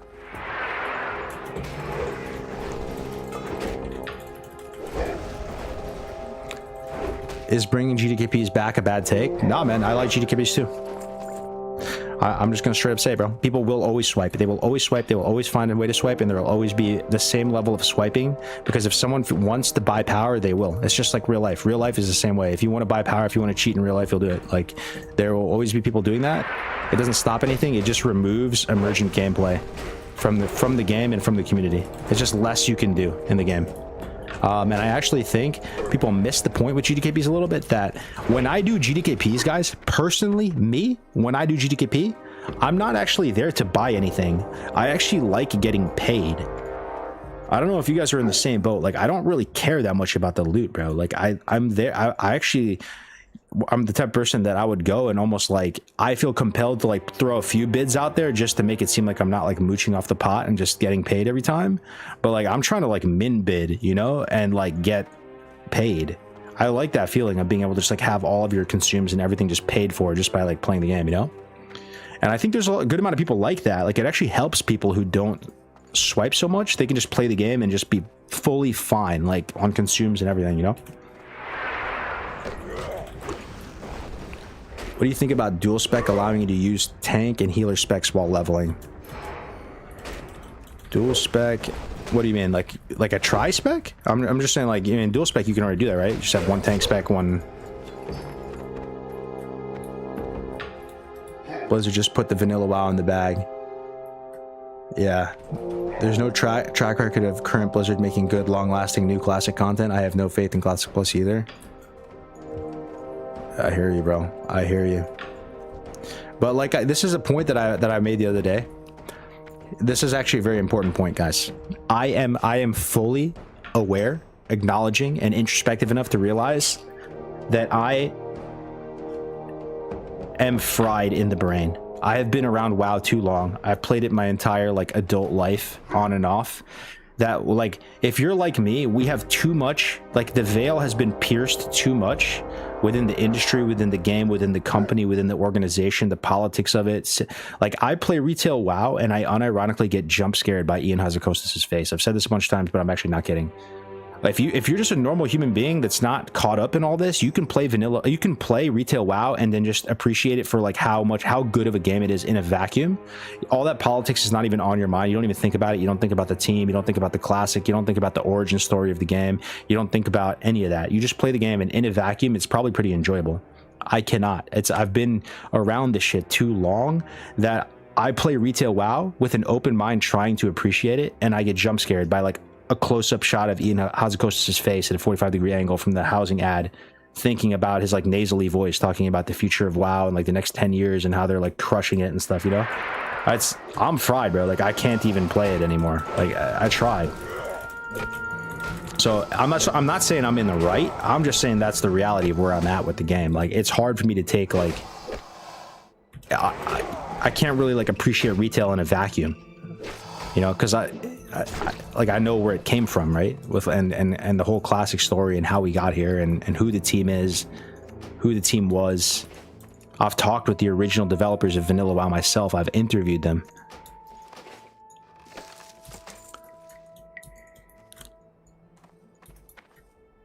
You see it like an ad, not a game to be immersive in.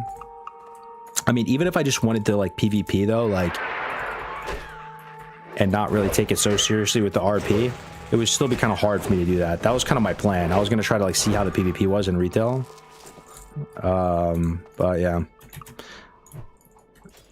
Retail's like a very good game, but it's not WoW.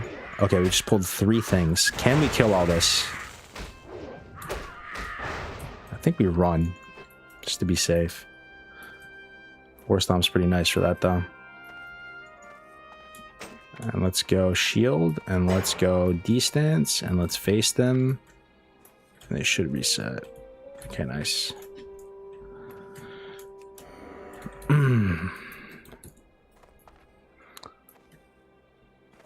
I get annoyed at the modern style of dialogue and art and retail. I can't watch cutscenes and stuff.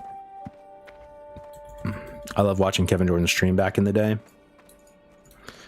I'm just a simple boomer gamer, bro. Like, they went from Defias Brotherhood to whatever the lore is now, and I don't really know how to articulate that so well, but I know some of you feel me on that, bro. Like, A lot of us just wished it was more like orcs versus humans, simple storylines, classic fantasy, like bandits trying to create like a rebellion within the kingdom. You know, like simple, timeless, classic fantasy. Not like space age, like whatever it is. I don't even know what the name of the retail, like. It look like the shit in retail looks like Mists of Pandaria, like the what do they call those creatures in Pandaria that kind of look like they're like spitting out black tar everywhere and all that? The Shatar, I think it's the Shah. I don't know, bro. Yeah, the Void. Yeah. But it's tough, bro. I have to navigate it because it's 100% possible and 100% common to find large groups of gamers, friends that are just enjoying the game. They know nothing of the politics of it. They're not a no-life WoW loser like you and me. They just play for fun on the side. They don't care about the politics. They are able to look at retail WoW on a very surface level and in a vacuum, and like they get hyped to play it. And it feels bad, like raining on their parade. You know what I mean? It feels bad pissing in somebody's Kool-Aid, you know? Like, that's not a good feeling. So, I don't know, bro.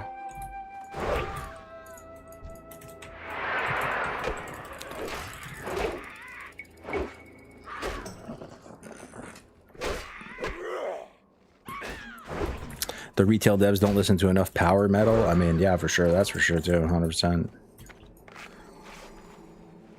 Yeah, dude. Yeah, dude. The retail devs out here listening to K-pop Demon Hunters, bro. I think that's what they're listening to.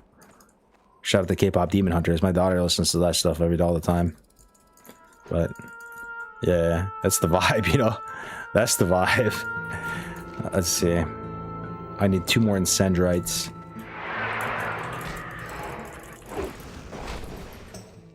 Like, if you're someone who gets home from your 9 to 5, had dinner with the family, then it has like an hour or 2 before bed, retail can be amazing.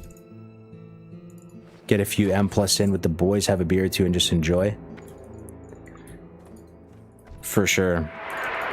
I hear you, bro. I hear you, man. I'm not denying it's true.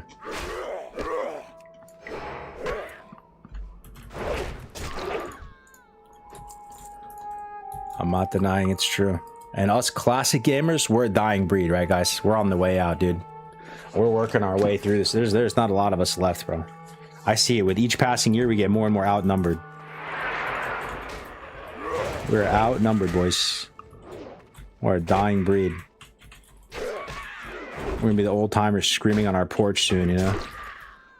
Man. A dying breed. The herd will never die.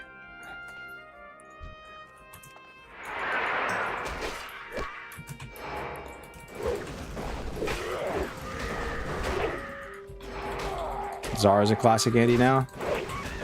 Yeah. Yeah, I don't know the dude well enough to comment on him, bro. I never really... That's another one that's just always been out of my circle. He's played in a few of our tournaments. He hosted me a couple times. Zaryu, you're talking about Zaryu, right? So I don't know his intention, you know? I don't know how much of a classic Andy is. How much of it is, like, a good decision for his stream versus just, like, loving the game. You know? Like, a lot of people, I never saw him on private servers. I never saw him on any of that type of thing, which is okay. Like, people miss that art, right? But I just don't know where he's at with it. Like, because, you know, sometimes I think to myself, some of these bigger guys, they play classic because it's unironically better content. Like, it actually is, dude, than retail. So I bet you some percentage, X number of, like, large streamers, they play classic because it is literally better content, you know? Like, I'm not exactly sure why, but it is better content for someone like Azaryu to stream ultra hardcore one life death equals delete WoW than the newest hottest like retail thing or like TBC. Something about it, man. I don't know, and I think we kind of discovered that together, you know. And people like Grays and myself, we were there for all of hardcore, but we never really made a bag off of it. We never really even like we played hardcore because we actually liked hardcore. Like we didn't really make a lot of shorts out of it. We probably should have, you know, we probably should have done a lot more with it, but we were just like too busy playing the game, man. Like that's always how it felt from our perspective, you know. Like we're actually not the best creators. Grace has gotten a lot better over the years. We're more gamers than we are creators. Does that make sense? Like, I mean, with that said, though, we did build some cool stuff, you know, like some of the infrastructure we did build, like, you know, we did Hardcore All-Stars, we did build the add-on, you know, we did build, you know, a lot of cool tools and stuff. But if we were approaching this from like just like a min-max content creator perspective, it would have just been an entirely different beast from the start.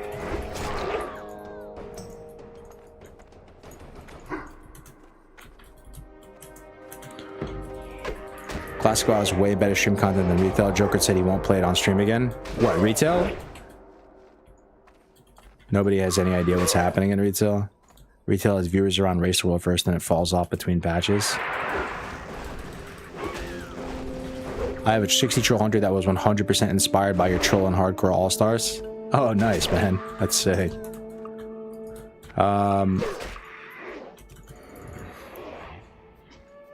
They just do its best for their stream dollars. And I'm not going to tell you that I'm immune to that. You know, I'm not going to tell you that I'm immune to that. Like if it wasn't for the stream and Grays and a combination of everything, would I be here playing this Tauren Warrior right now? Probably not. That is a factor for me too. But, you know, passion always at a 51st percentile over money, as I've always said. Like, you know, you got to be, I will never play something I'm not actually enjoying and passionate about just $4 or whatever, right? Like I don't think I ever have. I'm trying to think back on it. I mean, at the same time, bro, I don't know. I'm just trying to be fucking honest, bro. If some random company just maybe some offer I can't refuse, some insane amount of money to go stream a game for a couple hours, hopefully you guys would understand. Like, if it's just like some crazy amount, but like, yeah, it's never really been a thing that I've never really been thrust into that situation before. I love vanilla WoW, man. I love vanilla WoW. I'll always have some desire to play it, you know, and play it with you guys and like grow like a hardcore project, you know.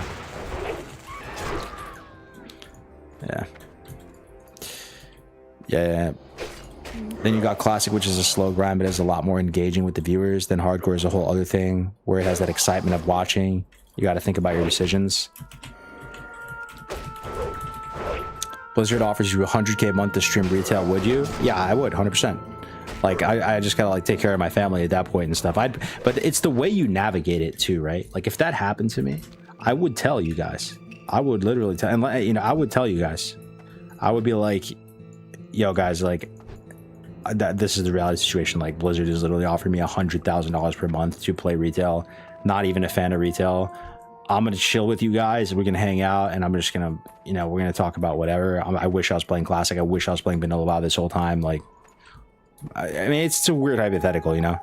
Like, at the end of the day, you guys would do the same if there's some opportunity to take care of your family or whatever, and just playing retail WoW. Like, sure, I could have fun playing. Just play arena or something like.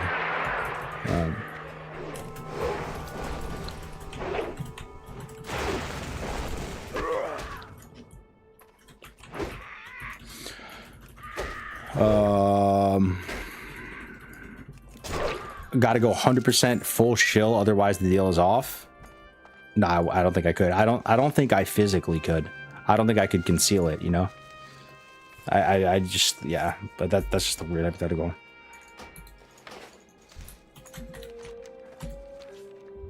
Yo, we got another raid. Let's go. Let's go. We got my man Glenn's live. Glenn's live with the raid. Big Glenn in the house. Glenn's live. World of Warcraft Tauren Hardcore. Oh, snap. Oh, snap, dude. Glenn's live. Follow. Tauren only SF Molten Core Challenge. This is the new wave of hardcore streamers right here, boys. Remember the Bloodsail days? It started a whole bunch of new people started streaming. A whole new wave of people came up. Oh, there we go. That's what I'm talking about. Glenn's live right there. Yo, throw him a follow if you have a second, boys. This is another one. This is like, yo, there is like no other hardcore streamers, right? Like barely anything. So like now's your chance to gobble these up. Like if you're into this and I'm offline, Gray's offline, there's got to be some other places to go. Keep the torch lit, you know? So it's just like the Bloodsail days. Remember like Nebulous, who else from back there? Samwise, all those people started with hardcore, you know? Yo, thank you for the raid, brother. I appreciate it, man. Thanks for streaming it. Thanks for streaming the hardcore stuff. These type of community projects are always a lot of fun, brother. I appreciate it, man. I got you with the host ASAP. I got you followed now. I got you followed. I wish I could pin it, you know? If I'm going off and I see you on, bro, I got you, bro. Silver, Tuna. Yeah, 100. A lot of these people, you guys remember. Yep. You guys remember. Cheesy Goodness, yep. Hell yeah, brother. This has been super fun so far. I appreciate the shout outs. We put in a good shift over the weekend. Back to work tomorrow. Hell yeah. That's how it feels. That's when the vibes are solid, man. When it feels like everybody's putting in a shift. We're like one team, one fight. We're like doing something custom, our own community thing, and everybody's putting in shifts, putting in hours, keeping the torch lit. Even if you're a smaller streamer, there is always a place people can go. And obviously, is this going to live up to the potential of Bloodsail and everything that we did before? Nah, man. I don't think we'll ever get that back. That was just a once-in-a-lifetime thing, you know? It's kind of cope to, like, think we're going to be able to do that again. But it's nice, man. It's a nice taste of, like, how it was before, you know? It's bringing back a lot of good memories. Yeah, Voivid, Night Shift. What up, Nova? So I'm basically tuning in. Is there a command to explain hardcore? So we are playing on the Skull Rock server, boys. It is a Gen 1 hardcore server. Same wave as Defias Pillager, right? Same wave, Gen 1 hardcore server. This server is pretty much fully deceased, fully dead. Maybe like 100 people playing on it. And it's so dead that it actually is becoming fertile ground again to start a new movement. It's actually like an opportunity. You'd think it's a bad thing to play on a dead server. It's actually a good thing. Server choice is very important, right? Server name, server choice, you wouldn't think it, but it is. Always has been, always will be. So Skull Rock is a BIS server name. It's the name. We actually got to name this server as a community. It was always the dream server name that we always wanted for hardcore. That's not just my take. That was like the community, like the broader community. We like asked amongst ourselves, all the F's in chat episodes, all that. So we're playing on a very cozy server name, server timing, pretty dead server. And we're hitting it from a unique angle, you know. We're going race locked, so we're doing touring right now, but we're encouraging people to start race guilds of all the different races. So you're down certain classes, down certain racials, and we're doing solo self-found as well. So just kind of like the old Bloodsail Buccaneers days, the original rule set. Yeah. Got to re-download Arrow. Are you gonna come join us, Nova? Just make a guy on the side. Yeah, thanks for the raids, though, boys. 400 plus on Twitch. You love to see it, man. You really love to see it. Appreciate you guys. I appreciate you, Glenn, for streaming it, man. Yup. Oxy in here. Hell yeah, dude. Good to see you. Herd Bull Hardcore. That sounds like a herdcore endemic Twitch name. That's crazy. All right. Quest accepted. Blood Fury Bloodline. Let's clean up the inventory. We're gonna go kill this named Harpy now.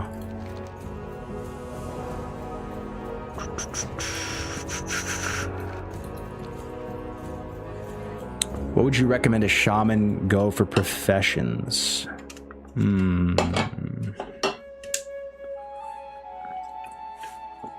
shaman for professions.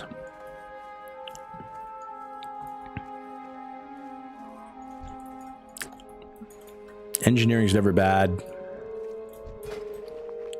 on any class. I'm trying to think if there's anything more interesting on shaman. How good is like herb alch on a shaman, guys? I mean, you could benefit from like mongoose and stuff later. Maybe mana pots if you go Ellie. Herb alch bis. I've been watching you and Grace play a bit. Makes me want to get back in HC. Herb alch or Eng mining is the move pretty much exclusively for self-found stuff. Yeah. I don't know, dude.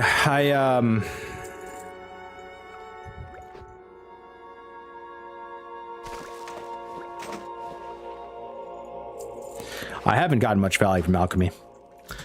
Did you guys know that this whole time that you have to fish if you want to do alchemy and self-found? You guys all knew that?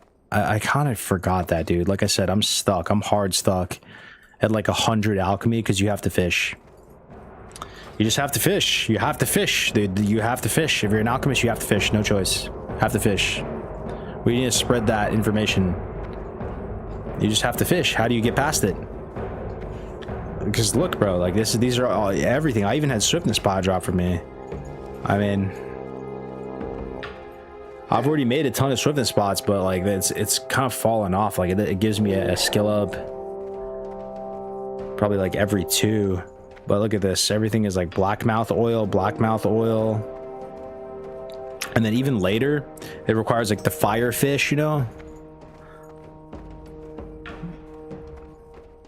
The 2 main things I need to skill up right now require blackmouth oil.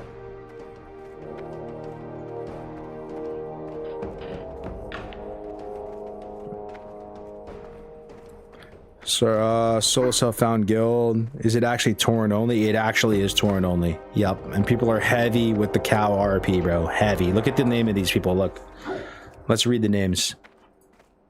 Hoofquake, Cow God X, Big Gay Bull, Moo Sirloin, Utter Swag, Moo Beast, Moorales, Someone's Cow, Dream Hoof, Graze Shot, Milk Shooter, Big Beefer, Herd Patty, Moose Torin, Get Moo Head, Cattle Shout, Secret Cow Level, Got Milk, Herd Bull, Further Herd, Jalen Stomps.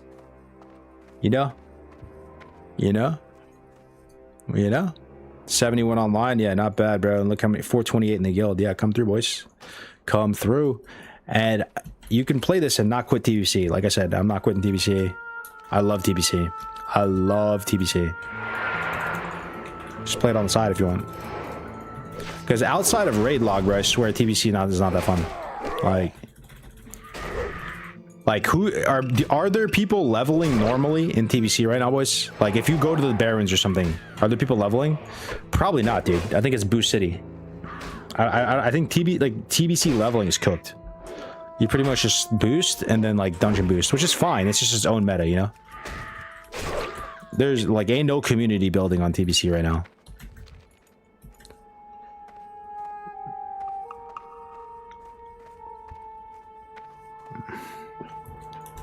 Yes, a ton. It's not just boost, bro.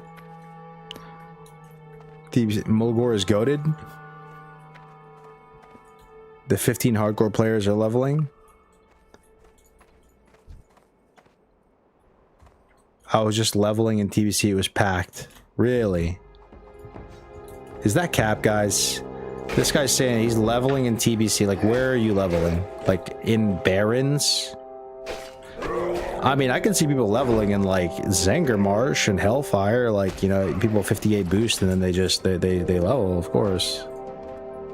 I feel like that's cap, bro. Who's playing right now? Do like a slash who or something?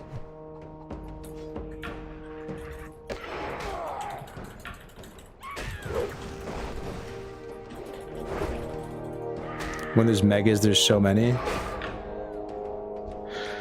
All right, let me see this guy. This guy's a 26 elite. Oh my god, dude. Can we kill that guy?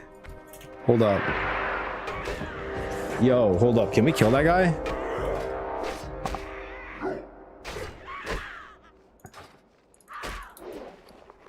Hold up here. Let me get some rage.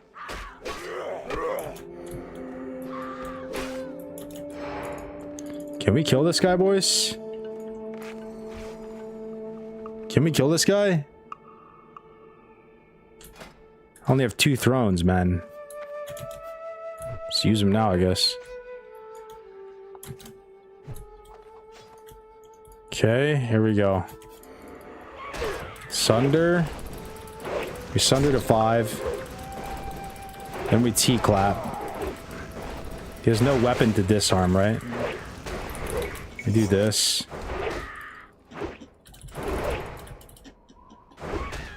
I think we're looking good. There it is, boom. Nice. Hell yeah. Big bollocks. Retail Giga Chad. He had 2,300 life. That was a lot of life, but... Warrior things. Use 30-minute CD. Feels weird, man. Cheating feels weird, man. Yeah, no retail. You think we could do that without retail? Probably not. I feel like that was good value from retail. 50 people leveling in Barons, it says. Okay, I mean, you know what that means, right? That means there's more than 50 people leveling in Barons. Because it's the max. I mean, I don't know, bro. I mean, it's just relative, right? Like, apparently there's like 300,000 plus people playing TBC. So, like, yeah, leveling could be cooked in TBC, but if there's 300,000 human beings playing, like, TBC, like... Or that's the amount of people rating, you know, so it's probably more than that. You know, maybe there's 100 or 200 leveling, and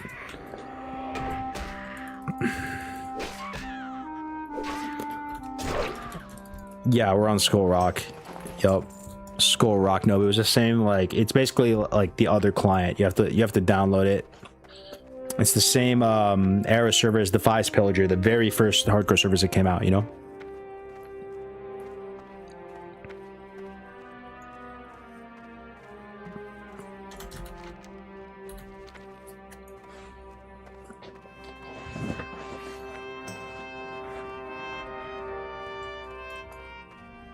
Yup.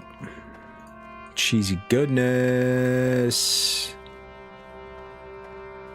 Cheesy goodness. Westfall's packed right now. Hell yeah, no, ask for an invite, man. I got you. Anybody can invite in the guild. Boys, Herdcore. It's kind of a sick name. You guys came up with it. Good job.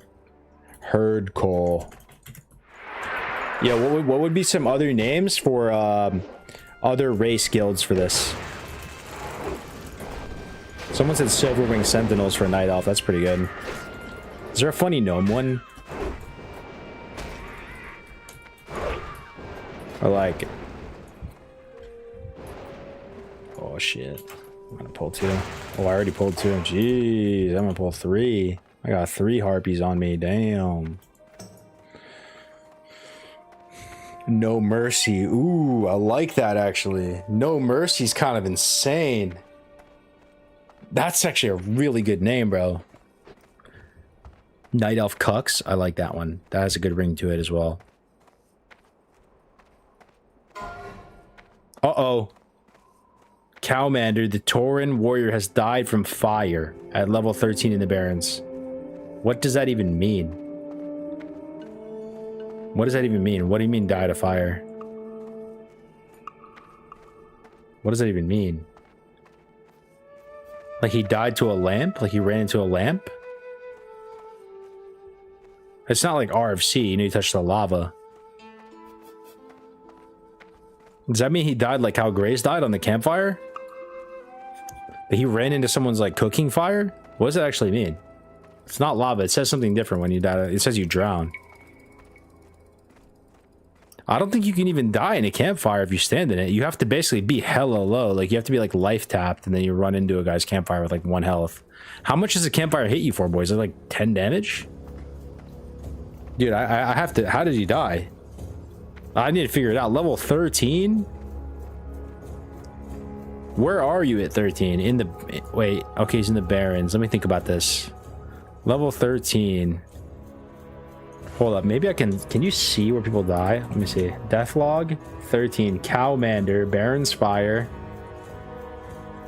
Show death location. You can show death location. Dude, this is the coolest add-on ever. Alright, but boys, look. He dies northeast of the crossroads to fire. How? It's a CSI mystery.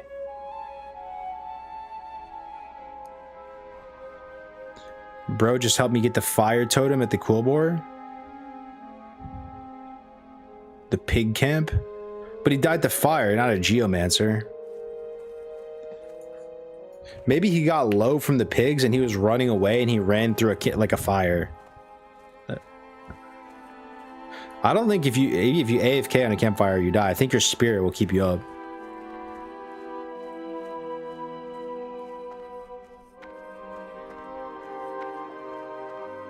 Oh, the Elite Pigs Totem? Maybe. Screecher Belt. Ooh, Cloak Upgrade. Let's go. Let's go. Damn, 17 subs on the day, boys. I appreciate it, man. Getting that much closer to IRL stream. Let's go, man. What a great stream. I should stream Sundays more. Okay. Looking good, feeling good. Yo, vibe check, posture check. How's everybody doing? You guys gaming? What are you guys doing? Drinking a beer? Throwing something on the barbecue? Just relaxing, chillaxing on the couch? I bet you some of you guys are eating right now. I actually love watching streams and eating. I'm a bit of a sloth like that. Eating something delectable and just tuning into a nice old Twitch stream. Laying on my bed.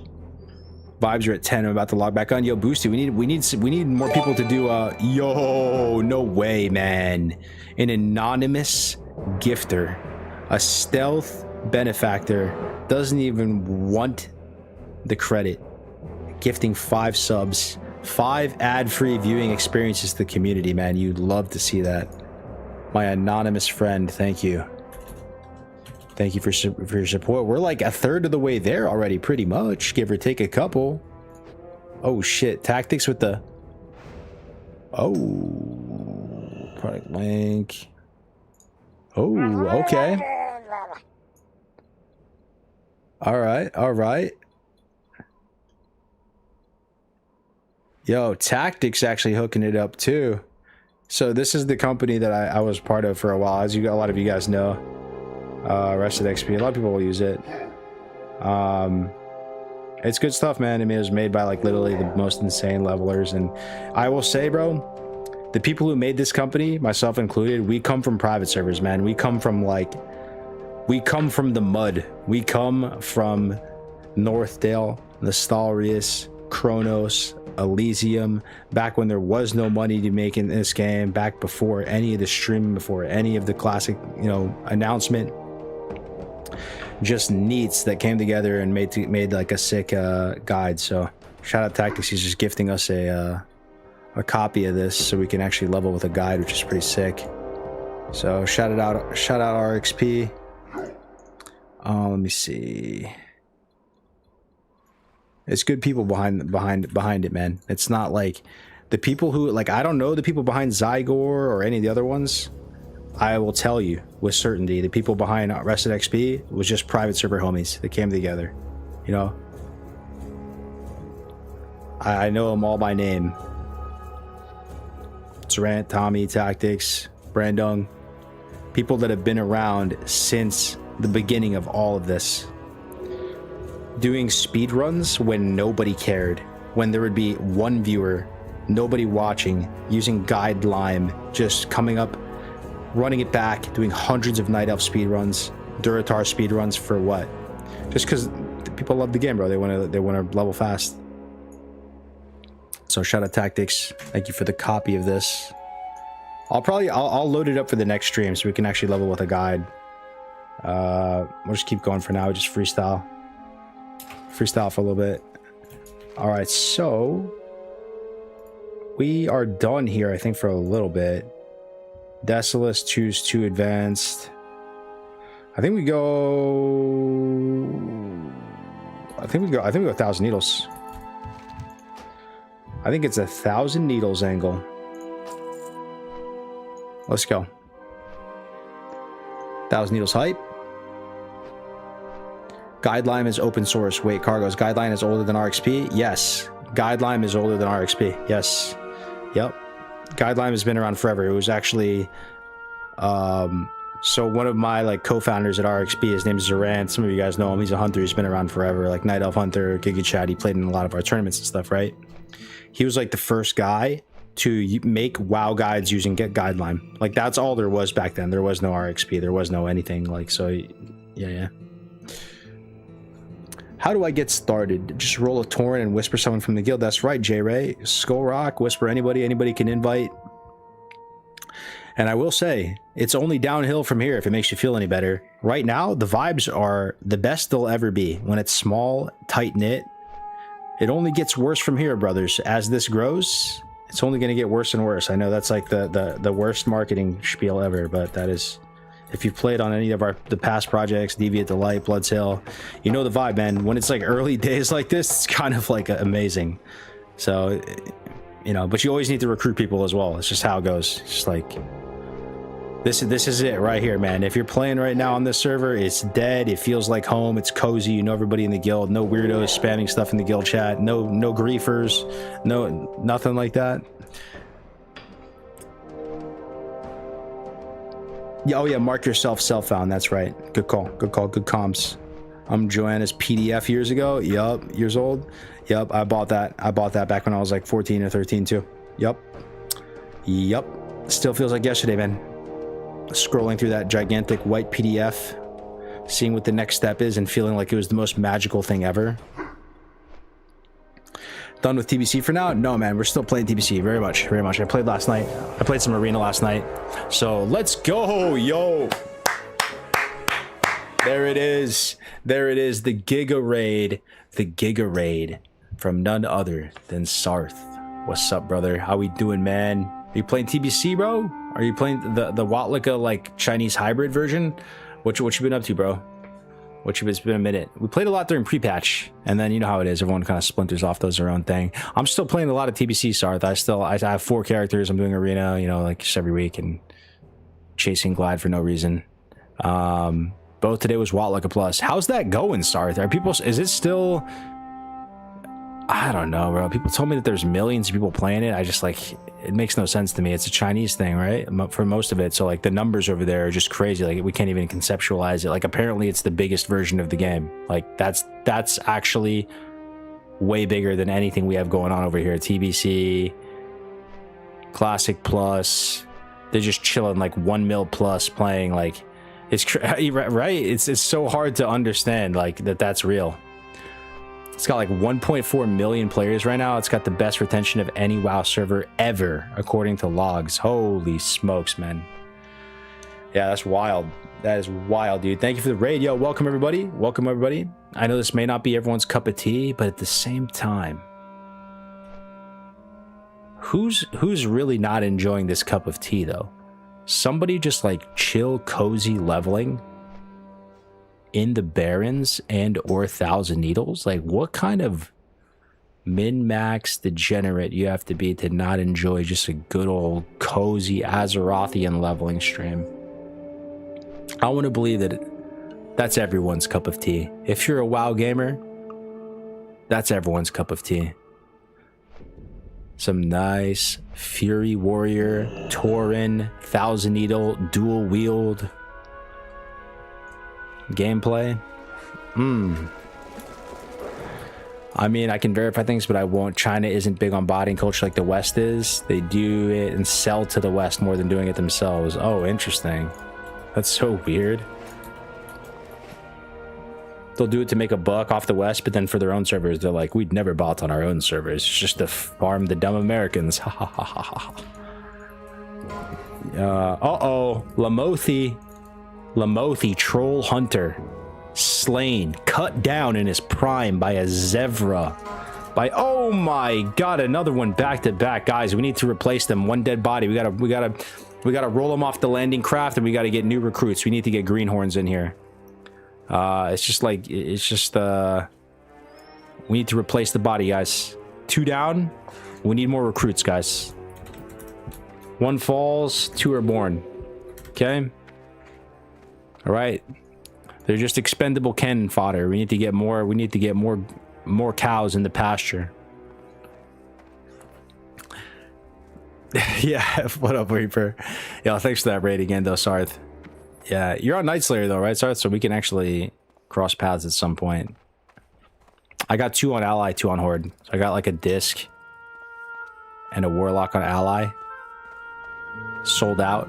And I rolled Alliance, and then I have a disc and a lock on Horde as well. So after I finish the Crimson Desert stuff. Ooh. Okay, so let's see. So we got Zevra Runner killing Lamothi. Wait, he's a troll hunter. Wait, Deathlog just picks up anyone, not even in the guild? Can't you filter this so it's just your guild? Oh, I don't care about Lamothi anymore. He's a troll. I don't care about trolls. They don't wear shoes. Why would I care about this troll? Who cares? That guy's from Senjin Village. Man, fuck Senjin Village. You need to change it to guild only? Oh, okay. Settings. Dream Hoof also died. True. Let's see if he's in the guild. Death alert.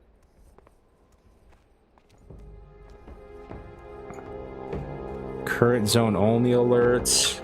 All deaths, guild only. There we go. Boom. Okay.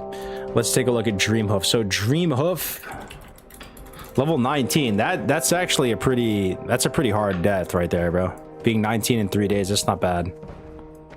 Dream Hoof died to a coal car pack runner. Oh, you hate to see it. Show death location. Oh no. Wait, hold on. He died to a coal car pack runner in an area where there are no coal car pack runners, though. That's weird. Look at this. He died just northeast of the crossroads. There is no coal car pack runners here, right? This is Bristleback area. This is all Coolbore, like all the way through here to the coast. How do you die to that here?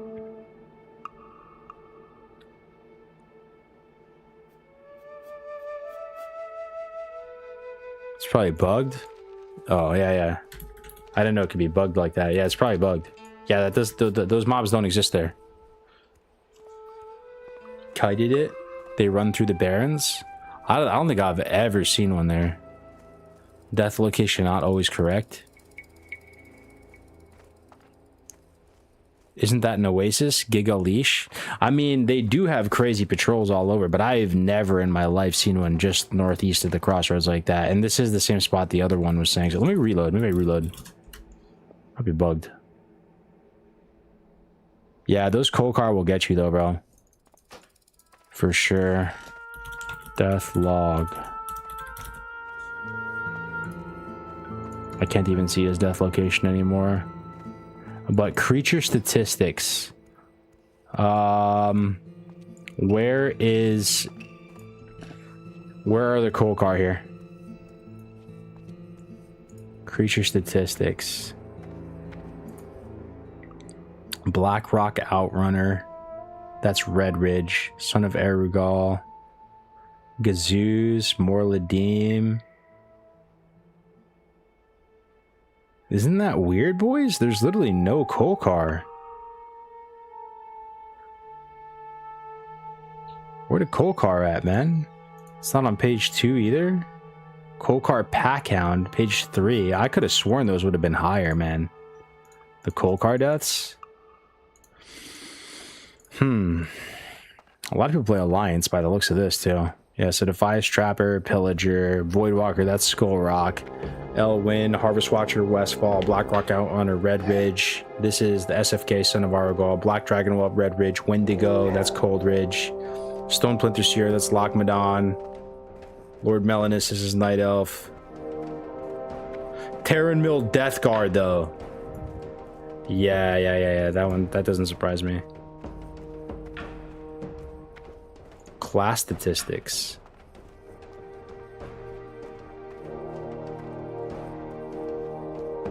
Oh, it's there with 9400. It was on the top of page 2.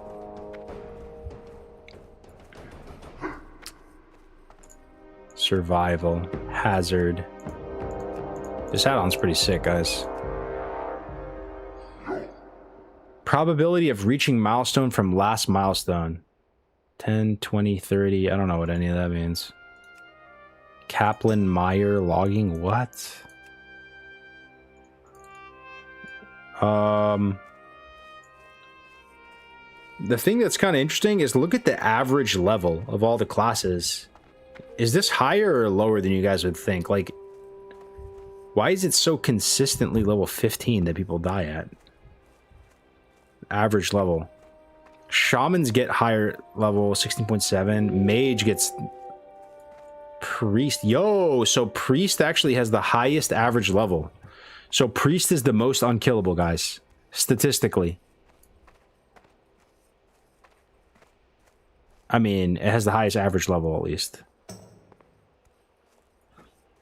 It's only 8.8% of all the characters, and it gets the highest level.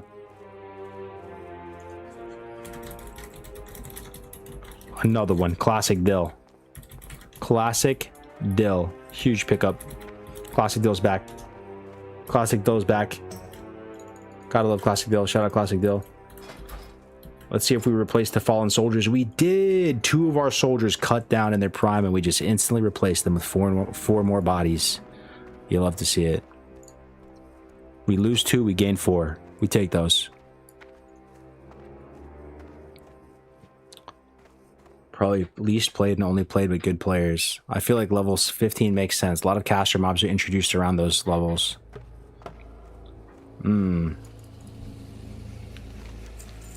Yeah, this add-on's sick. This Deathlog add-on. Okay, here we go. All right, here we go, boys. New zone hype. New zone hope. Guys, let's lock in. Let's lock in. Hands off the keyboard. Don't overthink this, man. I'm going to cut it and be safe and just stop right here. Falling is the #1 cause of death in hardcore, guys. Now we just safely, gently push out on the elevator, hands off the keyboard. We can absolutely die if we screw this up. And they say retail is harder than classic. Retail doesn't have elevators like this. Yo, would hardcore ever work on retail? How come it's never been tried? How bad would hardcore be on retail, guys?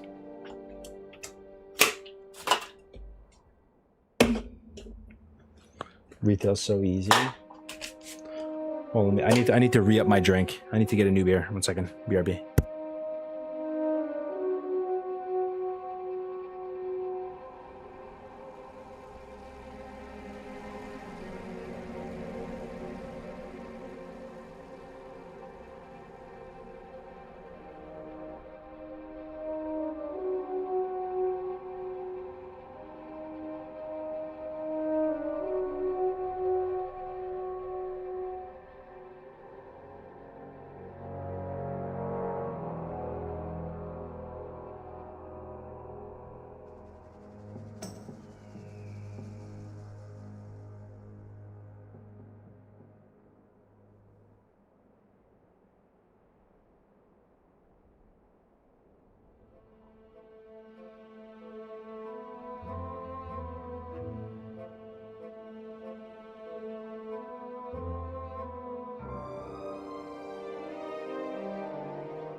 We're back, boys. Sorry. All right, no more beers, guys. Sag. No more beers. But it's okay. We got something way better, right?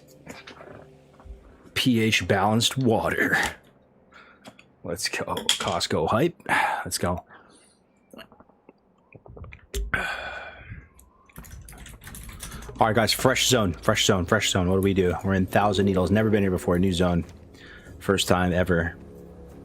Okay, and we have no RXP as a crutch. Unrefined ore sample. We could try to do that real quick. Just kill a couple of these kobolds just for a second. There's not many of these that spawn, so whenever you're kind of like remotely close to them, you can just try to get it from them. All right, boys. 418 on Twitch. Let's go. What is your beer of choice? Beer of choice. I like lagers, man. And I think that maybe I'm just kind of like a noob. I think like most of the beer people like IPAs. And they like them all sour and hazy. And For me, like, those are good as a flight. Like, if I taste those, like, I think it can be kind of delicious. But when I drink beer, man, I kind of like it to taste like refreshing. And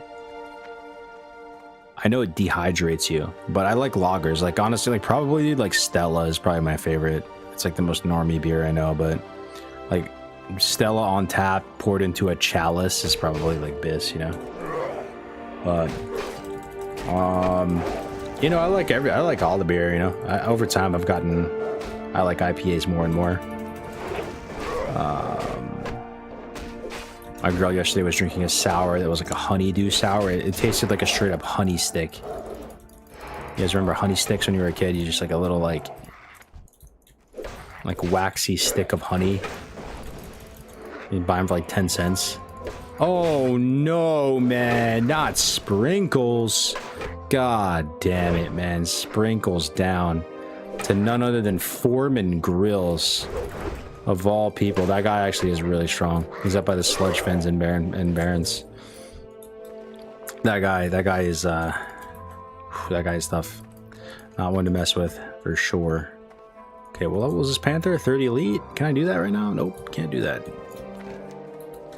Cannot. Sprinkles, GG. GG Sprinkles.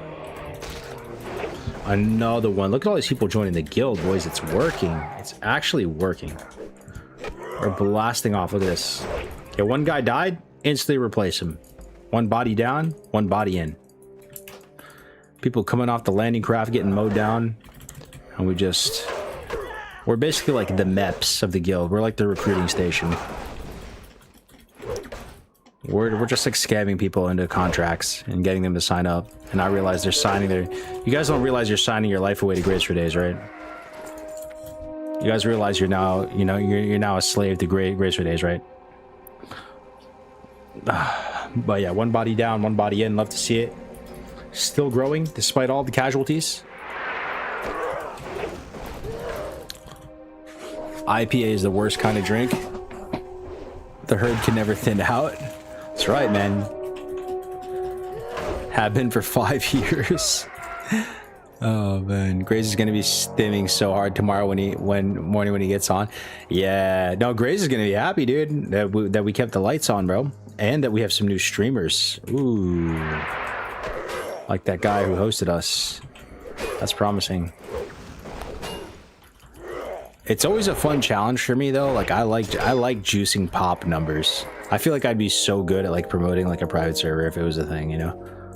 Like for me, like pop just matters so much. I love seeing how high we can grow stuff. Like even with Deviate, bro, we made like a massive splash on Deviate, dude. I swear. It was never as big as like White Man or something, but like it got to the point, bro, where you would do like an AV and like there would be like a third of the people in the AV were from Deviate and they'd be completely undergeared.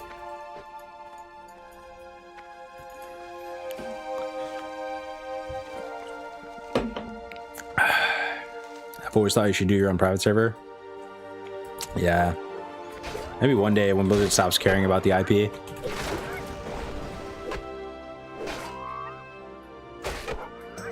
Could be the same people logging on. True. It doesn't feel like it though. I have a pretty good like spidey sense on this stuff. I can feel it's from the chat. Like when people are asking for a message, it's like asking for an invite. It's sort of like not like it's someone going again. It's more like a new person. I got a 34 warrior self on and died to a DC I've unsubbed. Oh, unlucky, man. Yo, what's your highest level hardcore death, guys? Highest level. Anyone die at 60? Any die at 70? I have died at... I don't think I've ever died at 60, bro. I've died at 59.9, though. I've died on the final... I cannot make this stuff in. Like, you'd think I'm lying just for clout or for just content. I swear on my life it's actually true. I died on the final quest turn-in to ding 60. That is real, dude. In Frontier. I died, man. 59.9. I was literally doing my Oni attunement. It was the final quest just to turn it in. You know the dragon area of Winter Spring with all the blue dragons? and I died on the way to turn it in. How sad is that? On a warrior, by the way. Warrior. Warrior, by the way. 1x, by the way. Yeah. Yeah, that actually happened to me. Yup. Yup, sure did. Sure did. Yup. Do you remember Grace was like 59.9 and wanting to go into the deep run tram as Horde? Yes, I do remember that, dude. Grace has actually always been half griefer. He's like, you know, like they have like thralls, like half orc, half human. Grace and Winky, actually. My two compadres in this game, they're like hybrids, bro. They're literally half griefer. Always have been. They always low-key wanted the world to burn with hardcore. In kind of like a funny way, though. Not in like a malicious way. More of like, you know. But Grace was just like baiting everybody. I remember that.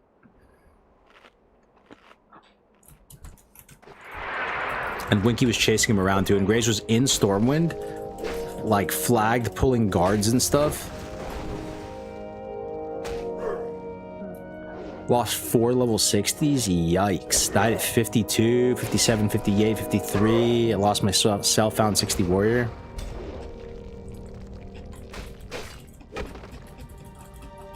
Yep. Yep. Yeah, self-found is a buff. It's pretty sick. Look at this. Self-found adventurer. Unable to trade, use the auction house, or send or receive most mails.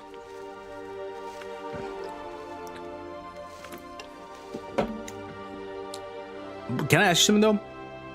Why can't you send mail? Does that make sense?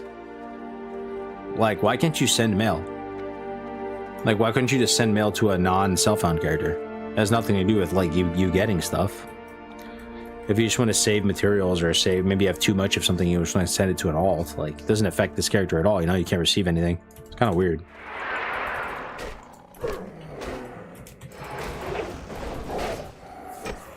Dude, I love when Grace sold all the dungeons. Yeah. Maybe coding.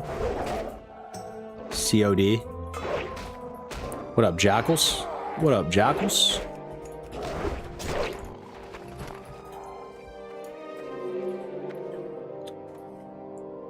I do remember that, Tuna. Yo, it's so good to hear from you, Tuna. So good, man.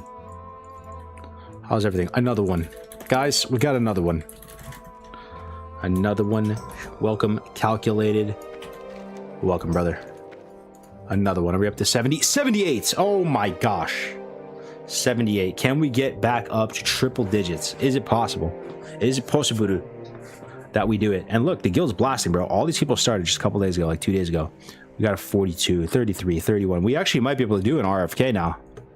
Should we try, Boosty? Yo, let me ask. Yo, down for RFK? I'm 29, boys. If I get to 30, can I tank RFK? Yo, Javo, I need to fix it. It got like DDoS or something, bro. But I'm the only dev, so I've just been kind of like procrastinating on it. It's like a headache. I have to like figure it out. 78, the herd is strong.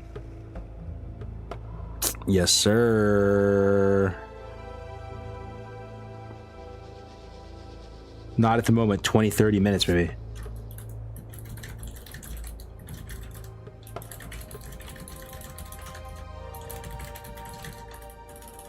I can hit 30.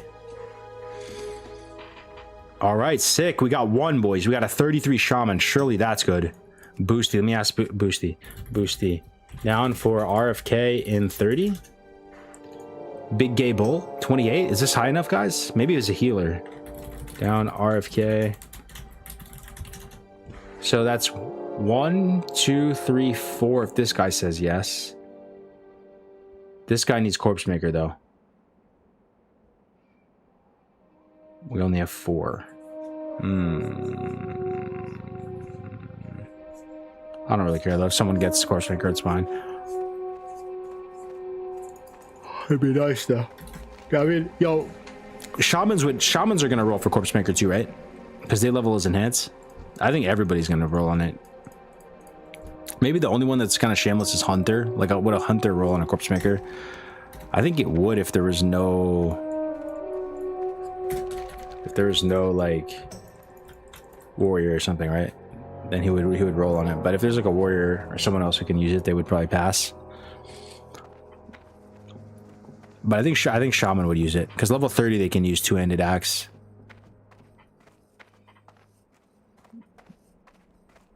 Yeah, not yet, Jo. Not yet. Not yet. I'll get it fixed up. Like I've been telling the chat, JVO, it's just like that has been a lot of work for me. That's like, and I really don't make any money, so I mean, which is fine. It's just like it feels bad, right? Like I'm doing a lot of customer service, connecting coaches to players, and dealing with a lot of just, you know, like just being like a customer support Andy, you know, and just dealing with that, and it's just been a lot, dude. Yeah.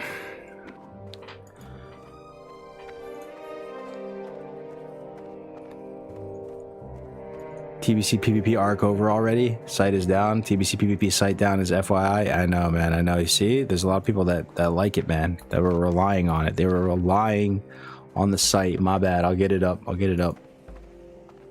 I'll look into it after stream. Boosty's playing Melee Hunter. She's probably gonna go for it. Oh, okay. Yeah. That's fine. Honestly, if you're playing Melee Hunter and that's your thing, I think it's fine to roll on it.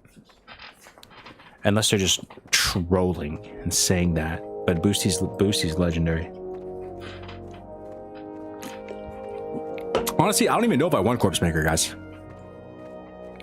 I like this Fury playstyle. I might want to get the dagger instead. There's like 2 daggers that drop in RFK, I think. Because Corpse Maker is probably like a big, slow weapon, but also Sweeping Strikes is pretty sick. So maybe I do, maybe I don't. See what happens. Alright. I don't think we can kill that Panther yet. Homeward bound. Let's go check in with this, the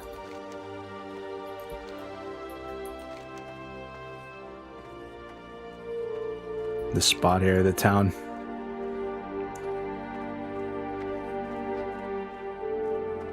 Yup.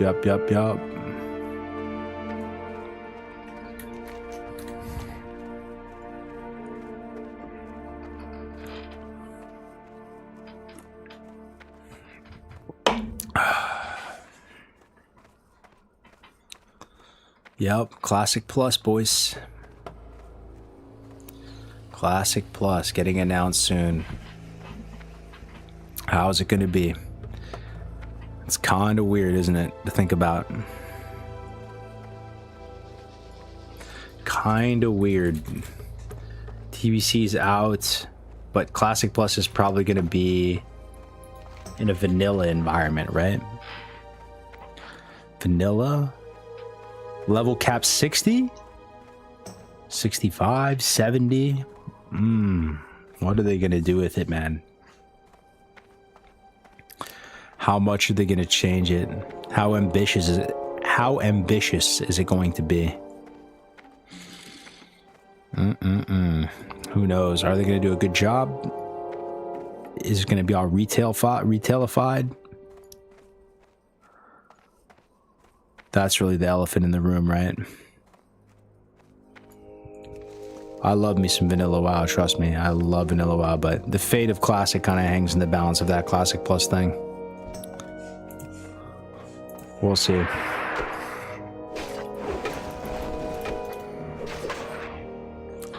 We'll see.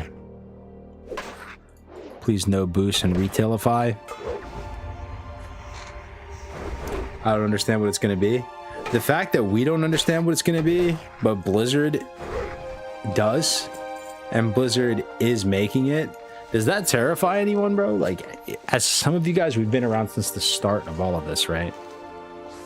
Like, literally, like, been playing this game 10 plus years, you know, straight on and off, you know, since 2017 was when they announced that it was coming, right? So we're coming up on 2027, you know, but at that point, I'd be like, a lot of us were playing private servers even like a couple years before the announcement. So the fact that we don't even know exactly what it's going to be or what it should be, how is Blizzard going to know? Monk ass. I just have to see. Yeah. I want some big store mounts in C+.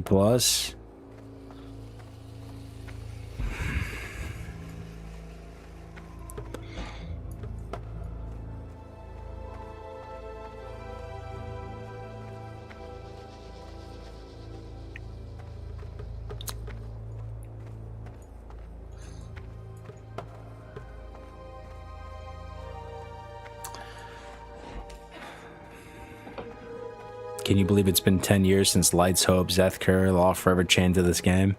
I know, Tuna. I know, man. I know. There's been a couple times now that I thought I was fully done with this game and I was moving on for real, Tuna. Nope. Nope. Yeah. What keeps you guys coming back, to be honest? Have you guys been through the same where you thought you were fully done with it? I feel like that's normal, bro. It's normal to actually like if you just played this entire time with no breaks, that's crazy to me. If anything other than a continuation of vanilla, it's a complete failure. Nothing else to play. 2019 brought me back. All right, boys. Cast your vote right now. Best vanilla WoW server you've ever played on. Go. You can even explain it if you want a little bit. Like, you only get to choose one, dude. You get to choose Nost, you get to choose a private server, you get to choose like Scarum or White Mane or one of your 2019. Like, timestamp it for me too. Like, for you, what was the best? What was the GOAT? When did you have the most fun personally, bro? Like, the best server. It doesn't have to be normal. It could be hardcore. It could be multi-life. Could be Deviant Delight. That'd be crazy if someone chose Deviant Delight, though.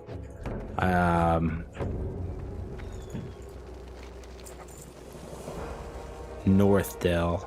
First vote from Ingyar. Northdale. Northdale was pretty lit.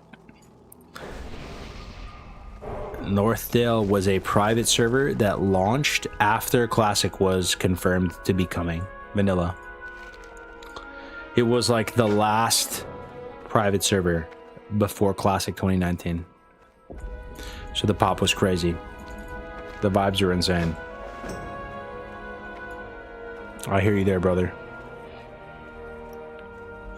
Oh yeah, you could vote for original too. Yeah, like 2004, yep. 2004 ENR, 2019 Deviant Delight. I played there before the event. Oh, so okay. DD Fresh easily, Fresh not number one, but easily top 3.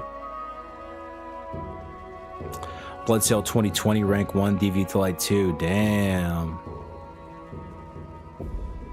Or Psalm HC. Oh yeah, Psalm was pretty sick too, yeah. Bloodsail Bucks from Nova, Northdale, Elysium, Mizu. Which server did you play on Elysium?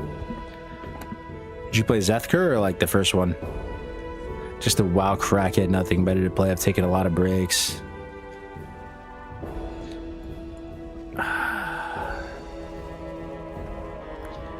Yeah, I don't know what it is, man.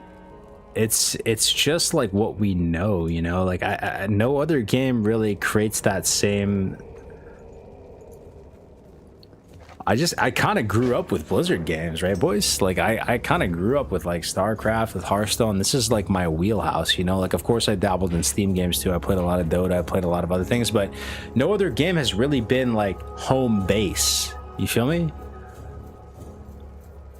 Home base. Like, your center. Your gaming center. What other game could it even be? I'm trying to think here. I mean, there were times in my life when it was like I said, like when I was younger, like maybe like Halo, but I don't know if it still even ever overtook WoW. WoW was not like just a game, you know? It was almost like community, home base in that sense. Can't think of another game that would even come close.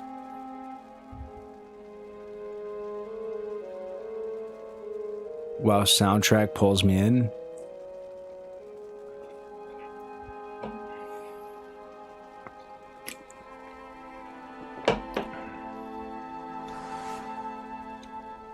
Wood Department Invasion of White Man Part 2 incoming.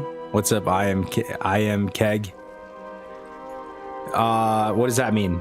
Can you help me understand that? I've been actually following along a little bit. I watched that video today of like Costanza faking his death and stuff. I don't really know what to make of it. Like, I don't actually know if he faked his death. It seemed like he faked his death.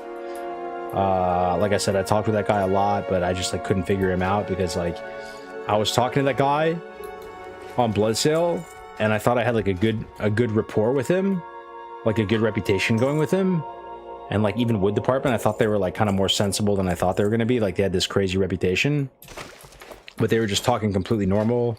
And he was kind of like leveling with me, right? This Costanza guy, he was kind of like, yeah, like, you know, don't worry. Like, we're doing this. We want people to have a good time. We want people to have like good PvP experience. Like, we're doing this for the love of the game. Like, a lot of it's kind of theatrics. A lot of it is like whatever. And I'm like, oh, wow. Okay, this guy's like all like manufactured. This guy's like kind of based. He's just really, really loves world PvP. And it turns out I was getting trolled by him and them. And at that point, I just like lost track of reality. Well, I didn't know what was going on. Have you tried Halo Infinite? I have. Yeah, it's pretty fun.